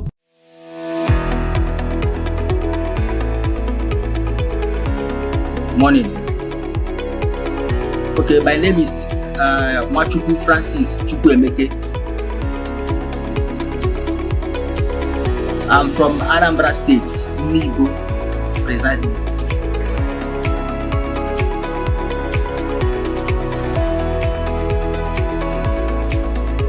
Okay, to start with, I would say thank you for using that word creative. Those work we saw in Eziokwu TV, I'm the architect that designed them. I happen to be one of the 3 executive directors in framework architecture.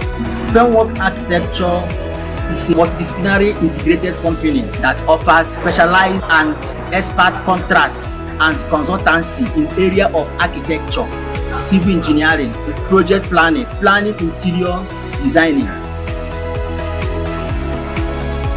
Okay. Framework architecture was founded and began operating in 2010. The company is led by management team of 3 executive directors, and have assembled a group of experienced and professional technicians in both traditional and high technology.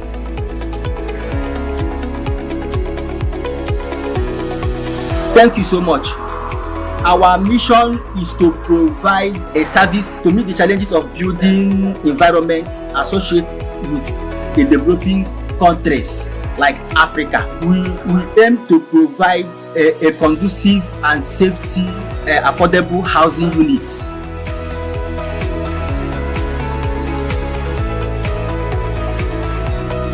Okay, to reach us is so easy. We are everywhere here in Nigeria. Why I say that we are everywhere is that we go outside jobs. I mean, any place you call us, we are ready to be there and achieve your requirements. So for our contact number, you can reach us on our WhatsApp number 070-6465-2451. I repeat, 070-6465-2451. Or you can also contact us through our email address, frameworkarchitecture@gmail.com.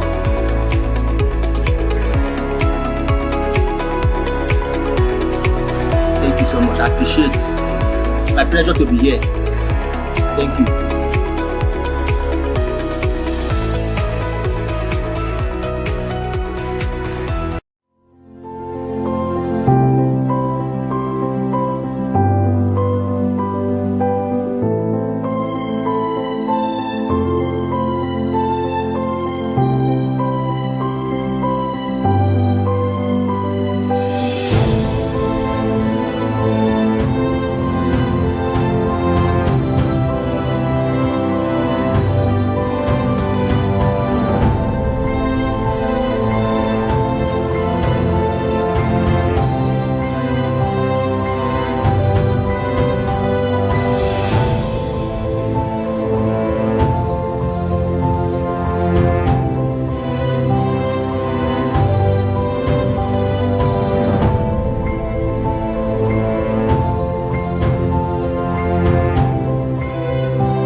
Yeah, good morning, viewers all over the world.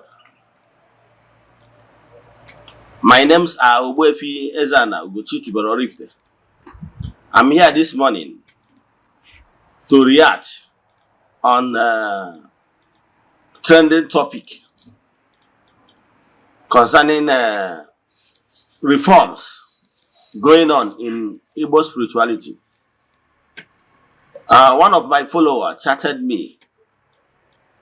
He was of the view that we should not reform Odinana, that we keep on using the outdated method used by our ancestors, our fathers, meaning that Igbo spirituality, we should maintain the old status quo. Our altars, Igbo spirituality, we have altars no kumodi teacher, like Okwedo, Okulasi, Okumodi teacher, even the same thing with the one that is in your village. Place of worship in Igbo spirituality. We should keep on staying under the trees and the shanties. That anything we are trying to build a befitting place of worship, for him, he is not in support. So I'm here today to react to some of such comments. That look, world over, every spiritual movement, they're all reforming. Let me draw your attention to Catholic faith. There's what they call Vatican I. During Vatican I era, the priest, Manako Latin, during the Latin Mass, that time, in Vatican I, because Catholic Church have Vatican I and Vatican II. Presently, they are practicing Vatican II. Under Vatican I, they are using purely Latin. Yes, they are using purely Latin. And that time, Reverend Father will face the Holy of Holies. He face the altar, back people. Anytime you want to give blessing, like Dominus Vobiscum, you will turn people to people and say Dominus Vobiscum, et cum spiritu tua. That is Dominus Vobiscum simple means Asekuya et cum spiritu tua. Then face back. Are you following? So, and as the church was growing, they understand that by so doing that some people don't actually understand the meaning of those Latin words. So, under Vatican II, they reform it. Under Vatican II, they taught it why that and make declarations that from that Vatican II going forward, that people should be celebrating Mass in their own language. They reform a lot of things, and the Reverend Father began to face the audience. Everything, they reform so many. I just want to use this particular celebration of Mass as a case study. The same thing with the other world religion world over. Are you following? Even in Hindu, it's Buddha that built the first temple in India, like modern temples. So there was so many reforms. So many reforms. The same thing with if you go to other sets, religious sets like Grey Message, the Kanka, and rest of them, many of them are building modern place of worship, so temples. However, once you enter into any place of worship, you will see sign that will show you that this particular place of worship or temple belongs to so spiritual sect. Like if I enter Catholic church, once I enter inside, I will be able to tell you this is Catholic, even without signboard. Because I have already know some certain things. Despite the fact that other religions have chairs and everything, they have similarity. That's what I'm trying to say. But there is some certain things that made it unique. For example, Catholic must have crucifix. Why the Anglican, exterior of Anglican and Catholic look alike, right? But there is different, because in Anglican, you will only see a cross, you will not see crucifix. The same thing with other Pentecostals. So, but some people still want Ordinary to remain with those outdated methods that did not even help us anywhere. Okay, with this old method of under trees and shanties, have you ever seen any serving governors? Despite the fact, or even senator, despite the fact that some of them, when they are contesting, yes, they seek prayers from traditional worshippers. Yes, Igbo spirituality. But because of how everything is structured, time of Thanksgiving, you will not see them. Okay, if the governor is coming to thank Olas with his entourage, where will he sit? The atmosphere is not conducive. Okay, if there is maybe a rainfall, how do you expect governor or a senator and his entourage to be running helter-skelter because rain is coming? The atmosphere is not built in a way that it will accommodate high-profile personalities. So, but now in Igbo spirituality, we are moderning it. What is important is the teaching. In Igbo spirituality, African traditional religion, we are talking about telling you why you should not destroy your family, why you should be at peace with your children and rest of them. All those the tenets of Igbo spirituality teaching will teach you about those things, and even tell you how you can be able to do it yourself. Like I said, 70% of your spiritual work can be done by yourself if you are properly guided. So that is what modern Igbo spirituality is trying to do. Now we are remodeling so many things, giving at least modern place of worship where you can come and sit comfortably. In fact, if we can even afford AC, we put AC. Are you getting me? So that the atmosphere must be nice. Yes, because other religious sect and spiritual movements are looking down on Igbo spirituality because of how our altars look like under the trees, under shanties and everything. People are looking down on us. So I'm a reformer. I am of the opinion that place of worship of Chukwu Okike should look nice. Okay, look at what African traditional religion is doing, Ghanaian religion. Look at it. You see it and watch the next video. You will see watch the next videos. You will see people massively returning back to Igbo spirituality via African traditional religion.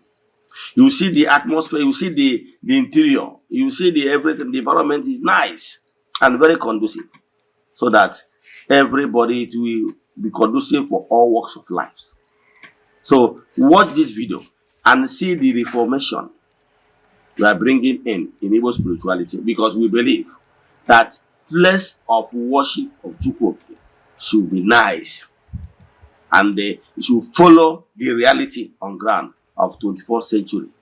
So you watch how we worship. The difference is that Igbo spirituality does not believe that Jesus is God. Yes. So Igbo spirituality does not recognize that. We believe in Chukwu Okike Pụrụ Ime Ihe Niile. That is the core difference between us and Christianity. So I will have worship songs. Those worship songs, the only thing is that we recognize Chukwu. We don't recognize Jesus. That is the third difference.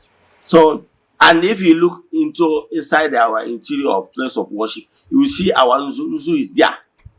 Edo is there. So if you look well, you will see the difference from the normal church, because you will not see anything, any carved image in that place.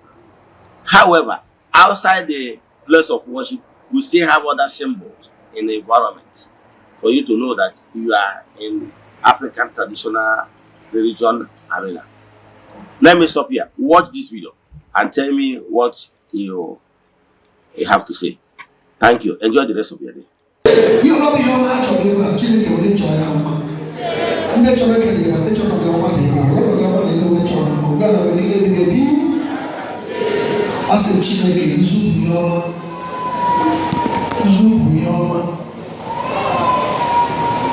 Yama the moon naked.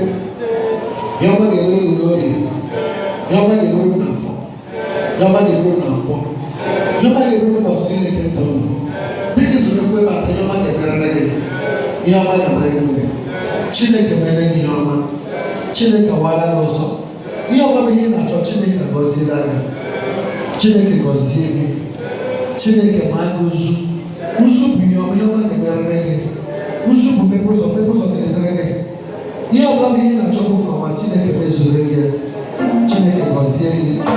Chineke mene ma. God bless you. God bless you. God bless you. God bless you. God bless you. God bless you. God bless you. God bless you. God bless you. God bless you. God bless you. God bless you. God bless you. Chineke mere ma. Chineke wana ko se ko so na abasa no ga wa le pa ke go na access. Ike de no so no wewe.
Arusi dinneku Eze-Ana iye chinanchabu mwakaraka mwere basi Arusi dinneku Eze-Ana iye chinanchabu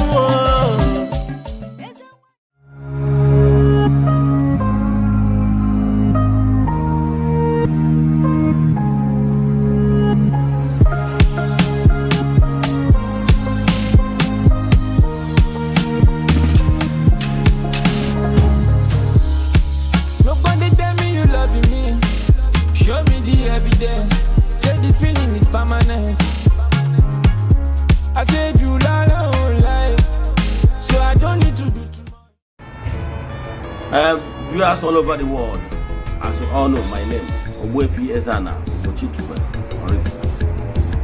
If you have been following me on my social media teachings and propagation, I made some lectures in the past that the white people, they never love us, and they will never start today to love us.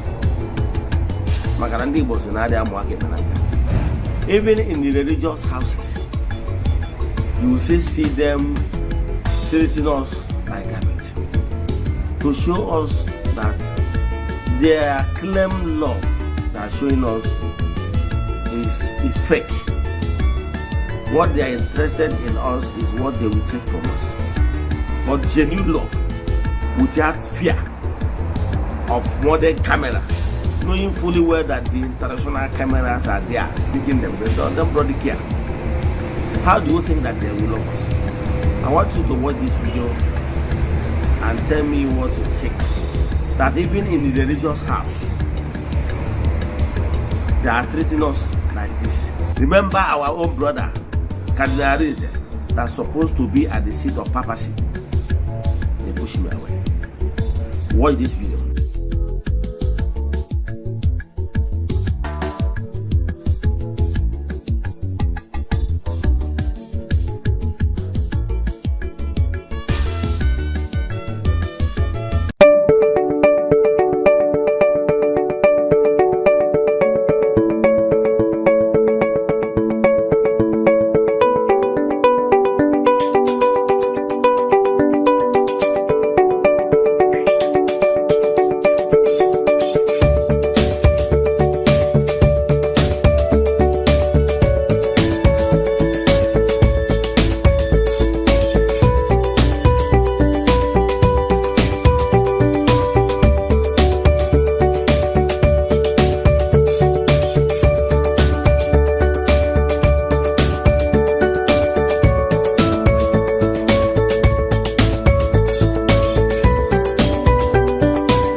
Christians, make una come show me who be Jesus for this video.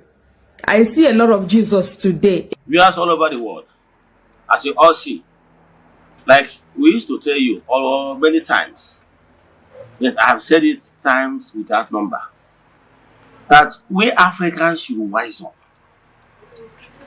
Lots of lies was told against our spirituality.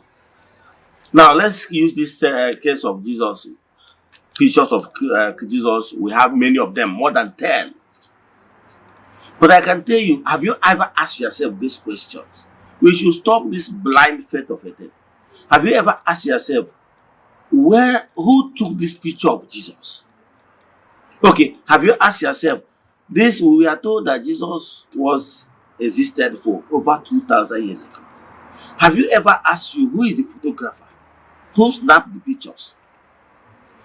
Even if you go to Google, you will notice that this photograph we are seeing now, pictures we are seeing now, videos we are seeing now, is not up to 1,000 years. Now, who took these pictures you are seeing on social media as pictures of Christ? I know here various homes, you see it. In parishes, in churches, you see them. Those pictures. Do you know that those pictures are not Jesus' pictures? Do you know? Do you know that even that personality of Jesus, when that personality existed, there's nothing like pictures. Now, today, you go and get some of these pictures, known actors. Nollywood actors, Bollywood actors, and everything. They acted. Some of them, one of them came from Hungary. One of them came from Britain. One of them from America. Howard, Mr. Howard. And many of them, you watch the pictures and see those things yourself. Then ask yourself, these pictures you hang on your place, your house, you venerate them. What is the difference? Wise up. Let's know that all this is formulated this thing to play on our mindsets. Those people that acted those movies acted it based on the mindset of people, because in Nollywood, what they are acting is what is in people's mind. So they want to play on your intelligence and your imagination to give you what you want, because they are looking for what you like, and you pay to watch them.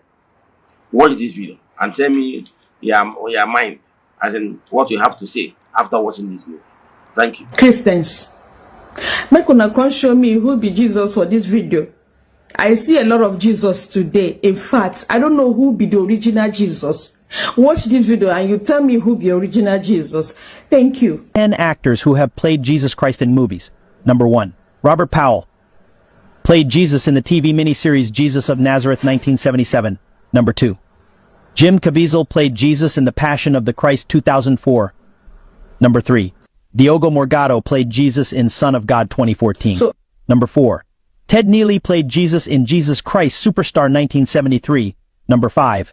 Max von Sydow played Jesus in The Greatest Story Ever Told 1965. Number 6. Brian Deacon. Jesus 1979. Number 7. Jeremy Sisto. Jesus 1999. Number 8. Eoin Macken. Killing Jesus 2015.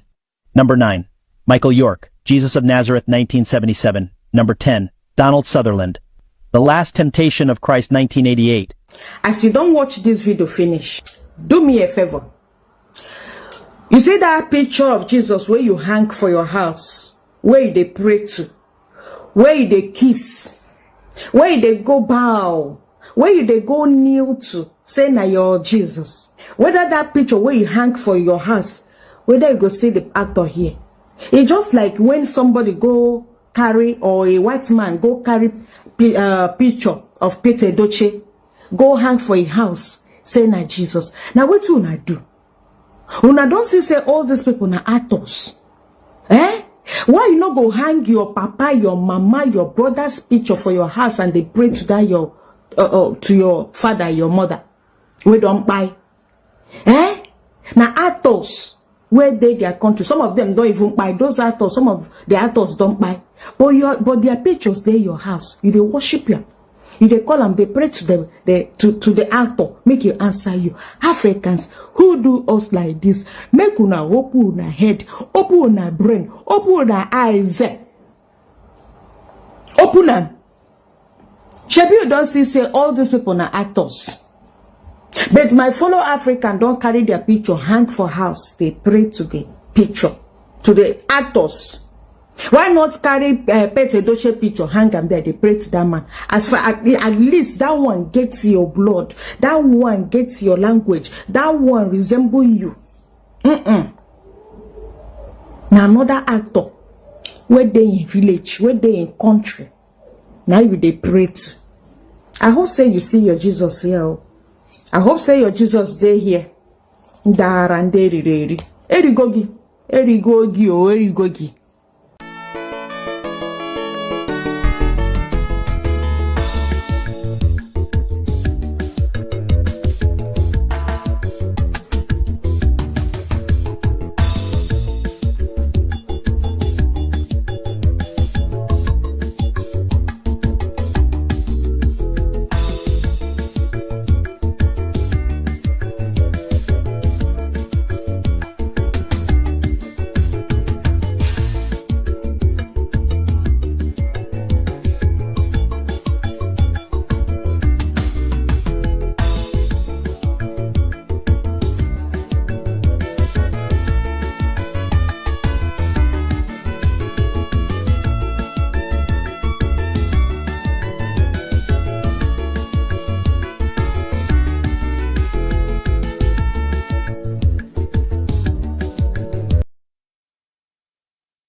mmadụ niile zukọrọ n'ebe a, ọ bụ n'aha ya ka ikpere niile ga-egbu n'ala.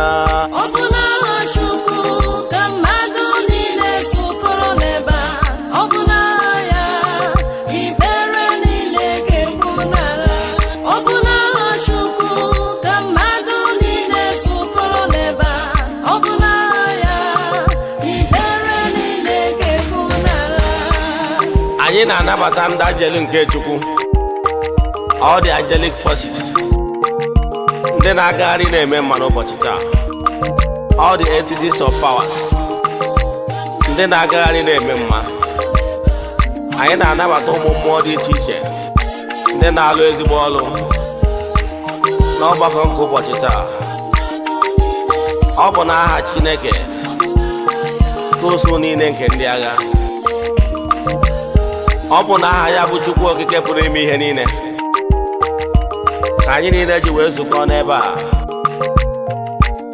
Ọ bụ n'aha ya ka ikpere niile ga-egbu n'ala. Anyị na-anabata ndị mmụọ ọma niile, ndị na-agagharị na-eme mma n'ụbọchị taa. Anyị na-anabata ụnụ. Ọ bụ n'aha Chukwu ka mmadụ niile zukọrọ n'ebe a, ọ bụ n'aha ya ka ikpere niile ga-egbu n'ala. Ọ bụ n'aha Chukwu ka mmadụ niile zukọrọ n'ebe a, ọ bụ n'aha ya ka ikpere niile ga-egbu n'ala. Ọ bụ n'aha Chukwu ka mmadụ niile zukọrọ n'ebe a, ọ bụ n'aha ya ka ikpere niile ga-egbu n'ala. Ọ bụ n'aha Chukwu ka mmadụ niile zukọrọ n'ebe a, ọ bụ n'aha ya ka ikpere niile ga-egbu n'ala. N'ụbọchị taa, anyị na-agbakọ Gods of Africa, Chineke nke ala Afrịka. Anyị na-asị gị nnọọ. Ezi chi nke ndị nna nna anyị hapụrụ, anyị na-asị unu nnọọ. Ndị nna nna anyị ha, anyị na-asị unu nnọọ.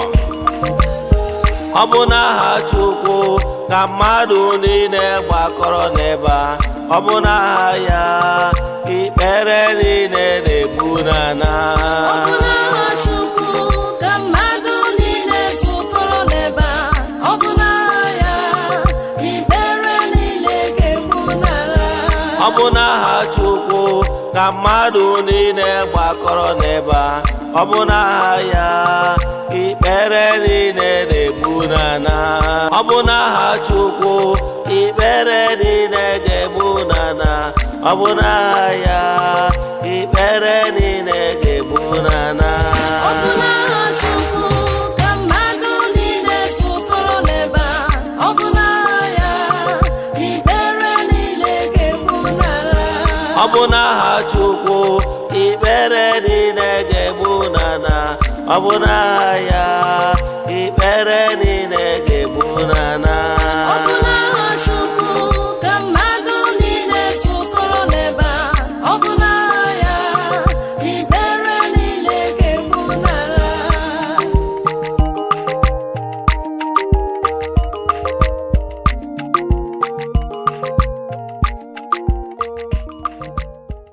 Eze-Ana Ugochitubelu, onye ọma n'ọrụ ifite, onye mgbasa ozi, ozi ọma ọdịnala gaba n'iru. Eze-Ana Ugochitubelu, onye ọma anyị ji eme ọnụ, ọdịnala bụ ụzọ ndụ gaba n'iru.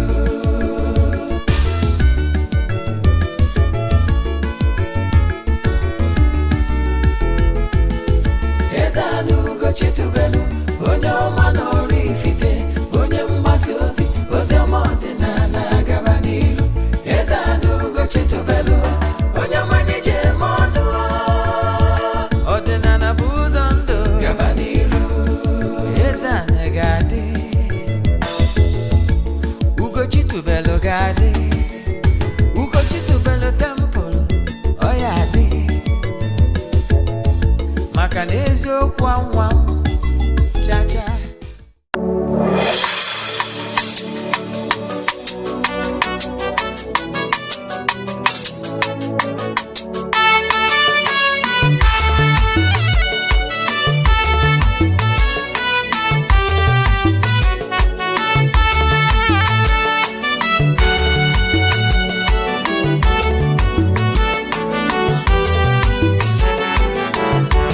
ekene ka m jiri bịa o Chukwu na-enye ndụ o ekene ka m jiri bịa anọkwa gị n'aka ekene ka m jiri bịa o ọmaka obi dị onye o ekene ka m jiri bịa o anọkwa gị n'aka ekene ka m jiri bịa o Chukwu na-enye ndụ o ekene ka m jiri bịa anọkwa gị n'aka ekene ka m jiri bịa o Chukwu na-enye ndụ o ekene ka m jiri bịa anọkwa gị n'aka ekene ka m jiri bịa o Chukwu na-enye nwa o ekene ka m jiri bịa o anọkwa gị n'aka ekene ka m jiri bịa o Chukwu na-enye nwa o ekene ka m jiri bịa o anọkwa gị n'aka ekene ka m jiri bịa o Chukwu na-enye ndụ o ekene ka m jiri bịa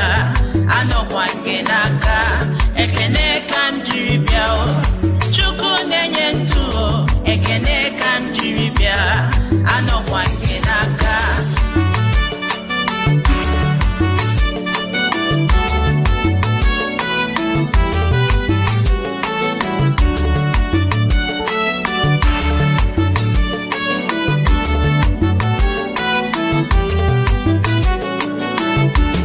ekene ka m jiri bịa o Chukwu na-enye udo ekene ka m jiri bịa anọkwa gị n'aka ekene ka m jiri bịa o Chukwu na-enye udo ekene ka m jiri bịa o anọkwa gị n'aka ekene ka m jiri bịa o Chukwu na-enye ndụ o ekene ka m jiri bịa o anọkwa gị n'aka ekene ka m jiri bịa o Chukwu na-enye ndụ o ekene ka m jiri bịa anọkwa gị n'aka Chukwu okike pụrụ ime ihe niile onye ike niile si n'aka ya bịa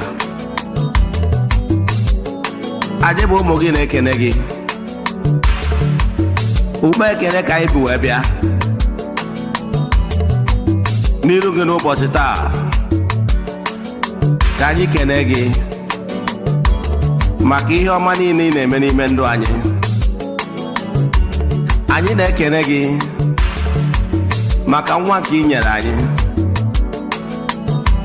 anyị na-ekene gị maka ogologo ndụ ya na arụ isi ike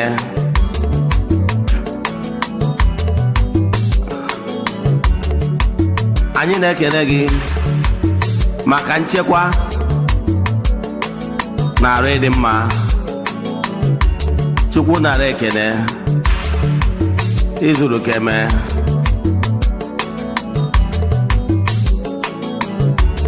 ekene ka m jiri bịa o Chukwu na-enye ike o ekene ka m jiri bịa o anọkwa gị n'aka o ekene ka m jiri bịa o Chukwu na-enye ndụ o ekene ka m jiri bịa anọkwa gị n'aka ekene ka m jiri bịa o Chukwu na-enye ndụ o ekene ka m jiri bịa anọkwa gị n'aka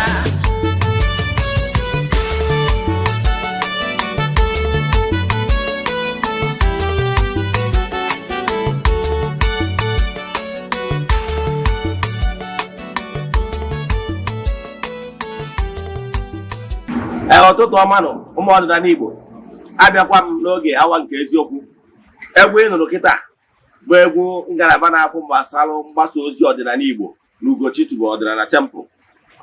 Ọ bụrụ na ị laikiri egwu ị nụrụ egwu temple ka ọnwụ jee na platforms Audio Mac, iTunes and rest of them. Yes, jee ebe ahụ ị ga-afụnya m egwu download wee. Yes, egwu Ugochi Tubelu ọdịnala temple. Now ka anyị gaba n'iru na nkụzi anyị ji bịa maka ndị ọ bụ taa bụ izizi ha na-afụ m na social media maọbụ na Eziokwu TV Plus. Kpọọ m Ogbuefi Eze-Ana Ugochi Tubelu na Oraifite.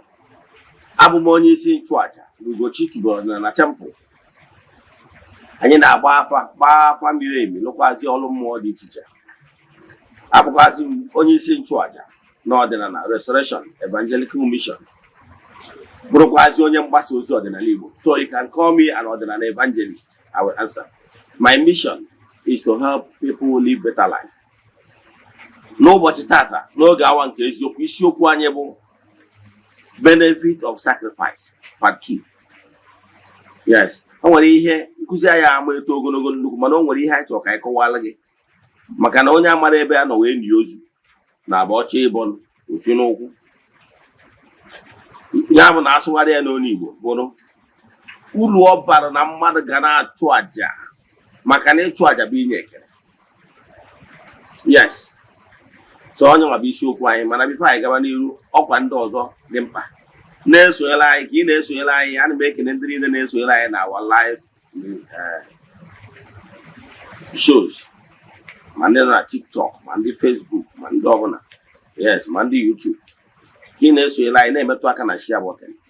A sị nka Chukwu Okike pụrụ ime ihe niile gozie unu n'ebe ọ dị ukwuu. Yes, na Eziokwu TV Plus from June 1 gbagobezie ị ga na-afụ na from time to time, especially but Mondays, na ị ga na-eme live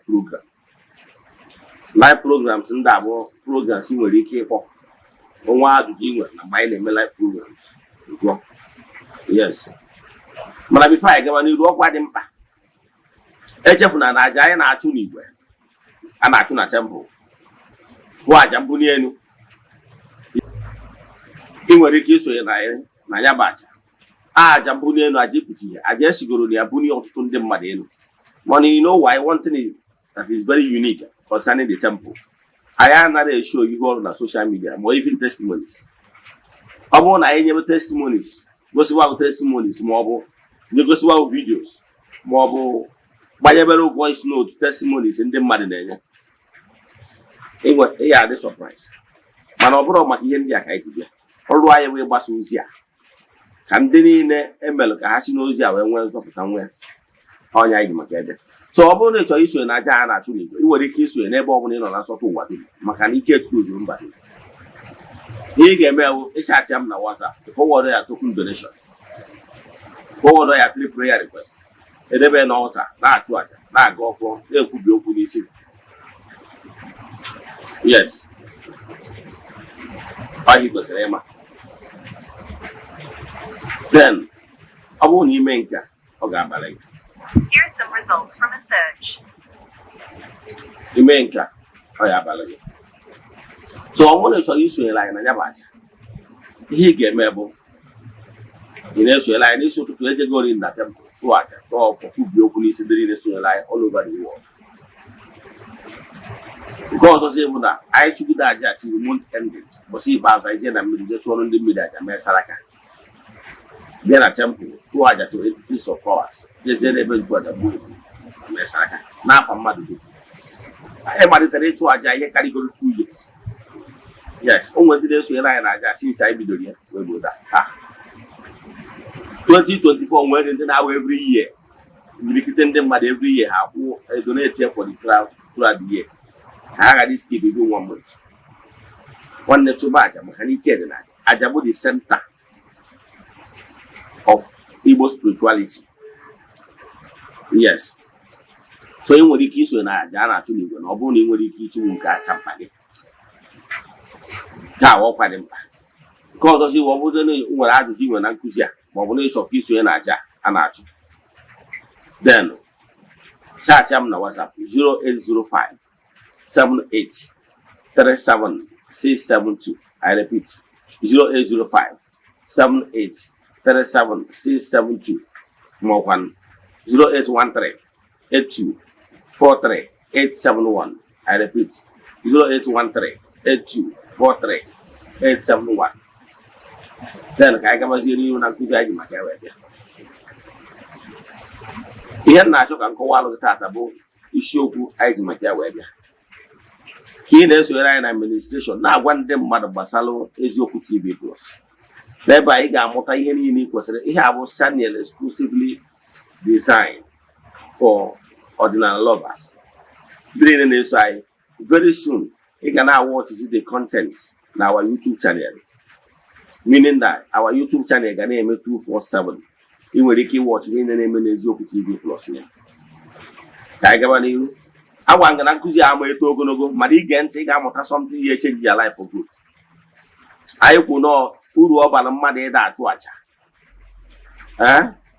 agba nke abụọ ya anyị kọwara gịnị bụ aja anyị wee kwuo na o nwere aja dị iche iche enwere aja ekele yes nwa aja mbuli elu aja ịpụta enwere aja dị iche iche enwere aja mgbaghara mmehie yes mgbe anyị na-akọwa ihe gbasara aja mgbe ọ dị mmadụ ịda achụ aja na agba nke mbụ ya enwere ụfọdụ ihe anyị kọwasịrị mana maka ihe benefit of doubt ndị awọchịrọ agba nke mbụ ya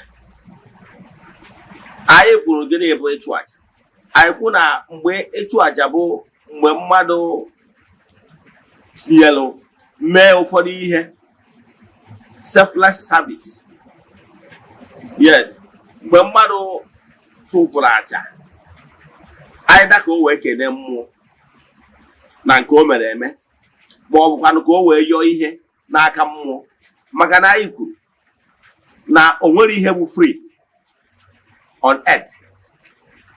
This gross material world in our now, nothing is free. Even in Freetown, I will call even in creation. I could see that the mother choy mataki yes yemeno. Na chukwu kenye ndị mmadụ. Guys, ihe a ga-eji wee mmadụ ka ihe si eme na mmụọ. Site n'ihe a na-afụ anya. I will kwuo na onwere ihe free on earth.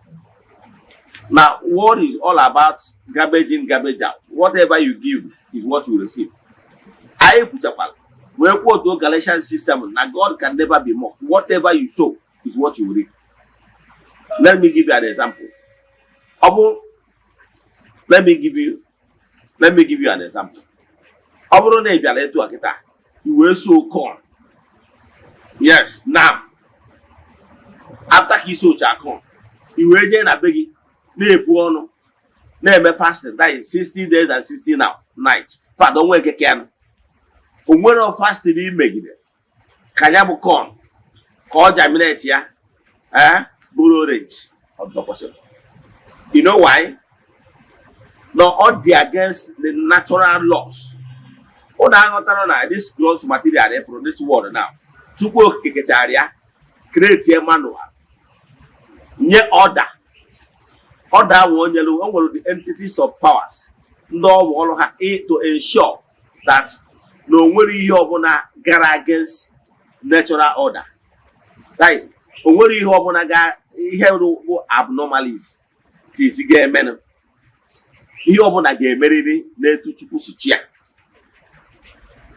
Yes, he keys you working at the right path.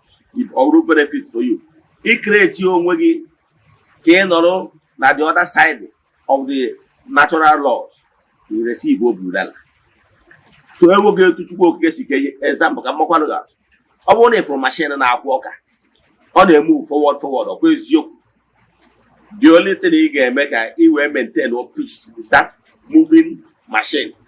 Go to allow that machine to keep moving the way it is programmed. Akaga adrosing try yaki were akaga push machine and move.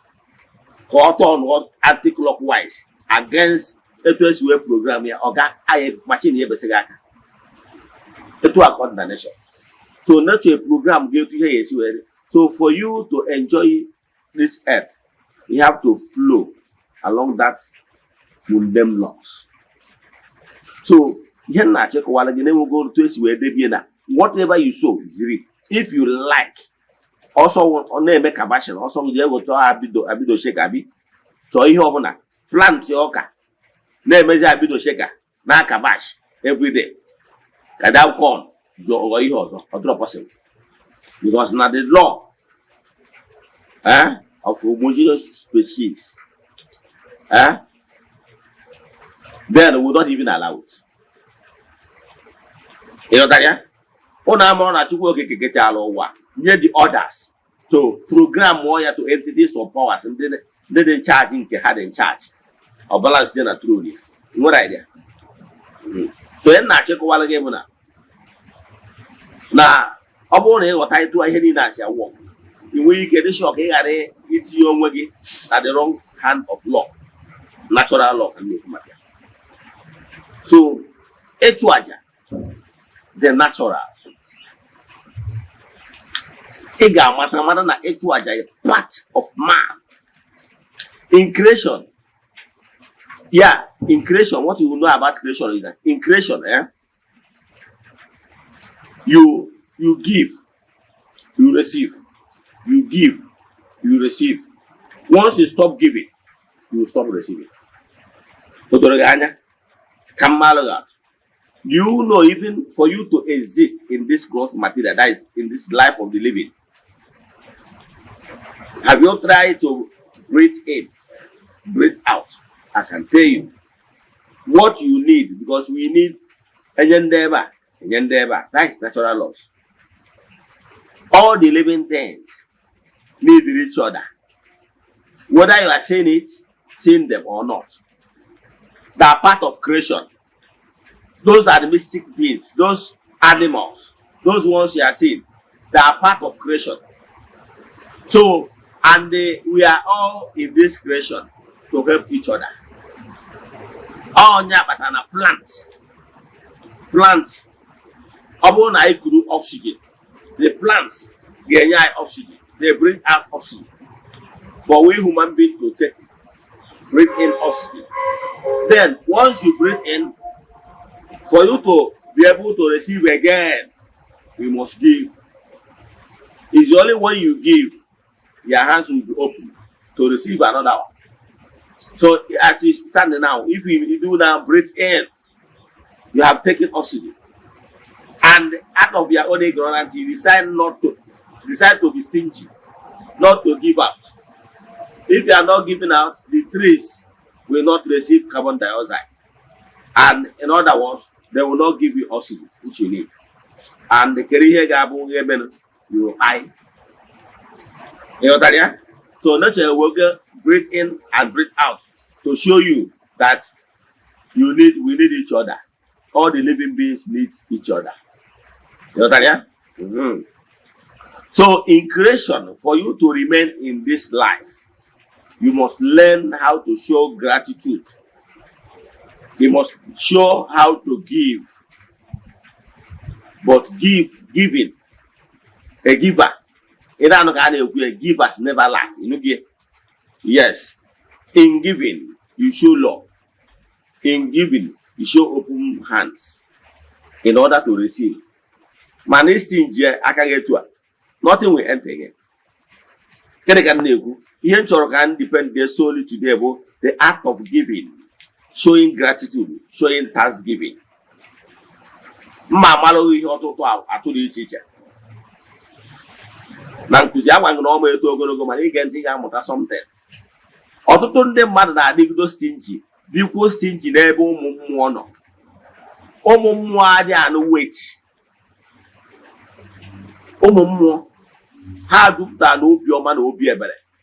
Once o wutere gị nọ na mwute wee yọọ ha ga-eme. Mana problem anyị na-enwe wo problem mmadụ ji aka wee tinye onwe. Ịghọtara ya? Yes, problem mmadụ ji aka wee mee gịnị wee tinye onwe. So ọ bụrụ ihe dị ya. Like one day, I think early January, one guy were chat him. Then I'm not no one problem on one. Yes, I wasn't big gonna no one some things. Also, go send the element. Mana, never have how to go send the element. Munye 100,000. So you see, okay, 100,000 now we are calling now. Say yes, we will send the other 100,000. But instead of young, we very open to me. Say my brother nature. You tell me Eziokwu no very open to me. That I can even give him more than that. More than the sure that particular money no get used here prudently. Mana, he presented another thing to me. So, out of it, no young boy in our bomb. agbọrọ m n'osigo na onye ihe m ji mara ya wee banye n'ihe ọzọ oke ọchịchọ wee sendire that money oruzie mgbe o kwesịrị ime ihe mụ na ya kwuru o deviate ya. Now today ọ bụ ego na problem and the problem apụgo n'aka m nwa ihe nwa nwee ike ime ya because na o nwere ihe na-adị mma mmadụ ịdị very honest.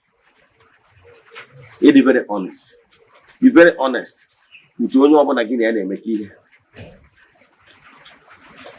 mana ka ahapụgodo ịkọ nke anyị details enwere m ike inyekwa update etu ọ ga-esi wee mee na ọwụ na orejie so mana ihe chọrọ ịkọwa maka ya na o nwere otu ụbọchị nnọ that's years back ihe a na-eme dịka ebe 2002 o nwere young guy chatịrị m one day maka na ọ na-agba mfu some youths chọrọ na-agba mbọ chọrọ inyere onwe ha ka ọ na-adị m ka m nye aka ka nwere ike the particular guy wee kọwara m sị na ya wee businessman mana ka ya gwa m nke bụ eziokwu for some months that time na shop ya akụchiri akụchi onwere ihe a na-ele so nwesi oke ebe ọ na na-agba mbọ gere ihe wọsị na customer ya ekwecha ọnụ onwere nobody is willing to buy.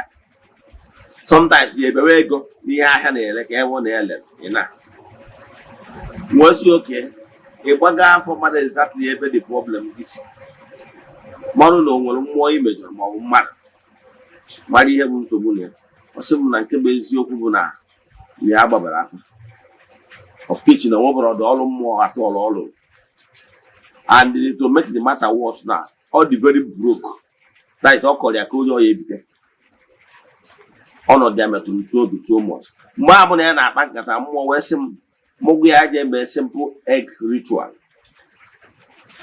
and m gwakwa ya na ọ bụrụ na o mechaa that simple egg ritual ego bata ya aka ya ga echukwu ụmụ mmụọ ala na ọgwụ forces ya maka na ọ ga-apụta ihe na ọ bụrụ na o mee ihe ndị a etu aka si nweta the message immediately ọ bụrụ na ya na-achat ka ozi ya na-abịa wee ya man ọza m si ya na o nwere ihe ị nwere ike imewu ọ bụrụ na nka arụghị simple aja ya emewu ya ọ sị why not ya ga-eme ya wee sị ọ bụrụ na nka arụ simple aja imesịa dịsi aja ọ bụrụ na ibido fụwa favor ga-echefukwara ije rụọ ọrụ mmụọ dị n'ụzọ gị okwe m uju obi aṅụrị nwesi oke ya jee chọba akwa ọkụkọ Igbo chụta akwa ọkụkọ Igbo mgbe ihe kpatara eji eyuzu akwa ọkụkọ Igbo aja and then need ka yuzuo ihe nwere life ịma na akwa ọkụkọ Igbo wu mystery. Yes, ọ bụrụ na nwaanyị dị ime o doro gị anya na nwa nọ ya n'afọ si n'ime ume nwaanyị a na-eku wee na-ekute ume ọkwa eziokwu the same thing ma ọ bụrụ na anụmanụ dị ime ọkụkọ like ewu dị ime nwa ya na-ekute ume ọkwa eziokwu mana akwa egg nwere life mana ọ dị well sealed. Ị na-ajụzi kere ebe the living chick dị n'ime the egg si ekute ume so akwa na onwe egbugoro a mystery. Ịghọtara ya ọnya batara n'ọrụ Igbo na anyị na-eyuzukarị akwa nke bụa na akwa nwere ihe dị ndụ nọ n'ime ya bụ abụrụ na ịhapụ ya at the matter of time nwa apụta n'ime ya something nwere life. So mgbe ụfọdụ ịchọọ ịyọta mmụọ ihe offer something nwere life ka e wee nye gị life. Ịghọtara the mystery ihe dị wee kọwa ihe ahụ maka ndị na-eso ana m alaik ịdị very detail n'ihe ọbụla m na-akọwa ka o wee doo gị anya. So wesisi young man ya jee chọta okwuchi mmanụ ochi obere mmanụ na ya chọrọ obere nnu tinye na ya. Ọ bụrụ na o tinye ya were ofe mkpịsị aka ya tọọ mmanụ na nnu a ọ na-atọ ọnụ ọsị ha na mmanụ na ha ma na mmanụ na nnu a na-eso o were akwa anyazi akwa nwa n'anyanwụ anyanwụ east. So ịchọpụta ebe east na be gị east wee ebe ahụ anyanwụ saịdị ahụ anyanwụ si achalite n'ụtụtụ ọbụla isi ozo ya n'anyanwụ ọsị chi onye uwe ya na mmụọ niile ya na-eso mmụọ abụna mmụọ ọbụla na-ewere iwe ha biko ha doo iwe ha na-ewe n'ebe ọ nọ nyeze n'ebe nwata na-asa ahụ n'afọ o wee weruzie mmanụ ahụ aka ya ahụ ọ lụtara na ebe mmanụ na nnu si na nnu na mmanụ adị eso okwu o weruzie mmanụ anwa dị na mkpịsị aka ya na-ete na akwa anwa ọ na-eti ọ na-ekwu okwu echefuna na ọrụ mmụọ a na-alụ ọrụ mmụọ dịka egwu ka a na-egwu mana ime ya with faith ịfụ na ọrụ mmụọ dị very powerful so ọ na-ete nnu na mmanụ anwa na akwa anwa ya na-asa ha na nnu na mmanụ anaghị ese okwu dị afọ na ya na ha ama esonata okwu o tesịa ya akwa anwa ọ bụrụ na onye ịbụ onye nọ n'ụlọ mgbe nna gị ebe ị nwere comfort si ya na ihe ị ga-eme bụ mana ihe nchọ ka m kụzi ya ha were kụzikworo gị nwere ihe ọ bụrụ na ị nọ na be nna gị imesịa akwa wolu ntu kupu ọnụ ya chọọ n'akụkụ bụ ụlọ ebe ị ga-edebe akwa sị ha ka mmiri akwa na-eruje n'ala ka iwu ọbụla ha na-ewere gị ka o mee gịnị ka o ze imesịa ya nwesịa na ọ bụrụ na o mesịa ya were ọjị gbara ịnọ ọgọdọluchie na mmụọ niile nyere ha so sị ya na ya mara onye ha dị mana mmụọ abụna mmụọ ọbụla na-anụ ya ọjị ha biko ha na ọjị a ha jiri aka ha wa ha jiri aka kee ya yọzie ha ihe ọbụla bụ ọchịchị obi ya ịọcha ha na ọjị a ya were ọjị ahụ debekwa n'akụkụ akwa ahụ o mesịa ya ya were 200 naira wee nyefee n'isi ya were nọ si na ego eji agbara onwe na-ego ihe aja o mesịa ya ya chọọ ebe ụzọ gbara ịtọ ma ọ bụ ịnọ ọ ga-atọwọ dị mmadụ ihe aka nkọwachara nwa amadi ya wee sịkwa ya mana ọ bụrụ na o nwere ọnọrọ na vileji ma ọ wee ebe o nwere ike idebe akwa anwa kpodo ya isi na ya were akwa anwa o tere mmanụ jebe na junction gbara ịtọ ma ọ bụ ịnọ ruo chiwa akwa a n'ebe anwa drọpụ dat ọjị buru ụzọ bịa ebe ọ drọpụ ọjị drọpụ dat 200 naira den chiwazie akwa anwa o tobere onwe ihe ka m gwacha dis young man ya mee o wee sị ma na ya ga-emecha ihe a olulu ọtụ udo ezi ya ji mechaa dịte na ya consi market shop ya mgbo afịa na-azụ to the extent that ndị nebi ya was like what is happening na nweziri ihe o ji ebute ike shop ya na-ekwu ọ na-ele na afịa na-atọ ọnụ ọp ịmana nwa agbaji ya na-atọ ọnụ ọp na shop ya for 2 weeks ọ kpọrọ na fon ọ chatụrụ m okwuru ọgwarazi m nekwe na ya mekọrọ ihe anọ megịnị na ọ ga-arị ya ka ọ bịakwazie rụọ ọrụ mmụọ dị at least feed golu chie wee sigoro chie deme ma ọ bịagoro sigoro m nwa bụ mmụọ nọ na temple si biko na ya ji ihe nke a wee na-asị achụ aja ọ bụgoro ofu nke ọkpa mana o mere ya then after 2 weeks shop kpọchie ọ dịkwa ka ọ dị na mbụ o wee na ike onwe ezi o jekwaje gotakwazie dị hote na anwa dazi ihe ahụ ngwa dị akwa ọzọkwa jekwa ka o jekwa mekwa the same thing ogo emechakwa the same thing na ọfọrọzi kọstọma ma ka o ji wee doo ya anya na ọ bụrụ na banye ike akwa o wee chighata azụ wee sị m Eze-Ana nzi ya o wee sị m nke gwa m nke bụ eziokwu na data aja awa nkarịa na ya merie and na ọ rụrụ ya ọrụ ọ sị na shop ya na-azụ ka afịa for 2 weeks si oke mgbe ọ na-akọ nwesị ya 2 weeks ahụ afịa gị na-azụ kedu ihe kpatazie na ịbịara ọbịa nye ekene ma ọ bụ chukwagoro chi gị ọ sị m na-eche na ihe aka iru na-ada na ntị ka ọ na-atọ n'ụtọ na ya is carried away and then there was something na ya mesịala mgbe afịa ya gbochikwaziri after 2 weeks nyanwa wee ejegoro akwa mesiakwa akwa nke akwa anwa for the second time nke a bụzi nke ya sendiri onwe ya na ọbụrụzi nwa sendiri ya na je mechaa ya nwere ihe afọ n'ọnya ka o ji wee bịachighị azụ si oke ịma na onye isi lakacha ụtara ọzọ taa n'ụkwụ ya jekwa zọrọ ọzọ one thing we don't know n'ọrụ mmụọ a na-alụ bụ na ya every dibia every onye akpọrọ ọrụ ọbụla nwere mmụọ kpọrọ ya ọrụ and mmụọ akpọrọ ya ọrụ na-etinye aka n'ọrụ ọbụla onye a na-alụ ma o wee gasịa weda ma onye ahụ ọ na-arụ n'ụka ma ọ na-arụ n'ụdị ọdịnala o nwere mmụọ kpọrọ ya ọrụ and mmụọ akpọrọ ya ọrụ na-etiri ya aka na aja ma ọ bụ n'ọrụ ọ na-alụ ka o wee na-agasị ịghọtara ya and this particular guy mgbe ọ nọ na nsogbu a na-acha atị m mmụọ gwara m sị m na ihe mma agwa ya mee ọ bụrụ mmadụ niile ka a na-enye sem aja yes maka na enwere aja dị iche iche ma ejebe nshọrọ m one after the other o nwere onye aja nke ọ bụrụ onye dị iche, o nwere ike ọ bụrụ onye bụ na onye je bụ alụ ngoro the first thing south. You know ya? So all the spirit that guides. Ọ bụ na mgbe ahụ wee gwacha onye nwere ike ịbịa gwacha gị mgbe ahụ onye a na-akọrọ gị what is happening. O nwere ike ọ bụrụ na ị gbara afa na ọ bụrụ during counseling. Now mgbe ahụ ọ na-akọrọ ụdatị na mmụọ abịa gwa gị sị gị onye a na-agwa gị ihe a na ihe wụ problem ya na ihe wugoro the main problem ya. Ịgwazie ya onye ahụ onye a je mee ya ọ gaziere ya, mana onye ahụ ama amasị na o kwesịrị ichighata azụ bịa nye ekele.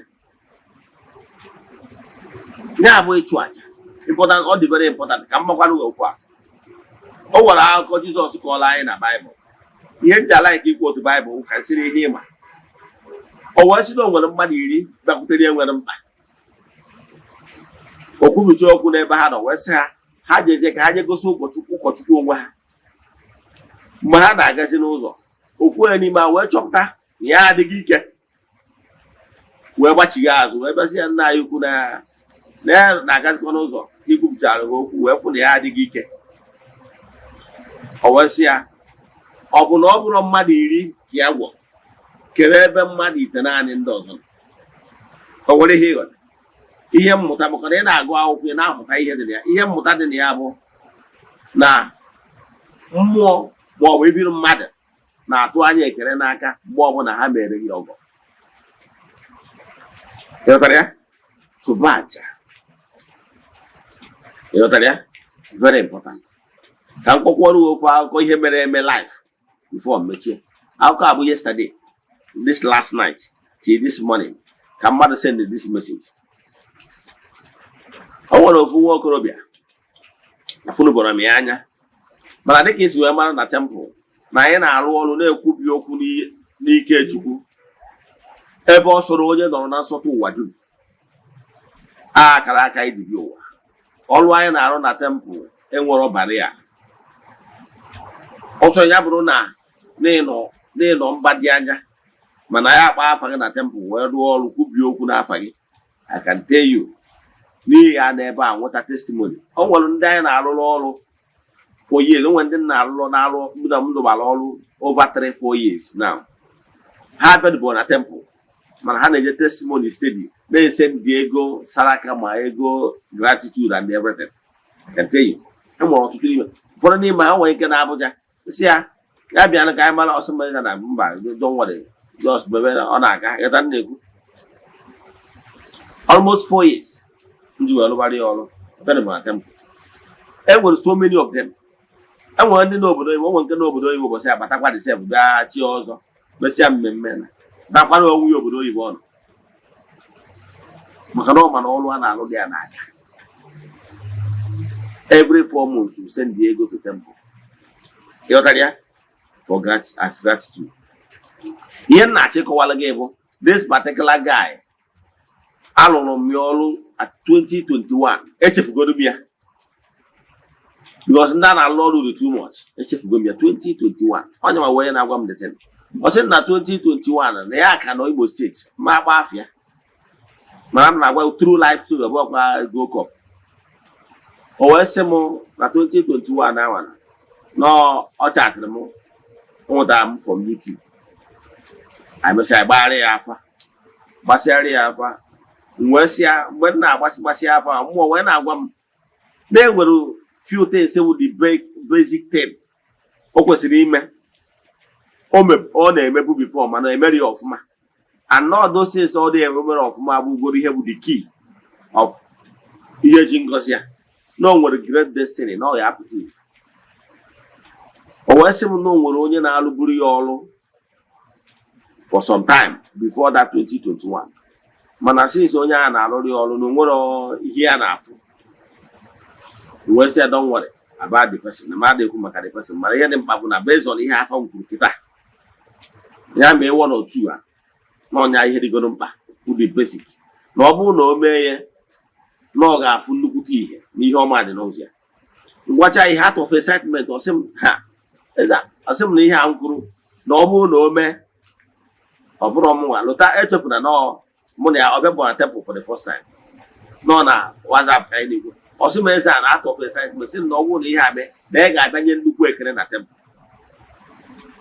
na mụ ya because amaghị m na ọtụtụ ndị mmadụ oge ahụ o dine n'ala ọ ya ekweghị nkwa a na-ekwe nwaanyị n'elubeghị mgbe ya nkịtị so mụ na-ekwucha nwesị oke na ọ bụrụ na ọ kwụnye ụgwọ ebe ọ bụ na ọ sị na ya enwe ike isi Imo steeti wee bịa n'uto etu ihe si wee dịrị ya mgbe ahụ nwesị oke isi oke na anyị nwere ike ịda arụ dị ọrụ na-evidiyo na-ese ndịrị ya na WhatsApp ọsị m oke ọ ya aga nsị ya yes anyị wee lụwa ọrụ jekwa na tempụl maka arụsị onye gwa ụmụ mmụọ si ya nekwana onye dị etu asị ka sị lụọrụ ya ọrụ mana na ọ na-ekwu na ọ bụrụ na unu tinye aka ihe ọma merie ya na ya abanye ekele. That is always my prayer. Ọ bụrụ na n'isokwara ndị anyị n'ụlọ ọrụ ihe afụ na ihe ụfọdụ na-agba ha lụwa ọrụ ha ekwe nkwa like onye nke na-enye m testimony this morning yesterday onye nke anwa bụ na o nwere keesi onwe na UK keesi onwe na UK bụ na nwunye onye edo ọ na-anụ bịaziri ya ya nwee problem ọ mụtakwara ya nwa mana keesi ya bụ na o nwere na ya mụọ na nwunye ya achọghị ụzọ ọ ga-esi wee chụpụ ya n'ụlọ anyị mụọ na the woman bịa na spy tisia kamera na the house na ya mara secret camera o were one day nwa ihe nwa ya mere ya wee tie nwa ya anwụ ihe tie ya ihe n'ike asị etu nwa nna si edisipline nwa ya na ya mụọ na this woman so oluzie mgbe ya na-enwere problem the woman wee jekwa ndị polisi na ndị court na nke mbugoro na ya doesn't interested na the marriage nke abụọ tinye the custody of the child na the man na-etu ụmụazị ihe na-eme ụmụazị abuse asị akere evidence o jee wota vidio ya ebe ya tiri nwa ahụ ihe ịghọtara ya so ọgwọ kesi ka kesi si bido mana ya nwere kesi na ezigbo na kesi oluzu ọrụ ya na-alụ to cut the whole story short o wee sị m na kesi ihe a na-ekpezi ikpe dịzi abụrụ ọsịsọ okwu ya na nwunye na-enwe n'ọzi ihe gbasakwuru nwa o wee bịa gwacha m ya nwesị oke gwe ihe a ga-eme emesịa ya ka anyị nwike close the case wee sị na ejere court yesterday court na the first round of imegoro ihe na ya winu o wee sị mezara ka ekelegoro na ya sigoro ka ya gwa m update ga-emenụ na ya adịgoro happy na this first round fozie the final stage so now to drop the other charges of non-eti nwunye ihe for the other case ya na nwunye enwe so wee chat go at least wee see they are happy ya so mana nke this guy na-agwa gị ihe na 2021 eto si akọrọ nya ma akọ after ka alụchara ọrụ ya adọrọ zumunye since 2021 till date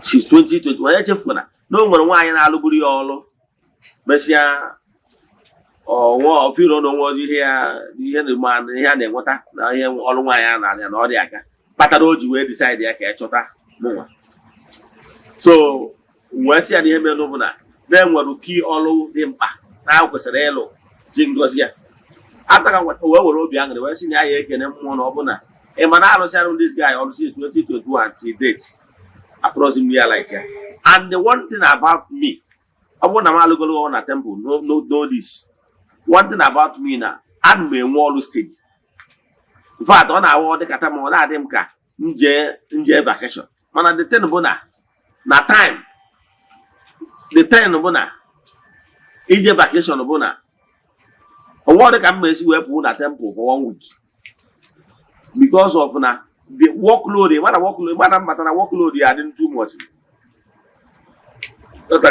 even nke m na-alụ daily ụmụ ụbọchị a na-apụta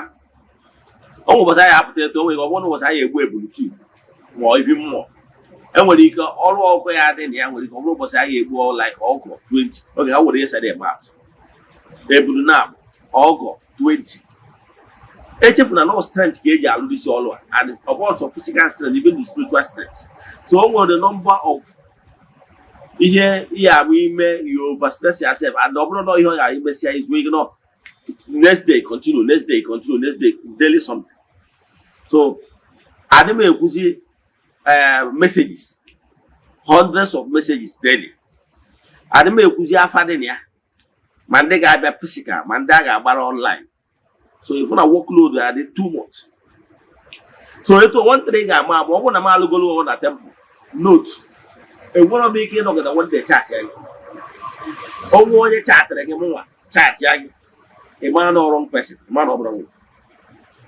Unless you will the only way you make a chat yagi, the Malugolo, one when message you drop from. Believe in me, I'm not trying to do very careful now. Message you want about my phone, I will respond to you under 24 hours. Yes. Manobo no knock at a way me effect. Yajuagi, Oge go batana, or give or you may make a do. Who does that? They want more the time out. I brought more the DBA all the time. It has a draft. I want time is a draft. And one of the time and look at the animal before they check it. And one of more the time I want because workload is much. Echefuna, I'm measuring it. I made research, including my cousin the next day. I'm one of the busiest DBA so far. I've been very busy. And in the nature of my work, I would only can be delegate to the third party. So workload not very much. You know that? And I contemplate even Asia travel, but the problem is that workload can weigh him down. Because of them mother all the urgent. Now here na check what I want. So obo na mmalu guru olu. Ina atu anya na Eze-Ana ya no go do one day chat bagi. Ma o se ke na efu ni ho ma mere gi.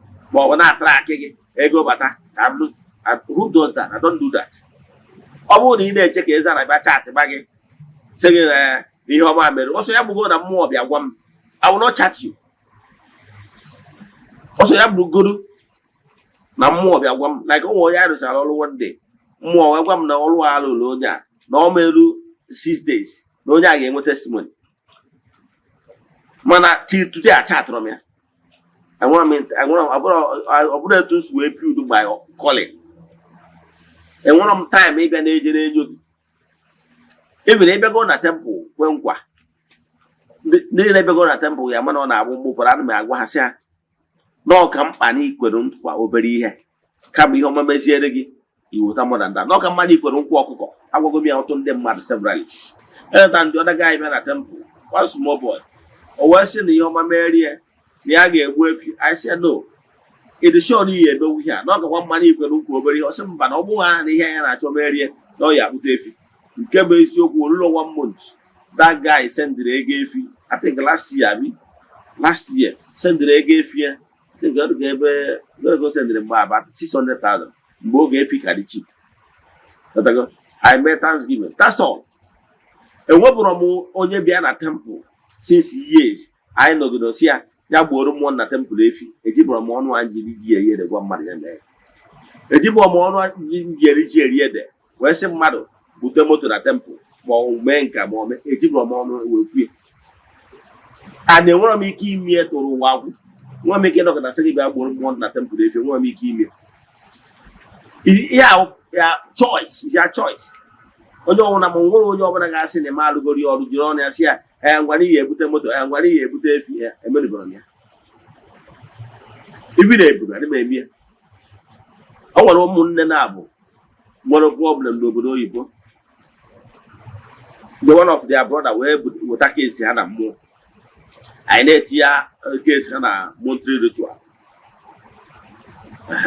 we presented that case n'ihu mmụọ ihe a gị ka anyị na ya kwuru ihe ọ na-ayọ prayer point ya gwa ụmụnne na-abụ eji na nga ka a hapụ ha that all last week o wee chat ya m sị m Eze-Ana ma ihe na-eme nsị ya mbọ sị na obi aṅụrị na akpa nsị agịrị ọ sị na ụmụnne na-abụ ahụ na-ahapụrụ ya na ihe na-atọwu ya atọwa bụrụ na-ahapụrụ December nwanne ya nwoke na cousin ya na-ahapụrụ ha ọ sị m Eze-Ana kere ihe atọkwa obi aṅụrị sị m ka ihe a eji wee sị thank you to ụmụ mmụọ na temple isi ihe ọ bụla ị nwere ike ime ọgwụrụ ọkụkọ ọsị m mba Eze-Ana ma ọ bụrụ ihe ọkụkọ ihe mere na ya eweta ebulu ego one ngwa ya ego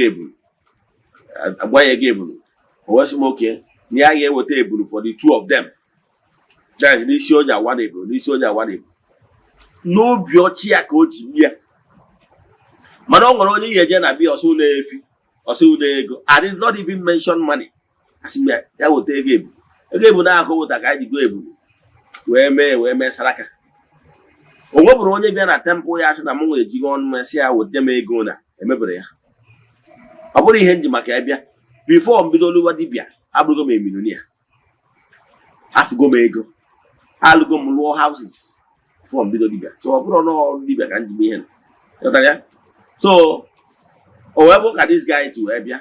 Where charge him yesterday, where some nasi 20 or some number shari all or some on that. And not naturally in a temple, and what they keep in a temple, I do am here now. One of all that time. I won't ambassador Gafa, of only he was remember which you watch you. But we know what we hear the nose of it, echoes the guy. Came out peace. But we know came back to one that temple for favor. You know that. So, however, that this guy, whoever this guy, this maybe on that one weekend, this guy where he a big money, according to your Wallam. But when some near Udiria Motaro even scare him. Or when some near Egabata, your bank. Take your man and my way, normally a two for the DBS. Yes, because when they keep monitoring. Once you hear it, I'm singing a piano of all in a fool. Or when some a my body, a day ago, 2 days ago, my body. Or when she a message after some time. Then 1 week, 2 weeks, 1 month, my body. I'm more than among a woman, and we got also Yabuguna, me with that 1 billion naira. I'm not interested. I will not call you. You know why? Charge young a goal made you got to made you well. Equal that war. I'm okay. People more on a temple, they get a more. Yes, I want my money monger. So when this guy, when they chim got poor in a mama, a poor mother for no for the first time, more chat. I remember me and one that I would never do it. So what's in the check the Maboro? You hear miserable. After some time, why that woman on Aluburiolo for some years? Where boy, where chat, I shall go, man. Oh, I shall not them. So, but why I be chat, I want to see. Later, why I chat on and I'm more going to know. And I'm one of them personally. Rodiolo, Namunga chat, or one of my chatting man. Remember why I chatted ya? Or well, open up, where's one year and a half, one ego. And why I will say yes. Well, say yes, now there was one over the temple, how many years ago? Oh, yeah, I know about that. A man at this guy, to cut the whole story short, that this guy go to motor, spend almost 10 million naira over the wine. Or where's it? Yamechaya. Man, I want for the temple now. Was why I will rehab with the wine yawa. I don't know we him. For once in the good now, near I buy 2 cars that time. Go another one, I would do man, he does. That's what about 10 million I would do man. Messica, yeah, you can in another see why would you want everything video the vibrating video the vibrating. Here in a good eye, here in nothing, not on the other Fusiego. Don't go to the point there, make go to yourself. That's why you got the woman, I said, don't worry, no. You can in another since 2021. Maybe good in now, I'm not going to. Don't be able to yourself. Every asset that I can have a child. Where say, Uncle Apple and Dimbury, able to you, no, we are going to see a gown. Say, man on now the problem. Grave now, they're going to Dimbury. Or nada, they make no problem. To call the whole solution, they go around. They go safe in their motor. But here, now they are one African country. In fact, now wine, and I'm about to have full gown. Over a beheaded there with the only son. They go, give you one wine. I don't think to one and we as we speak now. Now to go never happy because they work with the guy do a good rate. Maybe in a couple years or could buy and make a spy. Now they are going to go one African country. Now that African country and they are no gear a year and 7 months as of yesterday on our government. Age of 2021, Kegaba. Or 7 Nakita and I say good near you. The man since young one, one thing this is surprised and why I have a name was down for Lama. Yano Dopa, Obie, I didn't ever all the temple. No. That's here, why when the map body? So, you want to know why the map body to show Namun with a hand, and I'm one that temple with a hand in a Marian. But who does that? And we make it one mother no what? We want to make it one mother. Yes, you want to make him here. Then, like the other guy, the other day, weta 500,000 na ọ bịara ikene normally janwa ji aka ya wee sị mmụọ na ihe ọma merie na ọ ga na-eme from time to time ọ bịa megịnị bịanye ekene mana o wetara na ego a ọ bịa ọsị m na ego a na ego na-eto aka o ji wee bịa ewe nwee ego ajekwu mmụọ sị mmụọ na-ekwu ya na o wetara ego na-edo etu a ebe o lụtara wee kene gị na nke imerie gị merie ọzọ ịghọtago achụọ m mmụọ aja achụcha mmụọ aja ọ naba enwere ka after a month or 2 months ọ bịakwa ọzọ something like that mana ụgwọrọ ka m nọkọta si na ego o wetara pere mpe adọrọ m interested ihe ọbụla o wetara I accept emere m ya accept so kedu ihe m na-ekwu maka ya nyanwa ji aka ya from time to time ọ bịa mee ya enwere ọtụtụ ndị na-eme o nwere ụfọdụ ndị na-apụtakwara Eze-Ana ya na 200,000 ka o wee mee gịnị ka o wee na-ego data o nkwara onye mere recently o nwere onye nke ọzọ pụtara na Eze-Ana na since ị na-alụkwara m na nna afụ great changes wee sị m na chọrọ ikene mmụọ na temple ọ bụrụ mụ na ekwuru onye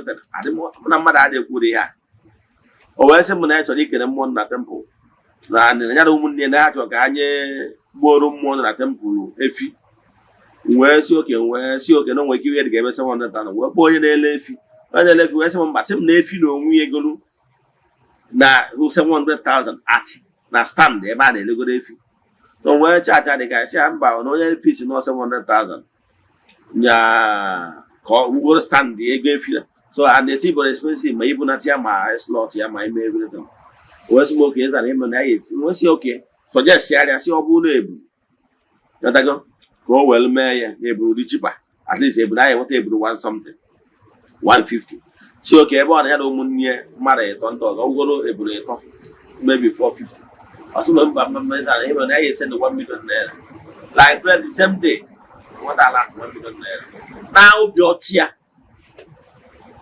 o wepụrụ onye nnọkọtara ka ọ dị ndị na-achọ nwa ma ndị na-anya nwaanyị izi gburu anya efi na tempụl na-achọ nwa n'obodo oyibo ajụrụ nyewa ji ọnụ ya wee sị m Eze-Ana ya na-eje ya n'ụlọ ọgwụ dọkịta si na ọ dị ime kpam ofu ebu na-ebucha afọ ime mụọ nwa ofu efi etu ahụ o sikwu esi ya so be it and etu ahụ otu wee kwurie ka nsi wee gwure wee je na tempụl so ụmụ mmụọ na-ekwe onye na-etu a nwere na-achọ nwa na anyị chọrọ ịrụrụ ya ọrụ alụchara ya ọrụ adịkwa nkwa ọ na-ekwe ịghọtara ya nọọsụ na-akọ mfe ana na ya dị ime ofu ebu ọ bụrụ na ya mụzie nwa mụọ ofu efi and etu a ka o si mie that was 2022 that nwaanyị izi gburu anya efi enwegwụkwọ ụmụ nwaanyị ndị ọzọ mana anyị na-achịkọwara gị bụ na etu a onye ọbụla megoro ihe na tempụl mana enwere m ike ịnọkọta jiri ọnụ anyị ji eri ede follow up on na mmụọ mere gị ihe ma ọ gwaghị ihe ihe weta who does that so ọ bụrụ ị na-eche ụdị ihe dị etu a you weta ya ka na-achịkọwa so now the guy na onwe ya na-enwesị restless night as in ya adịghị ezuzu ike maka na ọ dịgo ya obvious that na nwaanyị ya enwere ihe o mewu na nwaanyị a na-agwa na since last year na ya nwaanyị a na-akpazi na ọzọ o dogo anya na onwere ihe dị woman mewu maka na ọ bụrụ na mmụọ dị woman mere datin ka ya bujechara ya moto spend over 10 million naira mere ya na ụmụ ya ihe niile ya mere na-ekwesịrị ka maka na-ekene nwaanyị na-agwa akịdị karịa agwụta ọzọ mana o gosiri ya na ihe ya mere ya abụrụ mmụọ ya mere datin na onye pụtara o ji enwe shoulder however ọ na-ajụ m ka ihe anyị eme kedu ihe anyị eme ọ bụrụ m ka e mejọrọ ọ kwụrụ m ụgwọ ọrụ ụlọ ya mana ọ nkwa o kwere mmụọ ka ọ ya eme gịnị ka ọ ya emezu ọ bụgoro ọkụkọ abịa gbuoro mmụọ si mmụọ na ya dị sọrị na ene ihe dịta mere mana ihe ji wee kwubi ya bụ maka gị nwa na anụ olu m na-ege ntị ma ọ niile efolo anyị note okpe anyị Ogbuefi Eze-Ana Ugochukwu will never chat you after work ma ọ na favor mere gị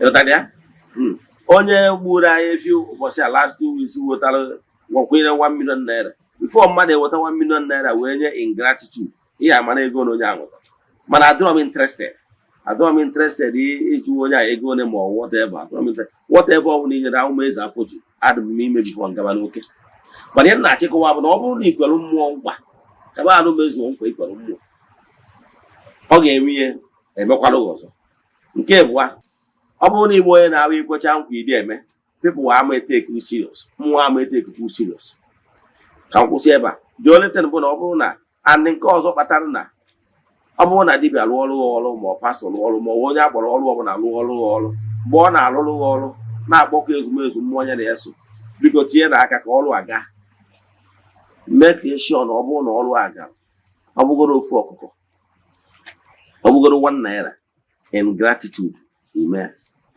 ka m kwụsị ebe a. Inwe ajụjụ na nkụzi a ma ọ bụ na ịchọ ka agbara gị afa miri emi, send a message na WhatsApp 0805 7837672. I repeat 0805 7837672. Ka ọ dịkwa echi niile n'oge awa nke eziokwu.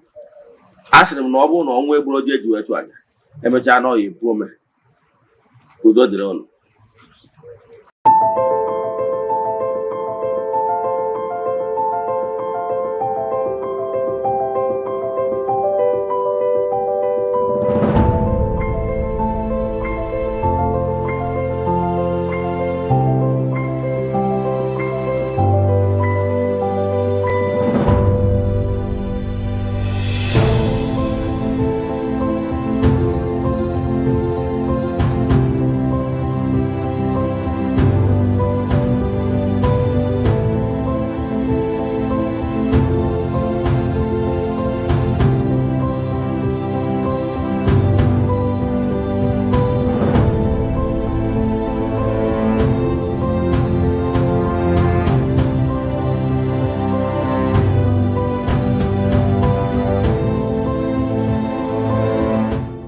Good day, my name is Chucks. If you're in need of building designs, we have years of experience helping people get the beauty of their dream house they have always wanted. Even if you have great fear of seeking for architect because of money, we can help. Don't put off getting your dream house that you deserve. So give us a WhatsApp chat via our Facebook page today at Fenwork Architecture. Fenwork Architecture gives you the best. Thank you.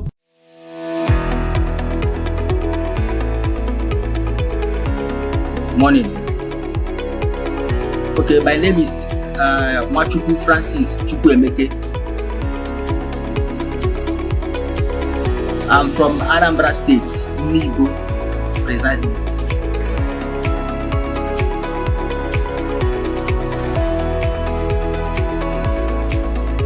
Okay, to start with, I will say thank you for using that word beautiful. Those work we saw in Eziokwu TV, I'm the architect that designed them. I happen to be one of 3 executive directors in Framework Architecture.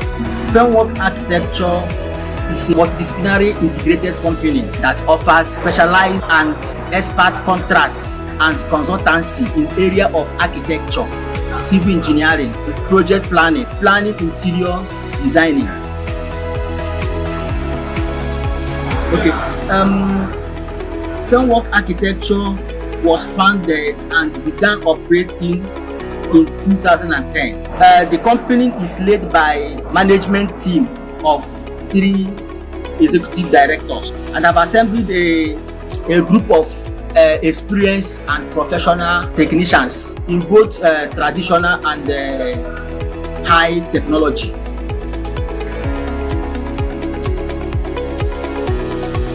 Thank you so much. Our mission is to provide a service to meet the challenges of building environment associated with the developing countries like Africa. We aim to provide a conducive and safety, affordable housing units.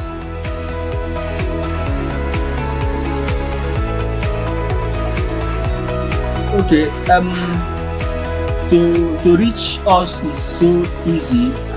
We are everywhere here in Nigeria. Why I say that we are everywhere is that we go outside jobs. I mean, any place you call us, we are ready to be there and achieve your requirements. So for our contact number, you can reach us on our WhatsApp number 070-6465-2451. I repeat, 070-6465-2451. Or you can also contact us through our email address, frameworkarchitecture@gmail.com.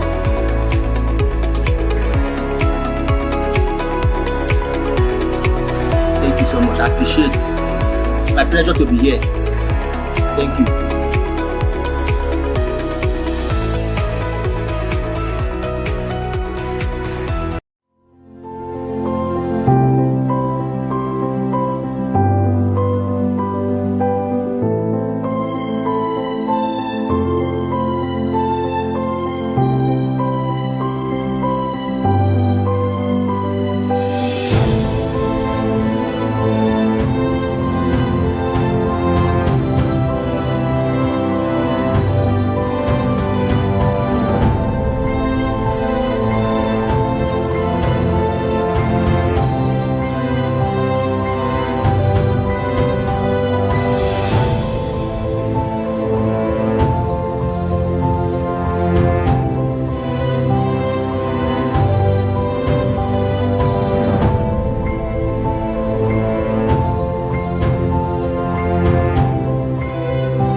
Yeah, good morning, viewers all over the world. My names are Ogbuefi Eze-Ana Ugochi. I'm here this morning to react on trending topic concerning reforms going on in Igbo spirituality. One of my followers chatted me. He was of the view that we should not reform Ordinana, that we keep on using the outdated method used by our ancestors, our fathers, meaning that Igbo spirituality, we should maintain the old status quo. Our altars, Igbo spirituality, we have altars no kumodi teacher, like Okwedo, Okulasi, Okumodi teacher, even the same thing with the one that is in your village. Place of worship in Igbo spirituality. We should keep on staying under the trees and the shanties. That anything we are trying to build a befitting place of worship, for him, he is not in support. So I'm here today to react to some of such comments. That look, world over, every spiritual movement, they're all reforming. Let me draw your attention to Catholic faith. There's what they call Vatican I. During Vatican I era, the priest, during the Latin Mass, that time, in Vatican I, because Catholic Church have Vatican I and Vatican II. Presently, they are practicing Vatican II. Under Vatican I, they are using purely Latin. Yes, they are using purely Latin. And that time, Reverend Father will face the Holy of Holies. He face the altar, back people. Anytime you want to give blessing, like Dominus Vobiscum, you will turn people to people and say Dominus Vobiscum, et cum spiritu tua. That is Dominus Vobiscum simple means Asekuya et cum spiritu tua. Then face back. Are you following? So, and as the church was growing, they understand that by so doing that some people don't actually understand the meaning of those Latin words. So, under Vatican II, they reform it. Under Vatican II, they taught it why that and make declarations that from that Vatican II going forward, that people should be celebrating Mass in their own language.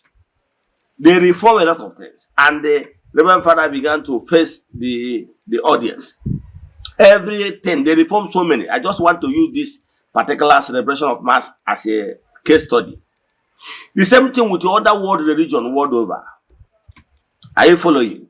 Even in Hindu, it's Buddha that built the first temple in India, like modern temples.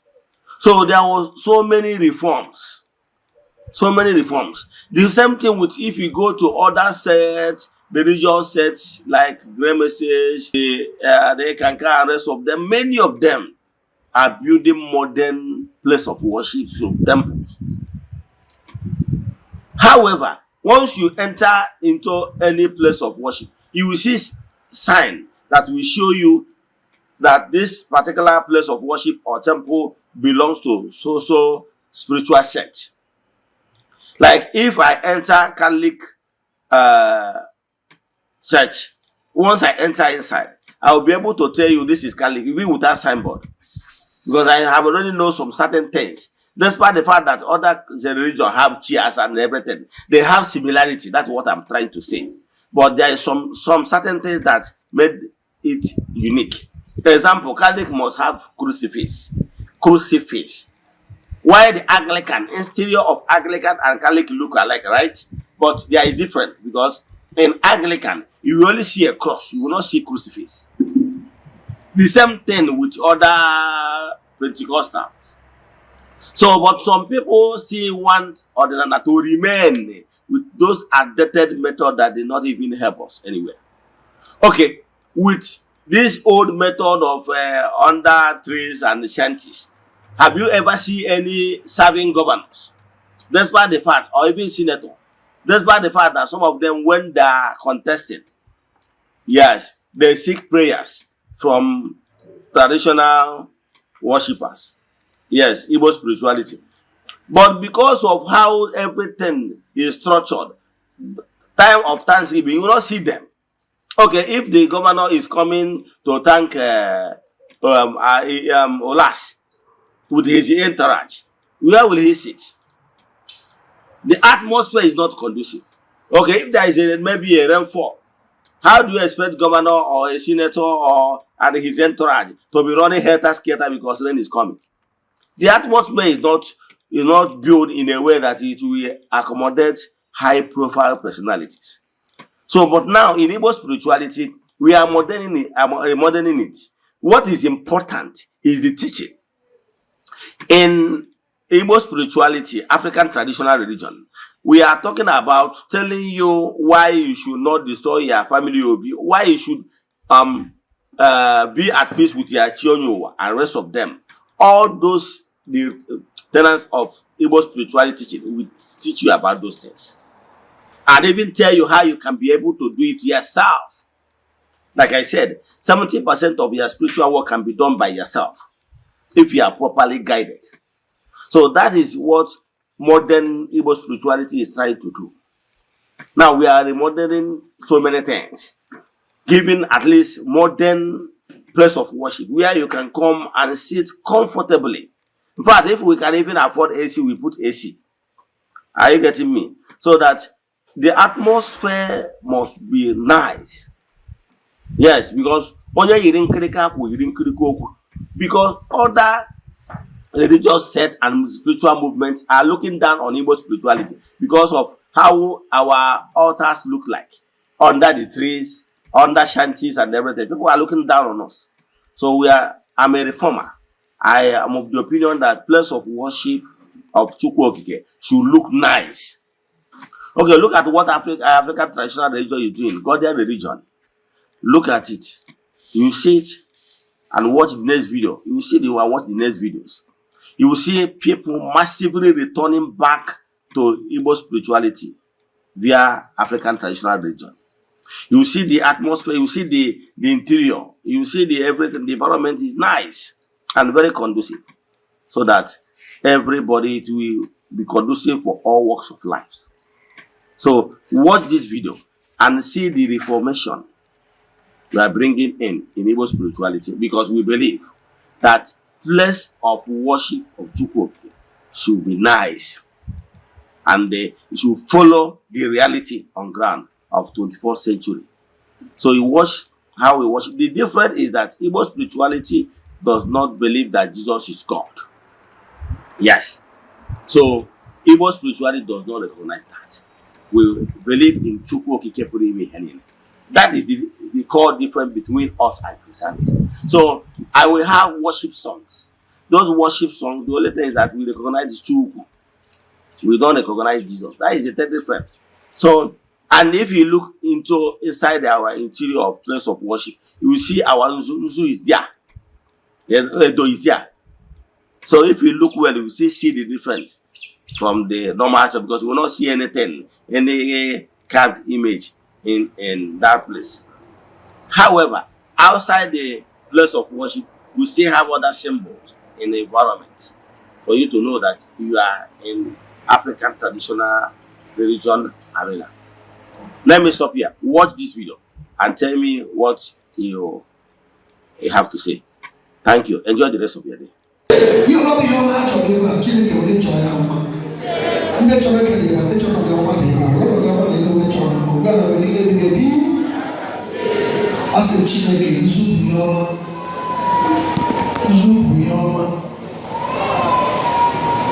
Ayama, Yama de Moon Neke, Yama de Moon Lori, Yama de Moon Nafo, Yama de Moon Napo, Yama de Moon of Neke.